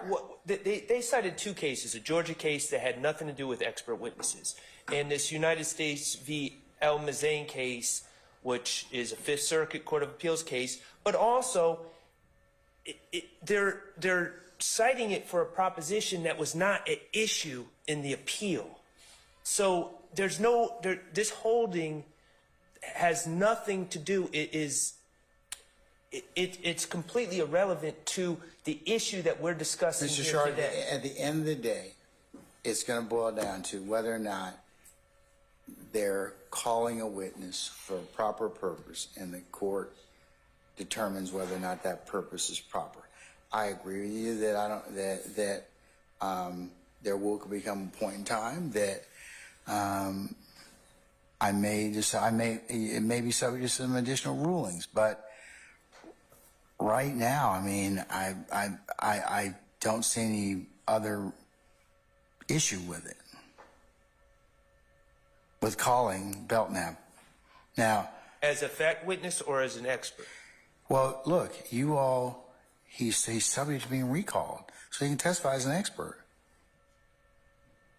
When I'm taking a look at the transcript of his testimony from the very first day, one of the last things that was said was that he is subject to being recalled. You all deferred your examination of him at that point in time. I went down each individual person that was here. I'll defer to include you. Everybody did.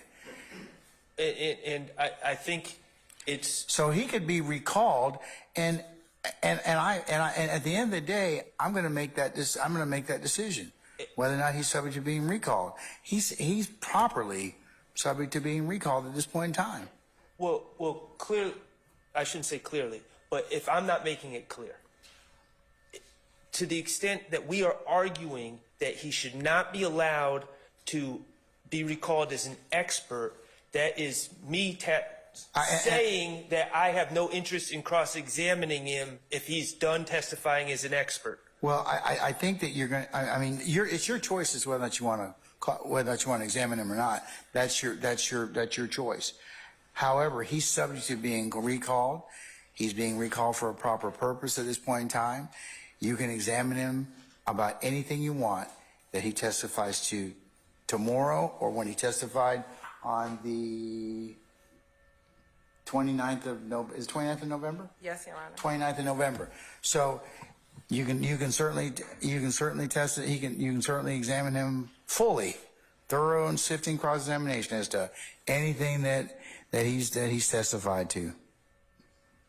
Well, I just want to make it clear moving forward that if I understand Your Honor is going to make your ruling, but we are troubled by the state's insistence on calling him repeatedly, and at some point, Your Honor, we're going to ask you to continue to consider the chorus that he is providing to the jury, and it's cumulative, and at some point it might be at some point. You're right, but at this point in time, for the reasons that they said that he's being called for, that's a proper purpose, and I would probably allow that. So, am I correct in saying that he is not going to be permitted to testify to generalized expert testimony about things if there's very specific reasons? I don't know what he's being called to testify as. I mean, well, that's kind of our problem, because right now we're looking without any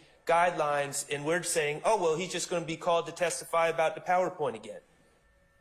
No, I think that from what Ms. Hilton represented earlier today, if memory serves me correctly, he's going to testify to basically impeach or otherwise educate as to some of the things that Mr. Stevens may have said to the jury that the state wishes to clarify.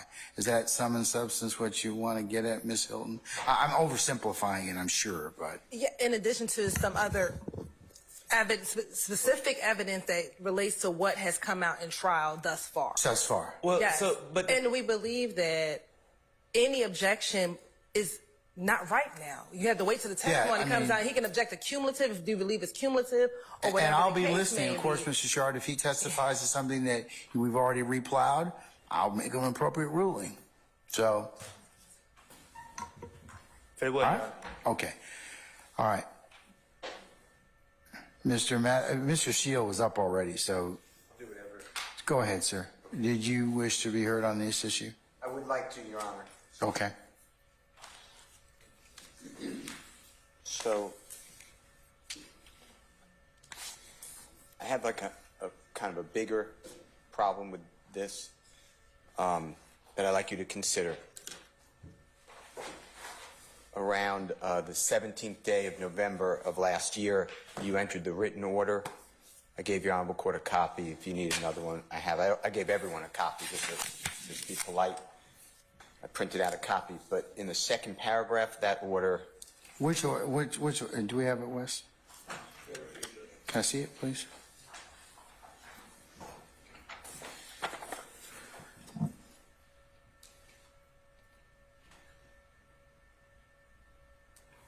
Can I see Stakes 1 again?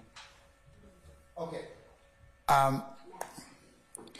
I'm in possession of order granting Defendant Williams' motion for complete witness list and expert report. So, second paragraph says additionally, all expert reports, their analysis, findings, and the basis for same must be provided to counsel for each person in Standard, Harris versus the state. These orders do not comply with the or may entertain any lawful sanctions. Mr. Steele, I think we've argued this ad nauseum in regards to your repeated efforts, and rightly so. I don't have any issue with that, with your asking for Belknap's report. He has not tendered a report. It's not of the question of that. If he had done a report, you'd get it, and I certainly would enforce that. Or if he testifies that he has written something, you're going to get it. But right now, there's nothing that the state has tendered that would satisfy that. So let me just explain. And also, have you talked to him or hadn't had a chance to interview him? I spoke with him, and he's very nice, but he told me that he was very general and that he wouldn't speak with me anymore. That was before trial started. Okay. So the reason I'm asking you that is this second time now. If the court would remember, when the state called the first witness, as they were calling Detective Belknap, they gave us too, a copy of PowerPoint, State's Exhibit Number 1. Yes, I remember. And I looked through it along with the court, and you had to stop everything. I did. Go I remember. Page by page, and why is that in here? Why are they getting it now, etc. I've asked. I still don't know where some of those items come from that the gentleman testified to. Have you had an opportunity to talk to him about the PowerPoint or anything? Also, is Detective Belknap bringing any more PowerPoints tomorrow? No. Not bringing any documents tomorrow? We'll be introducing documents to him, but he's not bringing anything. Have the documents you're going to show him tomorrow been tendered to or given to the defense already? Yes. So I just got this, whatever time you gave it to me. Well, let's clarify what you just got, because you got tweets. Let me, So I want you to clarify what you just got. Okay, is it something that has already been introduced into evidence already? No, so Can I just give a timeline so I can get some context. Last week, the state provided what has already been in discovery. We identified what tweets that we were going to introduce through Detective Belknap. We made packets of those exhibits and gave those to defense counsel. It was tweets from Mr. Williams. It was Facebook messages from Mr. Eppinger, or what's reported to Mr. Eppinger's Facebook page. We let them know what videos we plan on introducing with Investigator Belknap, and we gave them any other pictures or things that we intend to give to Investigator Belknap. And we gave them a complete packet. Yesterday, this morning, we gave 3 additional pictures that was contained. One was a picture of Mr. Brian Williams, known as Birdman. Is this what's it going to be? Is this so I can talk about it for the record? Is this what? Can you label these two as the next state's exhibits? Are these yours, Mr. Yeah. Steele? I will give them back to you so you can have them. That's fine. And the state can identify them so that, for purpose of the record, so we can talk about them. The picture of Birdman will be 57. All right, State's 57 is Birdman.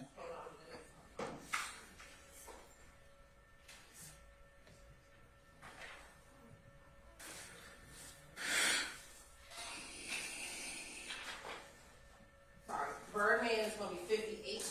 58. W as in Whiskey. Yes. All right, and State's And what's the other picture? Mr. Williams, allegedly. The other pictures of Mr. Williams, which would be 57 William. Whiskey. 57 whiskey. All right, and that's of Mr. Williams. Okay. Yes. All right. And then we also gave them this morning 52 WA and 52 WB, and I can show the court copies. Can I see those, please? Which are screenshots of the video that we gave to defense counsel last week.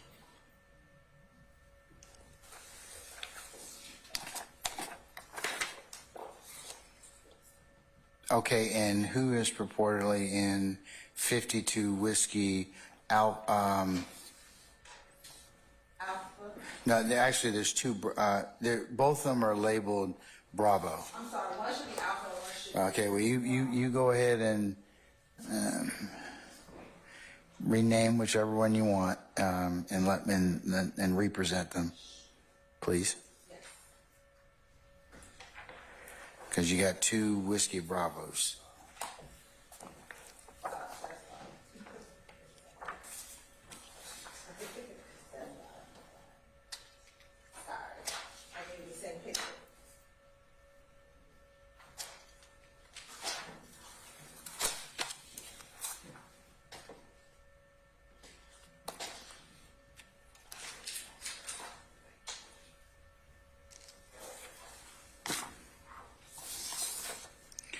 Okay, so I have now before me 52 Whiskey Alpha and 52 Whiskey Bravo. Alpha is begins me and ND homie. And then the next one is 52 Whiskey Bravo. Who is in this particular photo? Yes, Your Honor. Both these videos are videos from Mr. Trump-Tavius Stevens that was on a social media platform called Social Cam back in 2012. So these are, like I said, screenshots from those 2 videos, which was provided. And when were they given to the defense?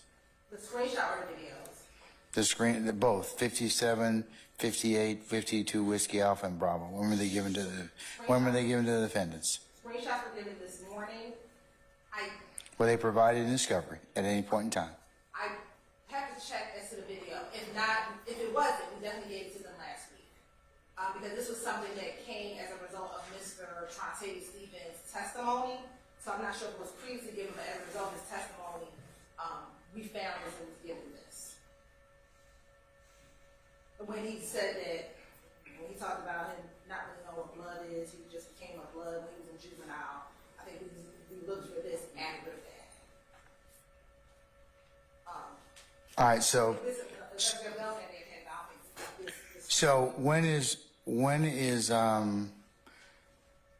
is Detective Belknap going to testify as to these 3 things, these 3 photos? Or these 4 photos, yes. 4 photos? The 2 screenshots, as well as 57, 58, and the videos associated with the 2 screenshots. All right. So I'm going to order that he talk to the defendants. I'm sure he will. No, he's got to talk to him, or he won't testify. Okay? I'm going to talk. Am I clear about that? Right. Okay, because I don't want him saying I'm not going to talk to them because, look, because you all told me that as a result, Ms. Love told me a couple of days ago, as a result of Mr. Stevens' testimony, that there were going to be more pictures. So I was put on notice about that. So I think that in all fairness, the defendants need to be able to talk to him. So. And let me be clear, Mr. Belknap has never refused to speak to Mr. Steele. So I don't know what the assertion is. Well, Mr. Steele just told me he said I'm not comfortable talking with you anymore about that. So I mean, look. As soon as Mr. Steele said that, we texted Investigator Belknap, and his response is, I haven't spoken with him except the first day I testified when he told the judge and claimed I told him I wanted to go home. That was the brief moment after what happened on his first day of testimony. So this notion that he was refusing to testify. No, give me a second. not refusing to testify. Let me just make this clear. Just to be subject to interview or discussion with the defendants, their counsel. Let me make this clear. All right, sir. I had a meeting with Detective Belknap. I'm confident it's audio and video recorded because I went to the City of Atlanta Police Department. It was in November. I could tell you the exact date if you let me look in my phone. Investigator Viverito was there. I started to ask questions. Detective Belknap, he's very nice. He told me, that's pretty deep. I'm not prepared to talk about anything more with you. And we ended the conversation. I was with him maybe 15 minutes. Then I get thrown into no report, everything you're saying. So yes, I would like to, it would help me to understand because as you know, and I don't know what they're named now or labeled, I don't know where these come from. I can't get context. 57, just to clarify, 57 is Mr. Williams. 58 whiskey, 57 whiskey is Mr. Williams. 58 whiskey is Birdman. Okay. Okay. And then states 52 whiskey Alpha and 52 Bravo are screenshots purported of Mr. Stevens or his involvement. And I want to litigate. I don't want to have all these stoppages, but you know, in States 1, page 11, if the court would look, it's already admitted. I don't know where this comes from. I have spent a month looking for this post. I can't find it. It has no avenue for me to find where this is. This was given to us the day that he testified. A lot of what the state is doing, and I'm not casting aspersions, but a lot of what the state is doing is just handing things over and saying, here it is. And that was my objection originally, if you remember, to Mr. Williams' Twitter. It's all just like one line of a Twitter. I can't get context. I have to go find each one of the tweets, and it would just be a lot easier if I had the backup, which I believe Your Honorable Court ordered, not just if there is a report, but that we get the basis for the expert's opinion. That's how I thought your order read. No, it's his report. Okay, so then I was wrong. It's his report. Reports, analysis, and findings, and you're right in the basis. So yes, I would agree with you. You probably need to probably have more of an in-depth conversation with Detective Belknap. Now, here's what I would like to do, counsels. Why don't we call Detective Belknap and have him come over tomorrow morning?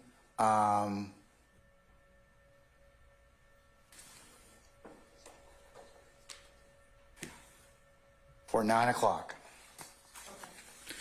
I will, and you can tell him that the court has directed he come over, and that he sit with any party that wishes to talk with him about the opinions that he's going to give for tomorrow, or any of these other photos that he's tendered, that he's given the last couple of days, so that they can understand the basis of that.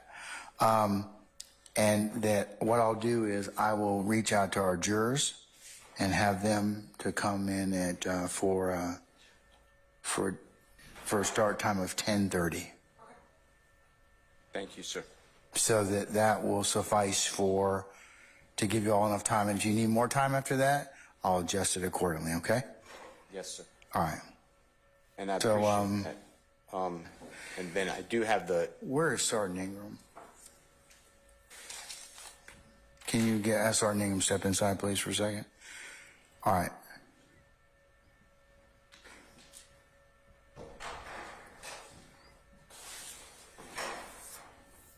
Let me know, Ms. Hilton or Ms. Love, when you've reached out to Detective Belknap. You can come into one Charlie.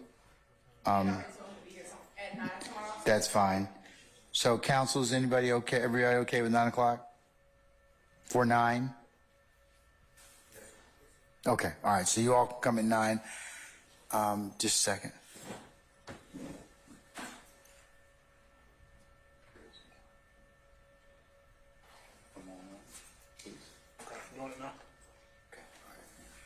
Okay, so that will be start time. We'll adjust the start time for tomorrow. Okay, all right. Mr. Steele, is there anything else in terms of... Before I ask about one more thing before we, I need to take up. Well, I did not know that items came from Chontavia Stevens' old account. I don't believe it's impeachment if it's because he said it. Do you mind? Just tell me what number or tell me what you're referring to. It's a. Sorry, it's 52 WA. Okay, 52 Whiskey Alpha. It starts with MEND, homie. Yes. That one? Okay. By Rock Slug? Yes. Okay. So what I heard Ms. Hilton state, Your Honor, is this is taken from a some sort of domain that belongs to Chontavia Stevens. It's not been identified as that. The state didn't ask him any questions of that. I don't have access to that, and I'm telling you, I don't have this in discovery. I think that Detective Belknap may have found this. Is that what I heard?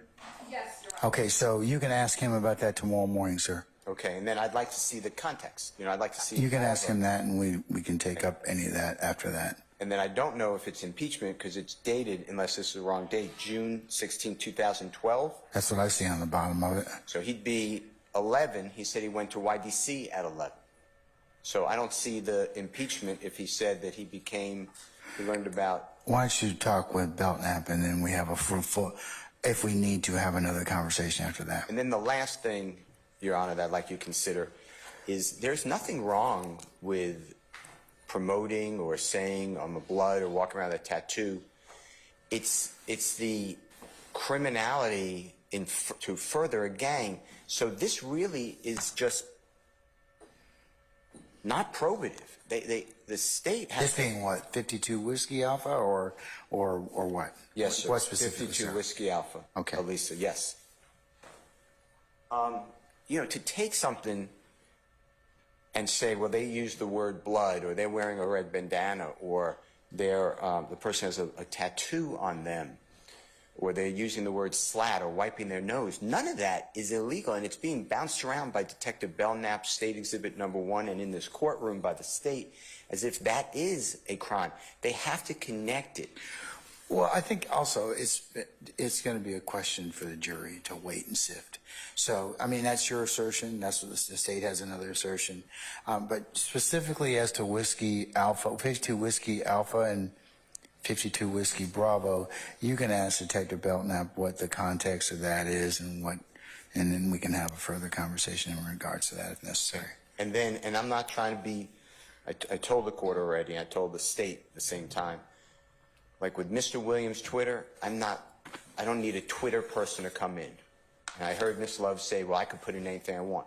But I do then need access to Mr. Stevens' entire domain because I have no idea what is really on there. So I know you said speak with Detective Belknap, but I don't know if he can give me access. But Well, once you talk to him, I'm sure one of the questions you're probably asking is where'd you get it from and how deep is it? So if that's a question, I may require that it be produced. Okay. Especially if he says, hey, I got that. Well, it probably does need to be produced, thinking about it, ladies. What I'm sorry, what needs to be produced? The Twitter feed he got this from, because it's something that he referred to or looked at, or if he investigated prior to this, then that would be subject to being disclosed. It's two different things. So Well, where did he get this from? You told me he got it from, he did some Twitter investigation. No, Your Honor. The Twitter is for Mr. Williams' tweets, and he got Facebook from Eppinger. This came from a video source, I think it's called Social Cam. Okay, but has it been turned, have all three of those things you just told me been tendered to the defense? The entire video of this has been tendered over, but Video of what? this is a screenshot of a video. Of 52 Whiskey and Alpha? Yes. 52 Whiskey Alpha and Bravo. Correct. And that video, which is pulled off of a website, which we can talk about authentication, that entire video has been provided to defense. that's not. This is just a screenshot of that. Okay, how long is that video? One minute, one it might be 2 minutes. Okay, so that's been tendered to the defendants? Okay, all right. Okay, so Mr. Steele, looks like that they've tendered that already. Okay, I will do what you said, but I don't still see the foundation because I don't know who wrote those words. It was never asked to Mr. Stevens. Your Honor, we can talk about authentication tomorrow and what comes from the authentic. Yeah, why don't you talk with Belknap first, and then you get a clearer picture of what, if anything, may be objectionable, okay? Yes. All right. Okay. All right, let's talk a little bit about the jury instruction. The proposed jury instruction. Is the state, is this pattern jury instruction been altered from the Ninth Circuit in any way?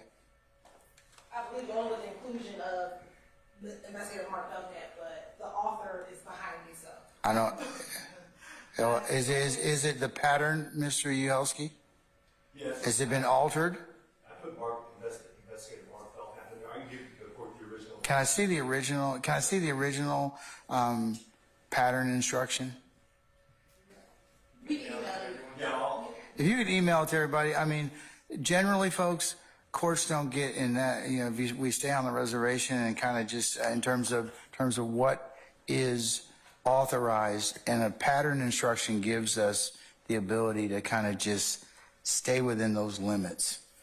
So unless there's something that needs to be edited from there. But for the most part, patterns have been blessed by review. So I believe Mr. Steele's comment to Ms. Love in the emails that I've referenced earlier is that it has me, the court, commenting on the expert. So that's why a pattern instruction or a pattern that it's a limiting instruction is better for me to give, because then I don't run afoul of anything else potentially. We'll email it, and we did get this from the Ninth Circuit pattern jury instructions. Okay, but has it been altered in any way? No, we believe it's the only thing that's been altered was the name. Was the name? The unredacted version. Okay. I believe Mrs. House is sending that over now. All right. Are you saying to everybody to include Ms. Weaver? Yes, Your Honor. Okay, let me take a look at it.